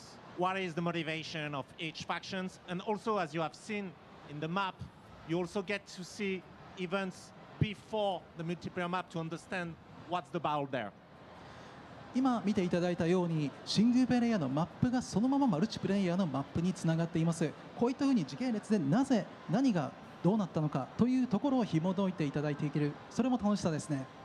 With the goal to create that cinematic experience with the unique elements of Battlefield, whether it's the squads, the destruction, or the amazing combat system. このようにバトルフィールドらしいチーム、戦闘、破壊、すべてを全面的に楽しんでいただける作りになっています。ありがとうございます。一つ目の質問を、まずは聞いていきました。そして二つ目の事前に You're a skilled handler in Death Stranding now. Hell yeah. 含まれていませんでした。今回復活させたのはユーザーからのフィードバックが影響していますかという質問がありました。So, single player didn't exist in the previous one before. So, was it user feedback that made you want to apply single player into the newest edition? Well, we wanted to create the biggest Battlefield experience ever. So when we set out to create Battlefield 6, single player was something that we wanted to be with multiplayer. And we believe when we revisited the entire system, the entire foundation of what Battlefield 6 is, we believe that we delivered on that vision. そうですね、新作を作るにあたって今までにないボリュームを持ったバトルフィールドを作ろうというところがありました。そのビジョンを達成するために Honestly, I feel like when it comes to Battlefield, some of the most successful Battlefields were the ones that had single player. It was really important that we built a Battlefield universe that felt real to the player, that there were real stakes at play, right? Not only in single-player campaign, but then those moved over to like, so when you played multiplayer, you knew what you were fighting for, whether it was for NATO or Pax Armada. It gave the world a lot of depth and like a reality that you could live in. Yeah, そうですね。 that's fair. プレイヤーの方にはぜひこのバトルフィールドの世界観、これを現実のものとして実感していただきたい。それをキャンペーンを通した土台作りで考えています。パクサルマタもしくはどの派閥がどこで戦っているのか、これを自分の身のこととして体験していただけるのが目標ですね。なるほど。シングルプレイヤーもね、そういった体験があるからこそマルチプレイも楽しめるというところなんでしょうか。そして3つ目です。シリーズの過去作と比較して今作のシングルプレイヤーはどのように進化をしましたかという質問がありました。So, how has the single player experience grown since the previous single player in Battlefield? What are the new additions to the single player? What are the new additions to the single player from the past single player experience in BF? So the goal with the single player here, like we said, was to create, yes, the cinematic universe behind Battlefield 6, but also to deliver on the unique elements of the all-out warfare that compose Battlefield 6, and how much the destruction has been pushed, and also the cooperation with the rest of your squad. And so that's what you can see in the experience here. It's how much the destruction not only is visually impressive, but it's also in service on the gameplay, and also the presence of your squad. Not only they are amazing teammates, but also they are useful in the gameplay. You can direct them, and they can give you a real edge on your enemies. そうですね、シネマチックであったり、これまでになかった規模での全面戦争、破壊といったギミック、そういったところがゲームプレイとしても新しいですし。It looks like that's not actually a light, it's a fan. I mean, it could be, but I've been looking for like a small diffusion light that is in something like that, but I don't have to pay like $200 through Elgato.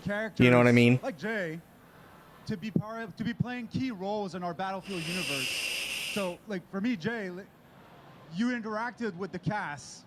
What was your impression with the team that you were interacting with? そうですね、まさにジェイさんのようないわゆるまさに主人公といったようなキャラクターを中心に添えるところが重要なところでしたね。ジェイさん実際にキャラクターを演じていた他のキャストの方と接してどういった印象を持たれました？ One of the very cool things about being the player character is that I'm the camera most of the time. So you hear me, but you see them. And they brought it every single day. They are so talented. It was a privilege getting to work with them. そうですね、主人公を演じるところでのメリットとして自分が他のキャラクターを映すカメラマンのような役割になれるところがあると思います。そのカメラマン的な役割を通して彼らについて言えることは本当に才能にあふれた素晴らしいアクターだったというところですね。もう毎日毎日これ以上ないといったような素晴らしいパフォーマンスを演じていただきました。ありがとうございます。さあ続いての質問ですが4つ目です。プレイヤーはどのようなキャラクターや役割を担うことになりますかという質問がありました。So the next question is, what will be the role that players will be playing as when playing in single player? They're actually going to be playing multiple different roles in the campaign. So we're going to see, depending on the missions that you play, you're playing it through the eyes of different squad members. So you're going to be playing Dylan Murphy, but you're also going to be playing Simone, Gecko, Espina, and Has Carter, key members of the squad. そうですね、実はストーリー中チームメンバーの視点がそれぞれ変わりますので、もちろんカーター、シモン、また隊の中での主役となるもしくは重要な役割を占めるキャラクターたちそれぞれの視点、それぞれの役割を楽しんでいただけます。And with them too, you get different experiences, right? They change. So like what you see here when you're attacking the beachfront, but in other places, it could be in a subway, it could be in an open field. There's a lot of different things, and using those class identities and those class skills is going to be like using gadgets and the things like that is the key to solving and moving forward throughout the mission. またキャラクターによって陛下も異なりますので、マップが変わる、シーンが変わる、先ほどの回線のようなところだけではなく、屋内、市街地、地下鉄といったさまざまな戦場、さまざまなクラス、陛下やスキルを合わせてその問題解決をどのようにしていくのか、ここも楽しみの一つだと思います。ありがとうございます。さあ続いての質問ですが、シナリオ開発において実世界の軍事や地政学的な背景などどのような調査や取り組みが行われましたか。例えばモーションキャプチャーのような特別な努力はありましたかという質問がありました。So when developing the single player and the scenario, what were the influence that you have taken from real-world geopolitical situation, or what were the real inspiration that you have gotten from motion captures? If you can share us the story from how the real world is connected to the game.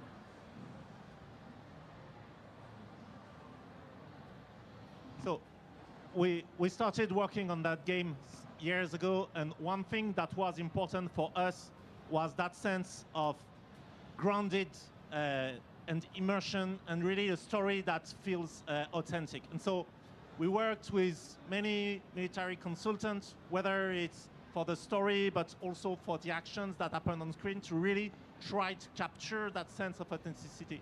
But it's a game. It's a work of fiction. It's not a comment on real world. They're really slim ones that go along the top of the monitors for like $40. Yeah, that's what I'm looking for, but it needs to be like a a key light. It can't be like a ring light, because ring lights just punch you in the fucking eyeballs. There needs to be diffusion. That's the big thing.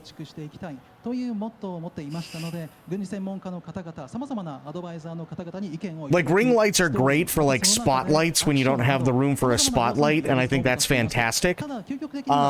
So like doing DJ stuff, that works fine. But yeah, I need like key lights where it's already diffused. なるほど、ありがとうございます。そしてシングルプレイヤーではどのような体験要素が特に強調されましたかという質問がありました。例えば没入感、そして意思決定、脚本など何かあれば教えてください。Okay, what are the highlights of experience that you can get from single player? For example, the feeling of immersing yourself to the game and the world, or experience or thrill of the battle. So one thing that was really important for us with the single player is that sense of variety from each mission, whether it's the variety of the places you visit. You go from Gibraltar to Cairo to remote Tajikistan, even to Brooklyn and New York, but also that variety in terms of gameplay. You get to play different squad members or different class from the Battlefield universe and use different tools, and also the variety from the set pieces, like seeing the big destruction of the building we just saw there. At some point you're in a tank, in a Cairo mission, etc. Like really to embrace the variety of gameplay and set pieces that the Battlefield context allows us to use. そうですね、やはりさまざまなバラエティをプレイ中に持たせるといったところでしょうか。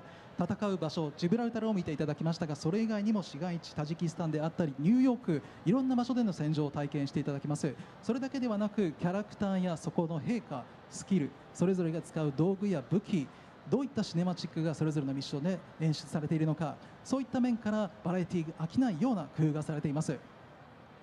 And I think like the mission that Byron gave us was create a single player campaign that is 100% Battlefield. What does that mean? It's all-out warfare. We saw that. It's tactical destruction. We saw that. It's the squad play with your teammates, making sure that you're able to see all the different collaboration between the squad and the different classes that shine. We saw that. For us, that's what the objective was. It's to create a cinematic experience that is all Battlefield.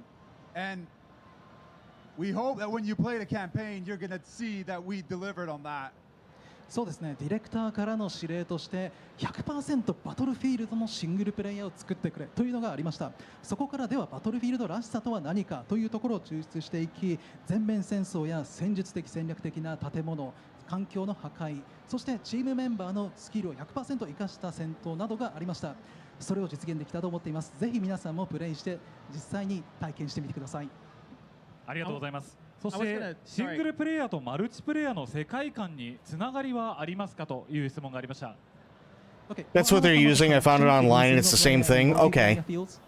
The Elgato Keylight Neo, huh? Well, all the classes are the same. So the classes that you're playing, when you're playing a recon, when you're playing a support, where you're playing an engineer, these are the classes that you're going to find. So from a gameplay experience, the gun feel, it's 100% the same. The movement, we're using the same foundation across single player and multiplayer. But on top of that, like we discussed earlier, the missions take place in environments that are the same as the multiplayer universe. So what you see is the events that happen before, during, or after events that take place in single player. そうですね、ゲームプレイや陛下それぞれのスキルや武器、また移動に関するところは実際にマルチとシングルで変わりはありません。どこが違うか、どこを使っているかというと、実際のマップがマルチのプレイヤーでマルチでプレイするマップで、シングルプレイヤーのイベントの後であったりその前、そことの時系列的なつながりがあるというところですかね。ありがとうございます。そして皆さんからいただいた質問はすべてお答えはしたんですが、せっかくなのでちょっと一問私からお聞きしたいんですが、ジェイさんにちょっとお聞きしたいです。シングルプレイヤーキャンペーンの中で自分の演技ここを見てほしいというポイントがあればぜひ教えてください。So my personal question to you, Jay, which part of the single player scene that you think you nailed it? There are a couple very important moments. Yep, that's the one. that we haven't seen, so I don't want to spoil it yet. But just know that when there's a lot of emotion and heart, that we gave it everything. And I'm very proud of the work that we did. そうですね、ここっていうとストーリー上のネタバレになってしまうので、抽象的な答えになってしまうんですが、心情的にも自分の演技全身全霊を尽くしたというシーンがありますので、ぜひそこを楽しみにプレイしていただければと思います。ありがとうございます。Thank you very much.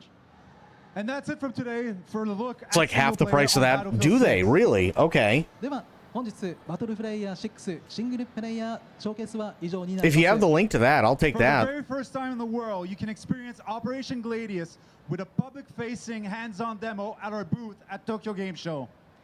Be among the first to experience this groundbreaking moment in Battlefield history. そして本日この東京 Oh yeah, that is. Holy shit. 世界で初めてグラディウスミッションを一般公開し実際にプレイしていただけます。バトルフィールドの歴史に残るこの瞬間をぜひ皆さん自身の手で楽しんでみてください。On behalf of the teams across Battlefield Studios, we're thrilled for you to get your hands on Operation Gladius, and we can't wait for you to play when Battlefield 6 launches on October 11th. バトルフィールドスタジオのメンバーを代表して皆さんがグラディウス作戦を楽しんでいただけることを Wow, that's actually really good. It's on sale right now. 10月11日発売日に皆さんにプレイしていただけるのを心待ちにしております。ありがとうございました。ありがとうございます。そしてここで改めてご案内です。今バトルフィールド6を予約すると限定特典トゥームストーンパック、こちらを手に入れることができます。特別な兵士スキン、武器パッケージ、プレイヤーカードなど豪華なアイテムです。この機会を逃さずぜひ予約をして報酬を確保してください。私自身も今回シングルプレイヤーキャンペーン、改めて見ていきましたけども、やはりバトルフィールドはマルチプレイヤーももちろんシングルキャンペーンも両方面白い作品です。ぜひね皆さんで、自分だけのそしてみんなだけの戦場を作り上げていきましょう。さあ改めましてバトルフィールド6は発売日10月11日まもなくです。そして本日は会場にお越しいただいた皆さん本当にありがとうございました。それではまた戦場でお会いしましょう。さよなら。See you. So keep me around because I can find things. That's true. You can. You absolutely can. So what did you guys think? What did you guys think of the Battlefield 6 single player stuff?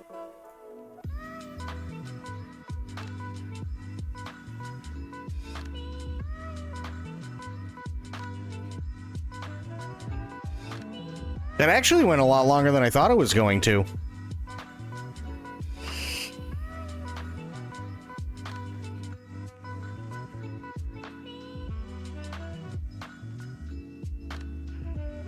That went for how long?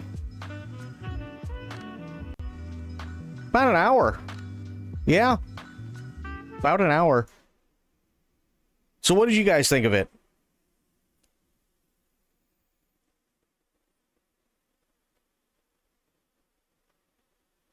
I'm excited.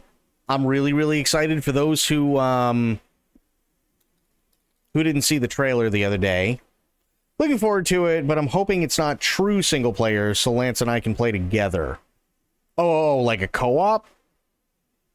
I don't know if they're going to have a co-op through it. But this is the campaign trailer. It just came out a day ago. For those who haven't seen it. Hostiles inbound. 100 meters in closing. I got 2. East side. Moving right to left. I got 3 west side. Frame shoot. On the T of execute. 3, 2, 1. Execute. The world as it's commonly known has crumbled. Alliances that held since the end of World War II, gone. Dagger, this is Pax's ballsiest play yet. If they succeed, they will have secured the most strategic rock in the history of warfare. Want to help our friends take back this rock? Hoorah! You're playing a dangerous game, no doubt about it. Wouldn't be Dagger without insurmountable odds. The whole world's gonna look different now. Just takes a little shake of perspective. Gotta love a challenge.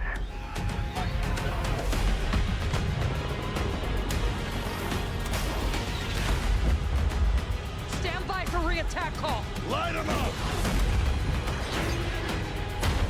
We gotta move!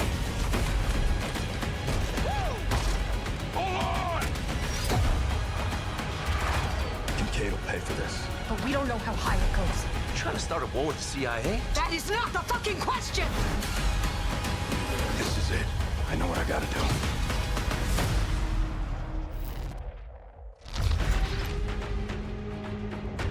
Looks good to me. Looks really good to me.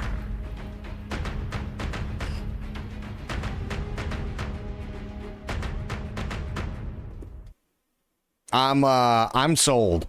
Maybe it's just me, but I'm totally sold. So yeah, here I'm gonna put it on BRB because we do have ourselves a little over an hour. Just a little over an hour, but I think we can get some Bayonetta in.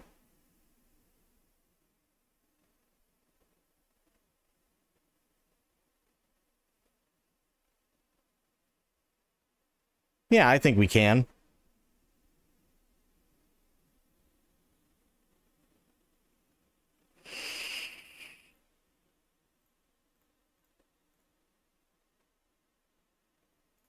Because it's been a minute. It has been a minute since we've done some Bayonetta. Sega. Granted, I also don't know how much is left, but still.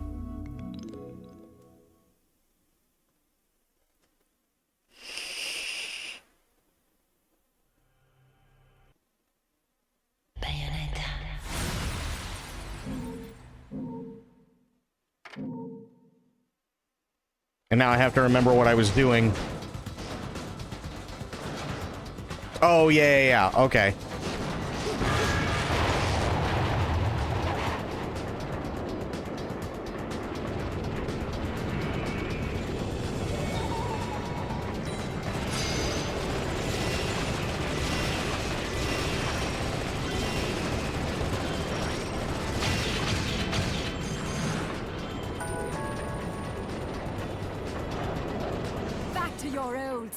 Are we?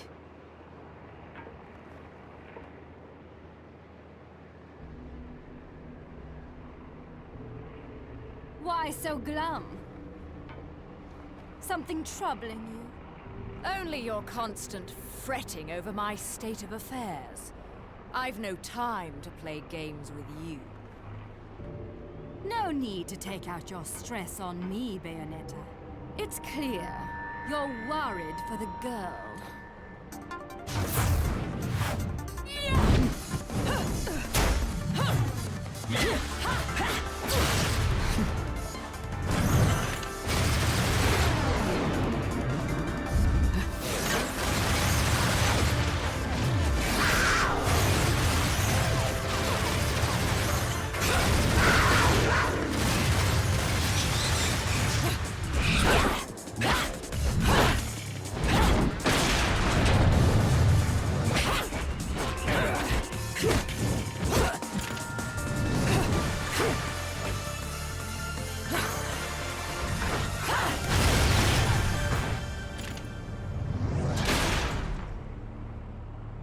Well, shit. Now. My, aren't we attached to our precious little one? Do you like it when she calls you Mummy? You're absolutely delusional. If I leave her, he'll never shut up about it. And his whining is twice as irritating as anything the child could muster. You've quite the tongue when it comes to curling round the truth. And what about you? What are you hiding? Correct me if I'm wrong, but I think these might mean something to you. I've no need for worthless junk.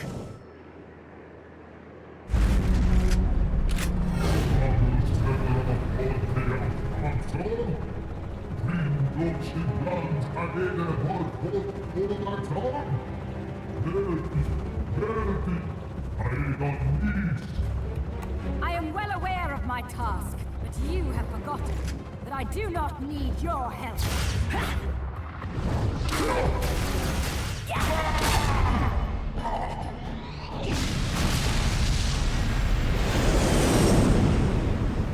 It seems your little friend is gone forever.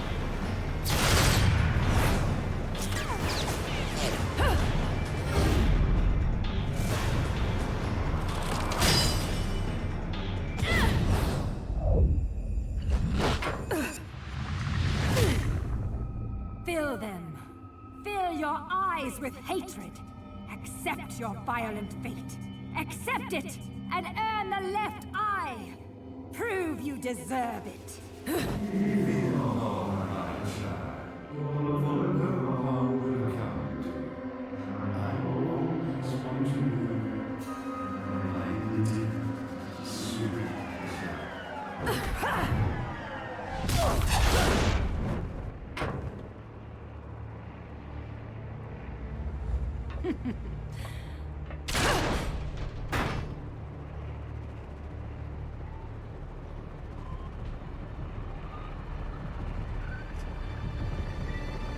Oh boy.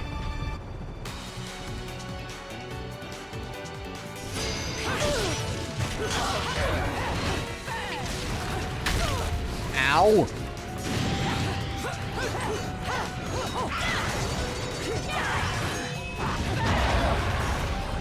Oof.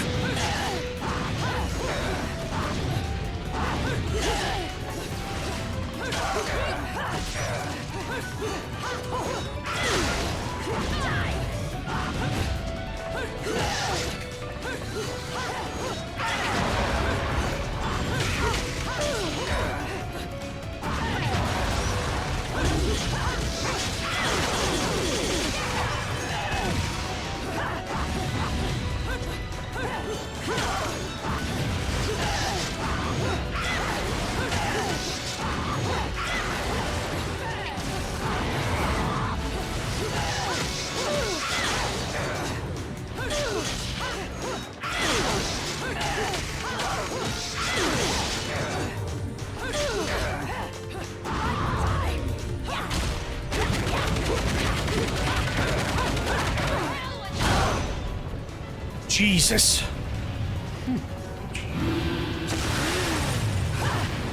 Feel your fear. Hang on. Item, lollipop. Must use lollipop. Okay.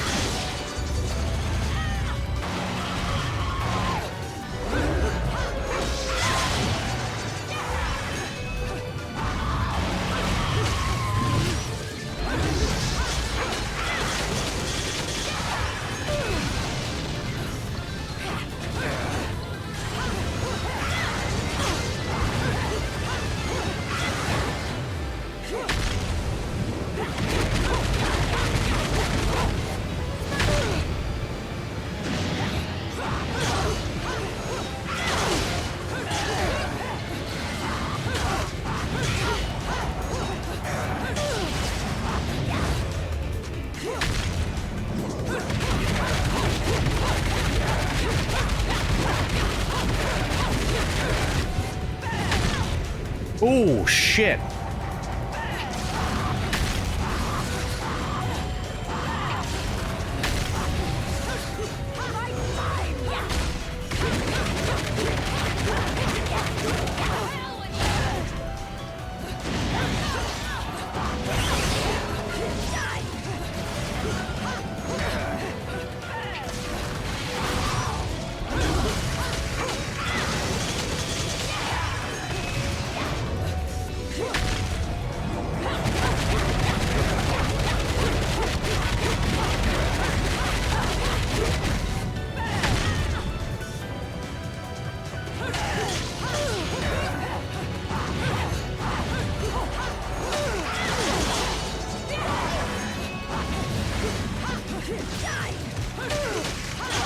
There we go.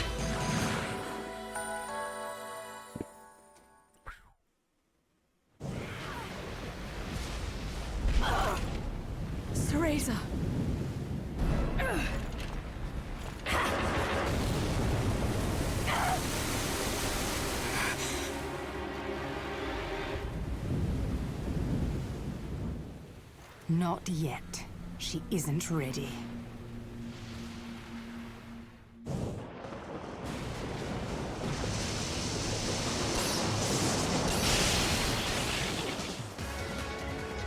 Okay, well, none of that looked good.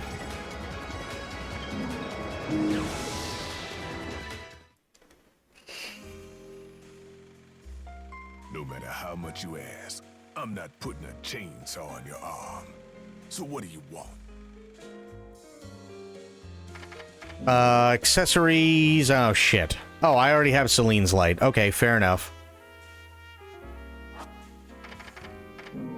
Techniques.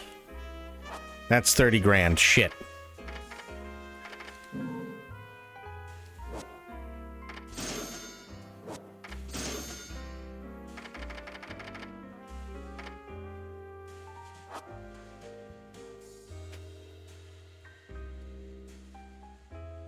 Oh. There we go.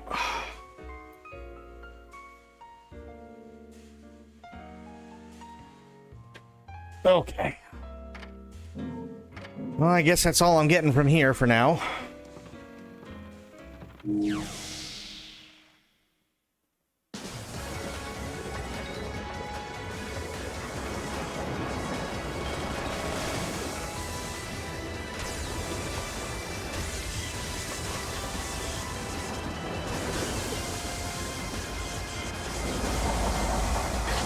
Ow. Details, Eyes of the World. Several hundred years ago, the now vanished clans of the Umbral Witches and Lumen Sages stood as overseers of time immemorial, thriving from their remote European base known as Vigrid. However, their reign quickly came to an close, via a violent war that ended in their mutual destruction. Their war, lasting for 100 years, saw the witches and their campaign of assassination push them to the brink of victory, yet the people's fear of these powerful women spawned the witch hunts, and eventually both clans vanished into the ether.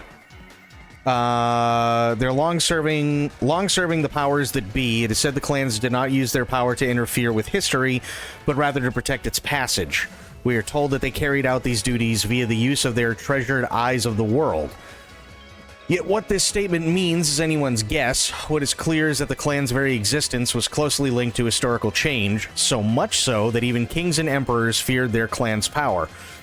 There were two Eyes of the World, one each controlled by the witches and the sages, which when used together were able to carry out their stated task of overseeing.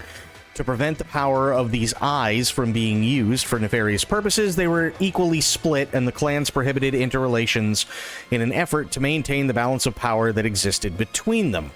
The irony is that the Grand War led to the clan's destruction, or that led to the clan's destruction, was sparked by these very treasures. After their downfall, the Eyes of the World suddenly disappeared. Information about them is extremely limited. What sort of item were the eyes? What shape did they take? All this remains unknown. The black markets recently saw a large gemstone come onto the market bearing the name Eyes of the World. Although it may be a different item under the same name, or even a mafia scam meant to gauge market reaction.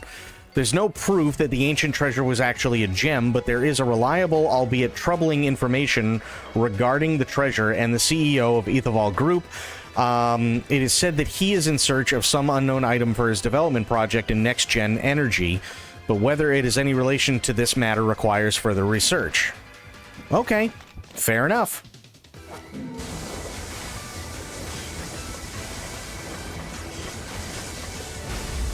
Little one, where are you? Little one, can you hear me?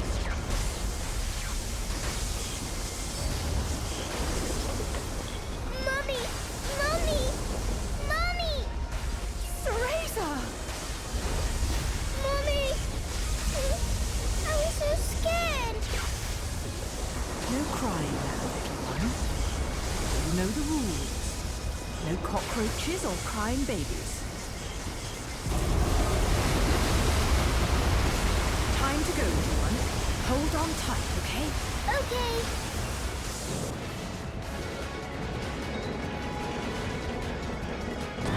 What in the absolute fuck is happening?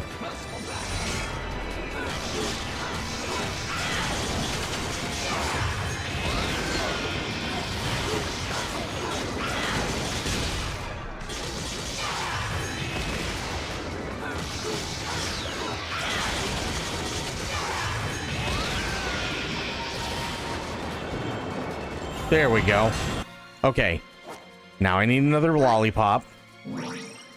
There we go.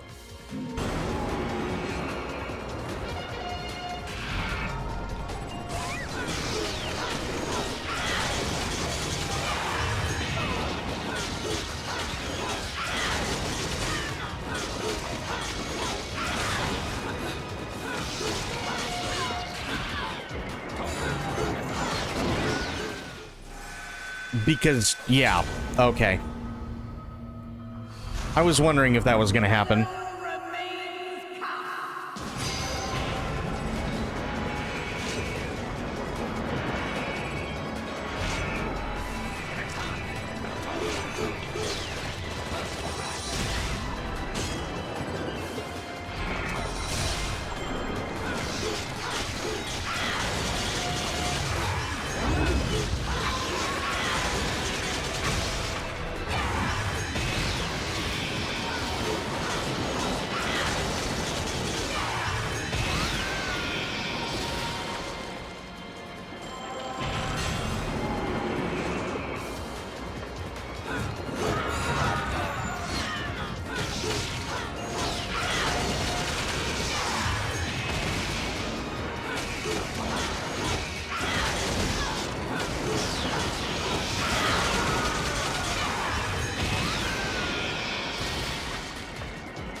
There we go.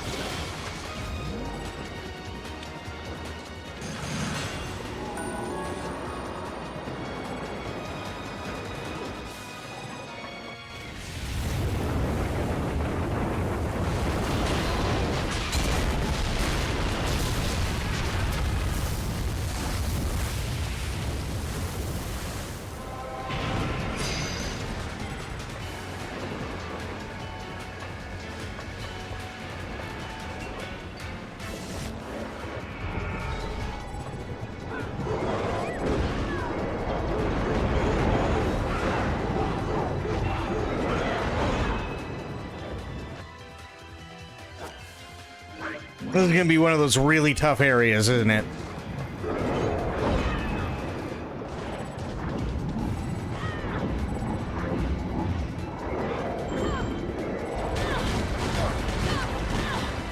Oof. I am taking a fucking beating right now.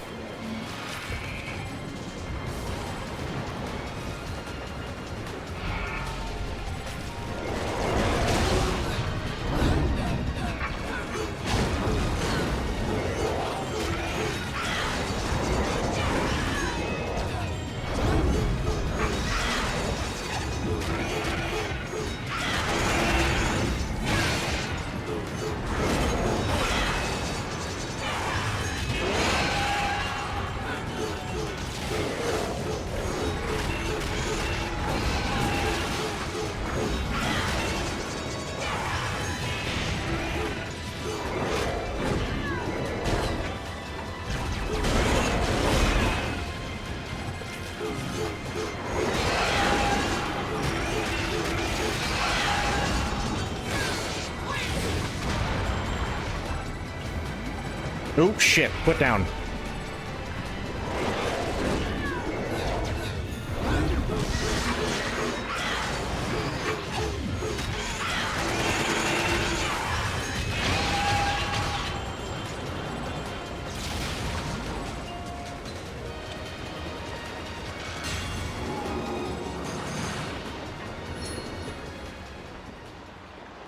Okay, that's not good.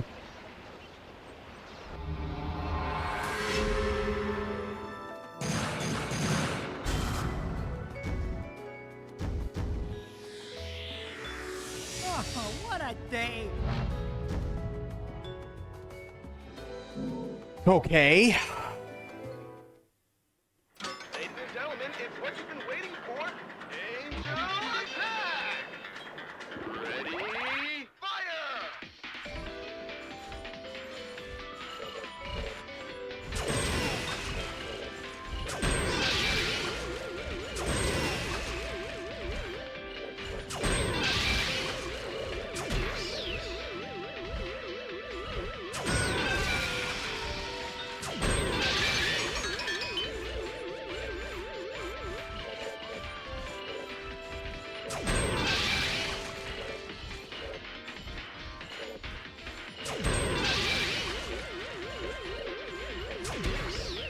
God damn it.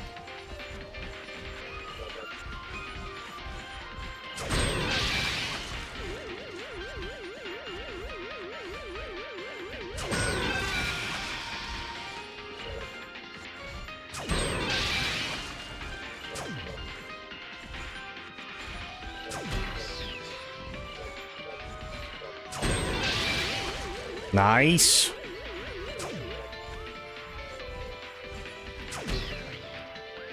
I'll take it.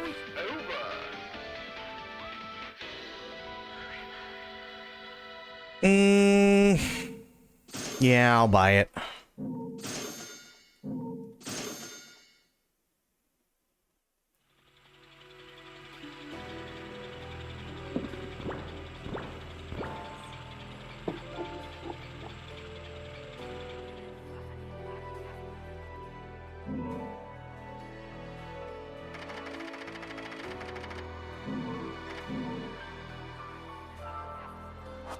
All right.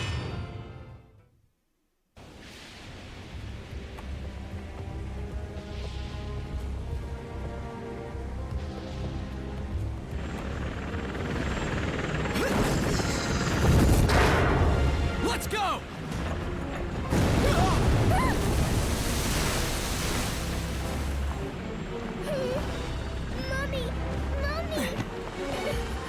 It's okay, little one. I'll be right back.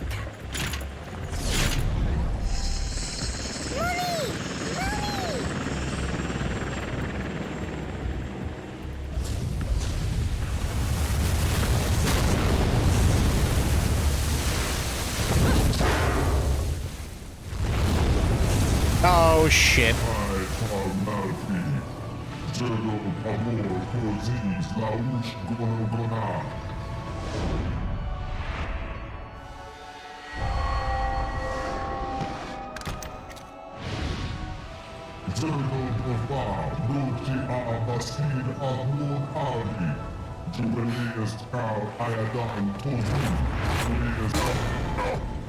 Ooh. Ugh. Another talkative type. I don't think I've got time to entertain your blather. I'd much rather hear it straight from your boss.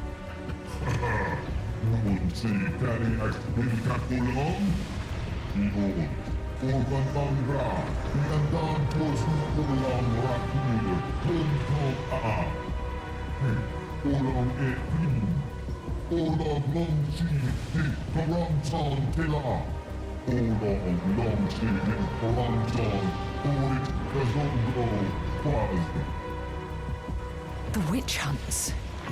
Rest, I heal. King Salman Emadilpa, Ubre Ayadon Tozu, Tul Payak Suposi, Uauna Aldi, Galdam, Uauna Kaosko,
Nice.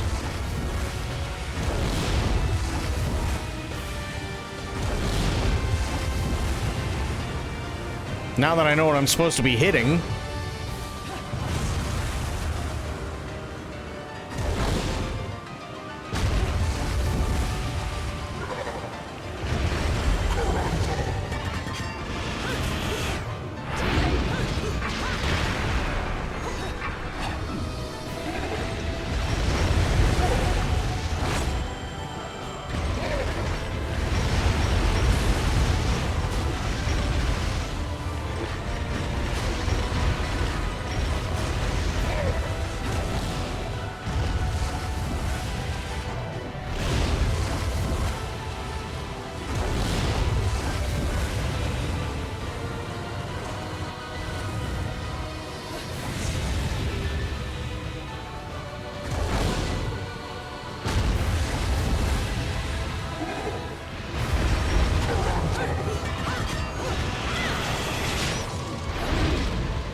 Damn it.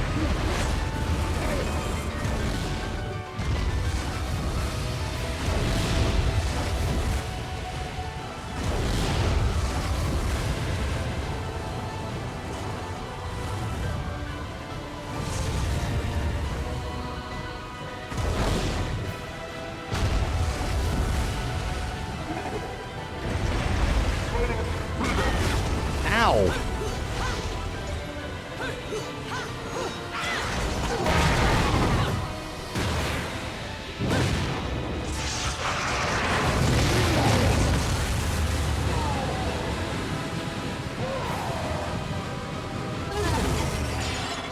Damn.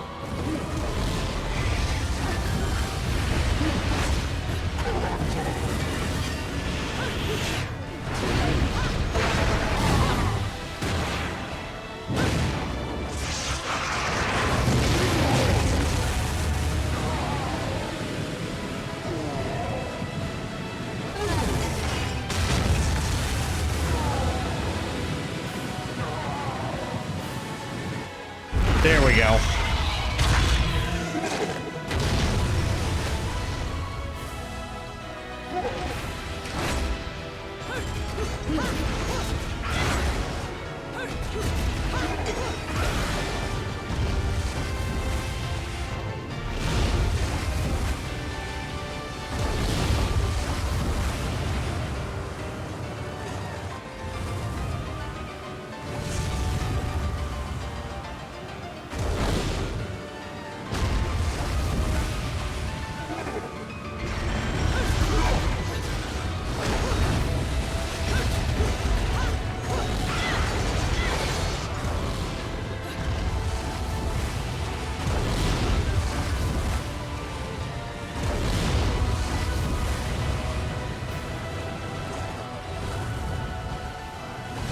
This is a cool fight.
Hang on. Item.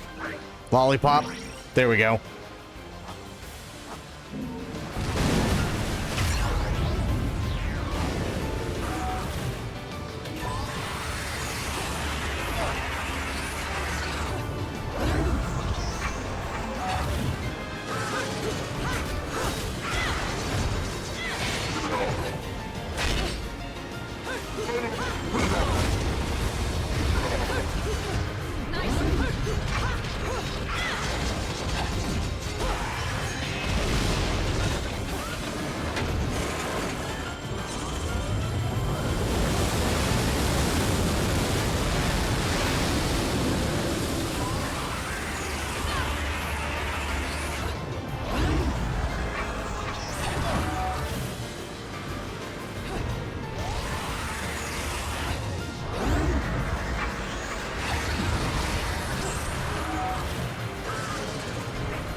Ow, dick.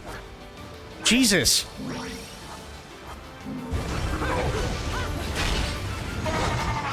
There we go.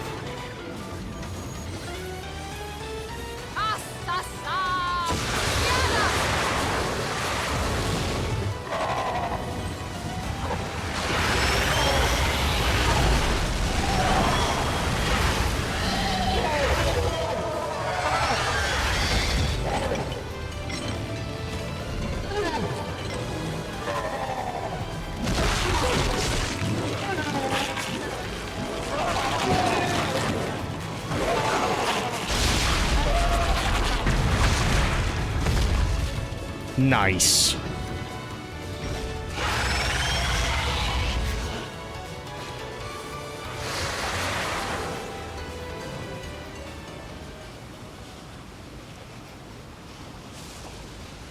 I have no idea why you would want this stone. It would look absolutely terrible on you. Much too flashy.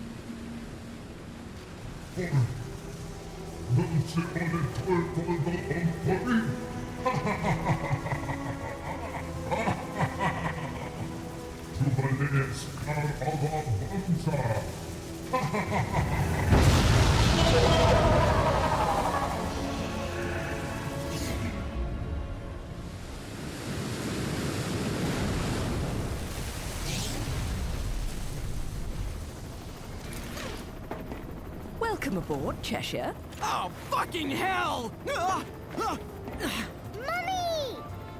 I told you I'd be right back.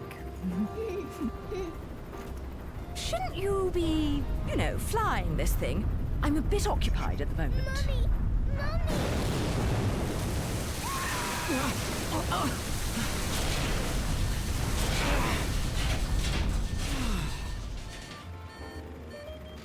Well, so much for the subtle approach.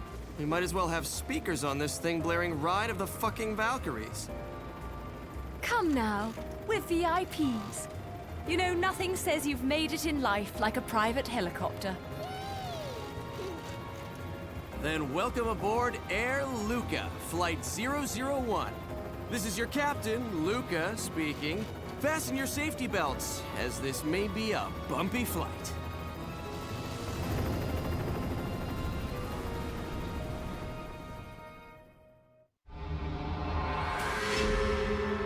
Okay.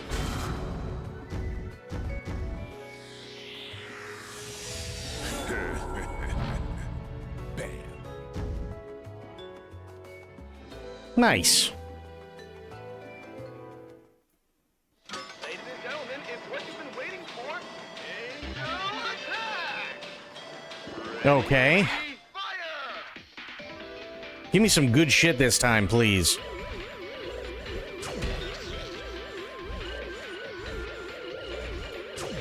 Oh, God.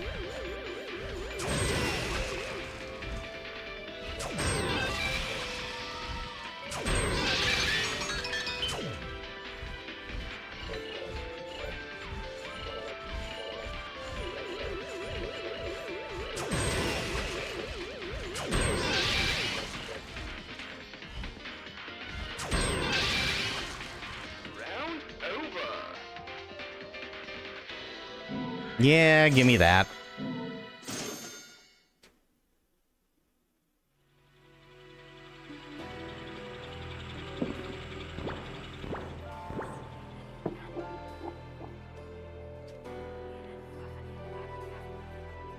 Oh boy.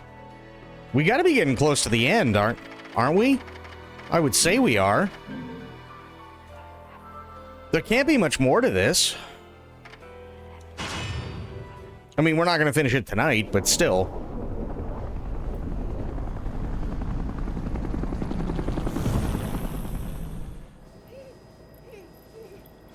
You're really not going to like what comes next.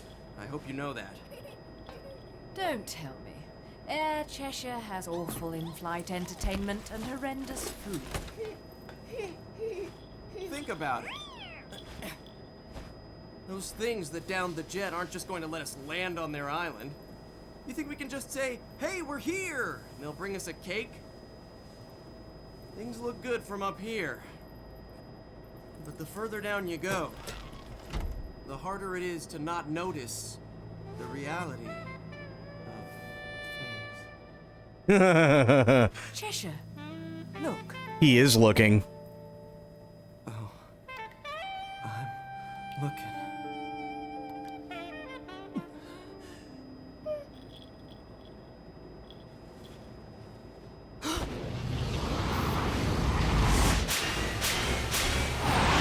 Oh, fuck me.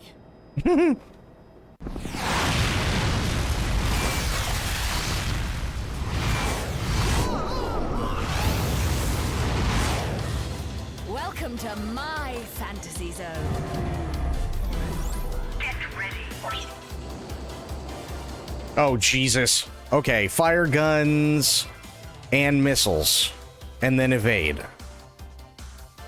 Okay.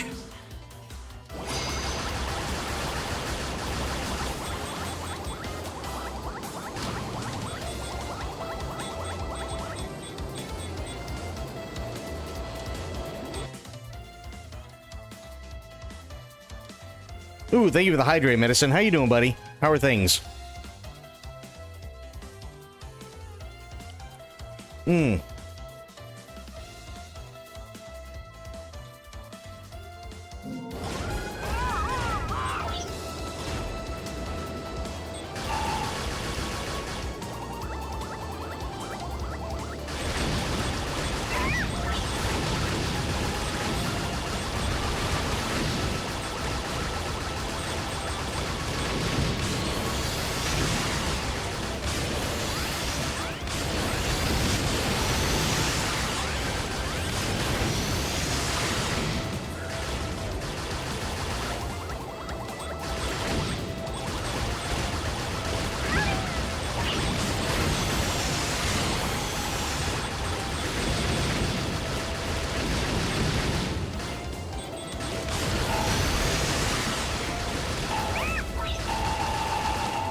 No, I don't.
Wait, is Twitch hiring for your old job?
Jesus.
Got expert handler and turn on the wind farm, but almost got grabbed by the BTs. It was not fun at all. There was a whale and everything. Oh yeah, Aelin.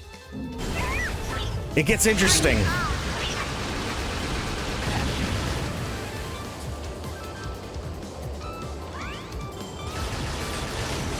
That wind farm section is something.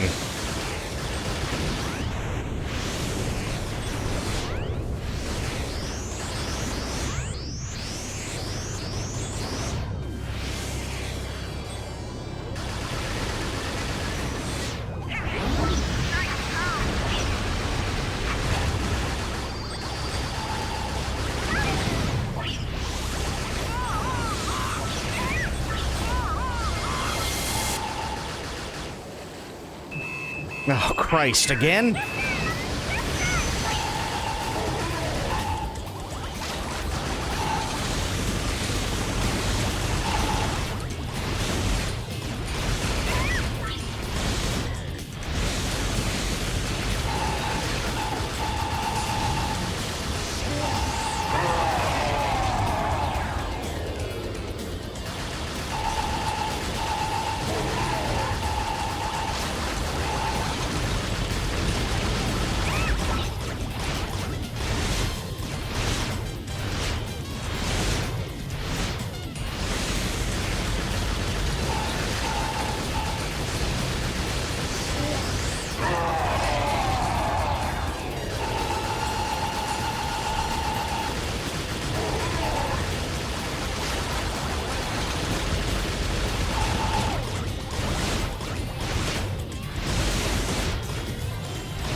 Oh.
Come on.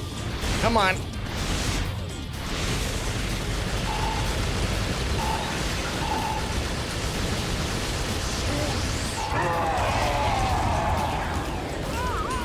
Ow.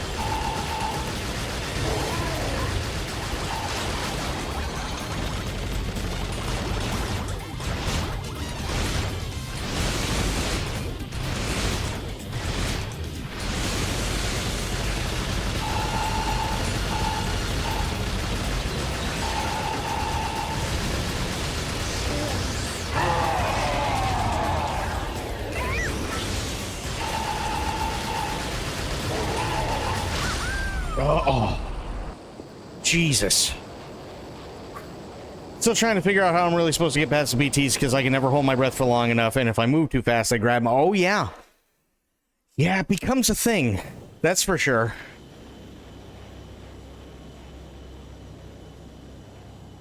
It's brilliant, Mummy!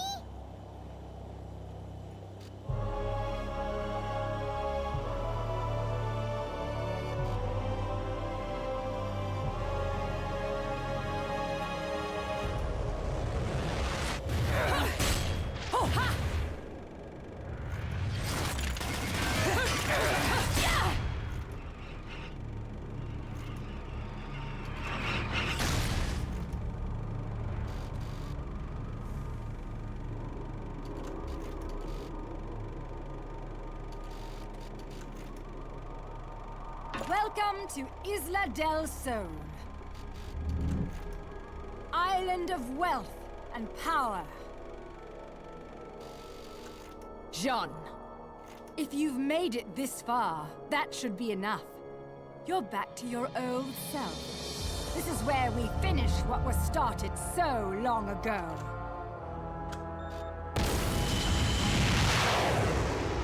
A friend of my enemy is also my enemy, be it witch or sage. The Lumen Sages. They were our counterbalance as overseers.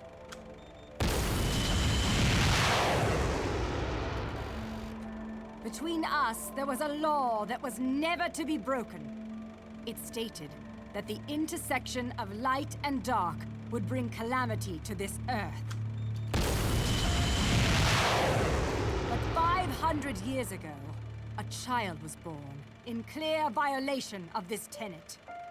That child was you. 500 years ago.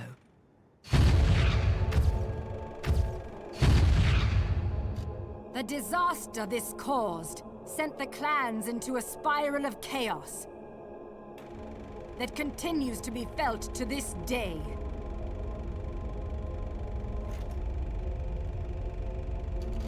You, the half-breed of light and dark, are at the center of that chaos.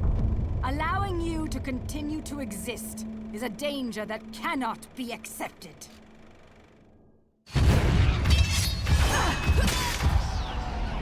When the eyes of the world are within our grasp, the power of creation will be awakened. That is why the left eye, our treasured left eye, will never fall into the hands of another.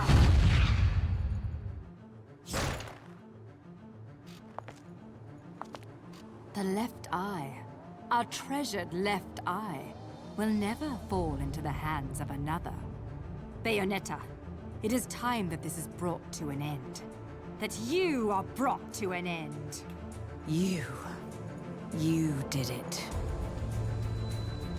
It is our charge as witches to protect the treasures of the clan by any means necessary, even if it means burning every inch of this island to a crisp.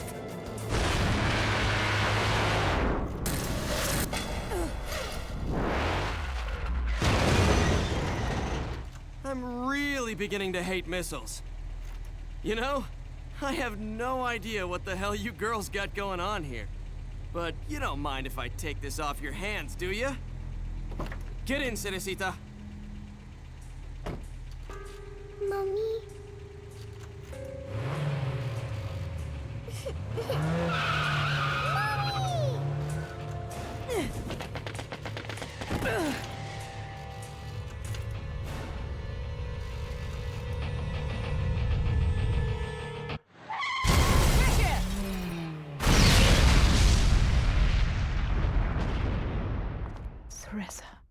Bayonetta, time is of the essence. This can wait no longer.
Holy shit.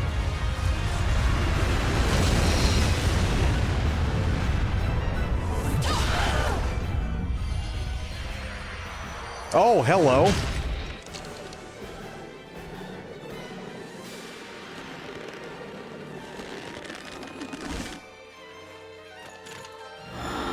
Oh, boy.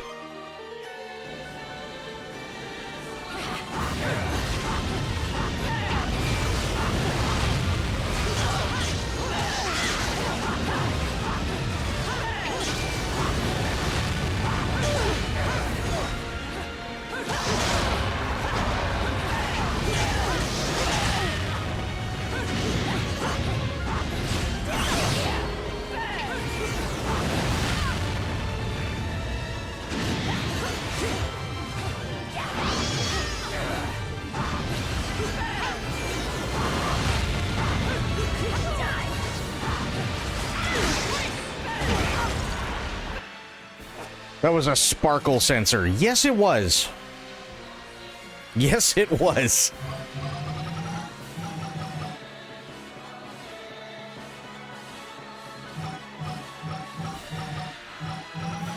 Balls.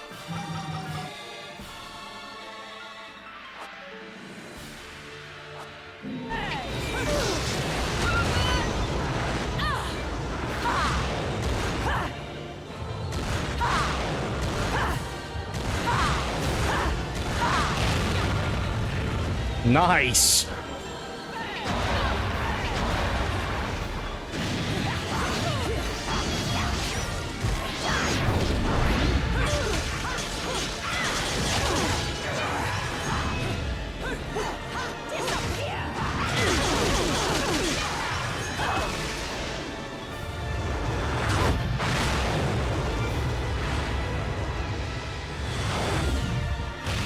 Oh, shit.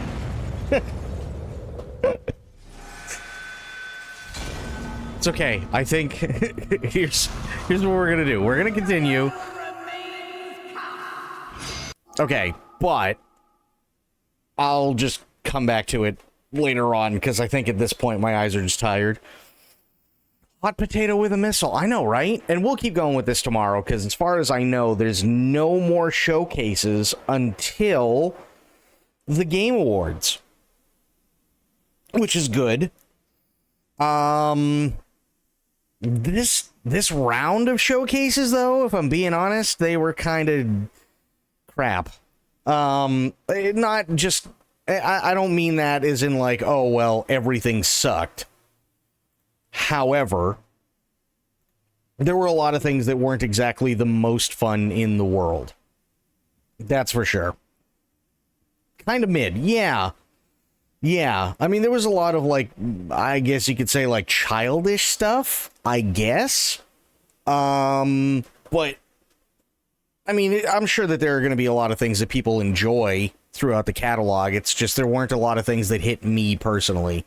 So, it is what it is. But the good news is that I think we're done with that until the Game Awards, which means we can just focus on getting other stuff done, which is always really, really cool. So yeah, I'll tell you what, that's going to be it for me for tonight, but I do want to thank everybody for being here and for hanging out and for watching. We had Aelin, we had Alpa, we had Medicine, Sober was here. It was good to see you. I hope you're feeling a little bit better, dude. And we had Core for a little bit. We had Spectre. We had a lot of awesome people here tonight. So I really, really appreciate it. Thank you, everybody, for hanging out. We will be doing more Bayonetta tomorrow or later today. But until I see you all then, have yourselves a great day, great night. Oh, we also had True. Have yourselves a great day, great night, wherever you are. Be good to yourselves, be good to one another. Stay safe, stay frosty. And, of course, the #1 golden rule around here, try to remember some of the basics of CQC. And I will be seeing you all later on today. Thanks so much, everybody. Have yourselves a great one. I am out.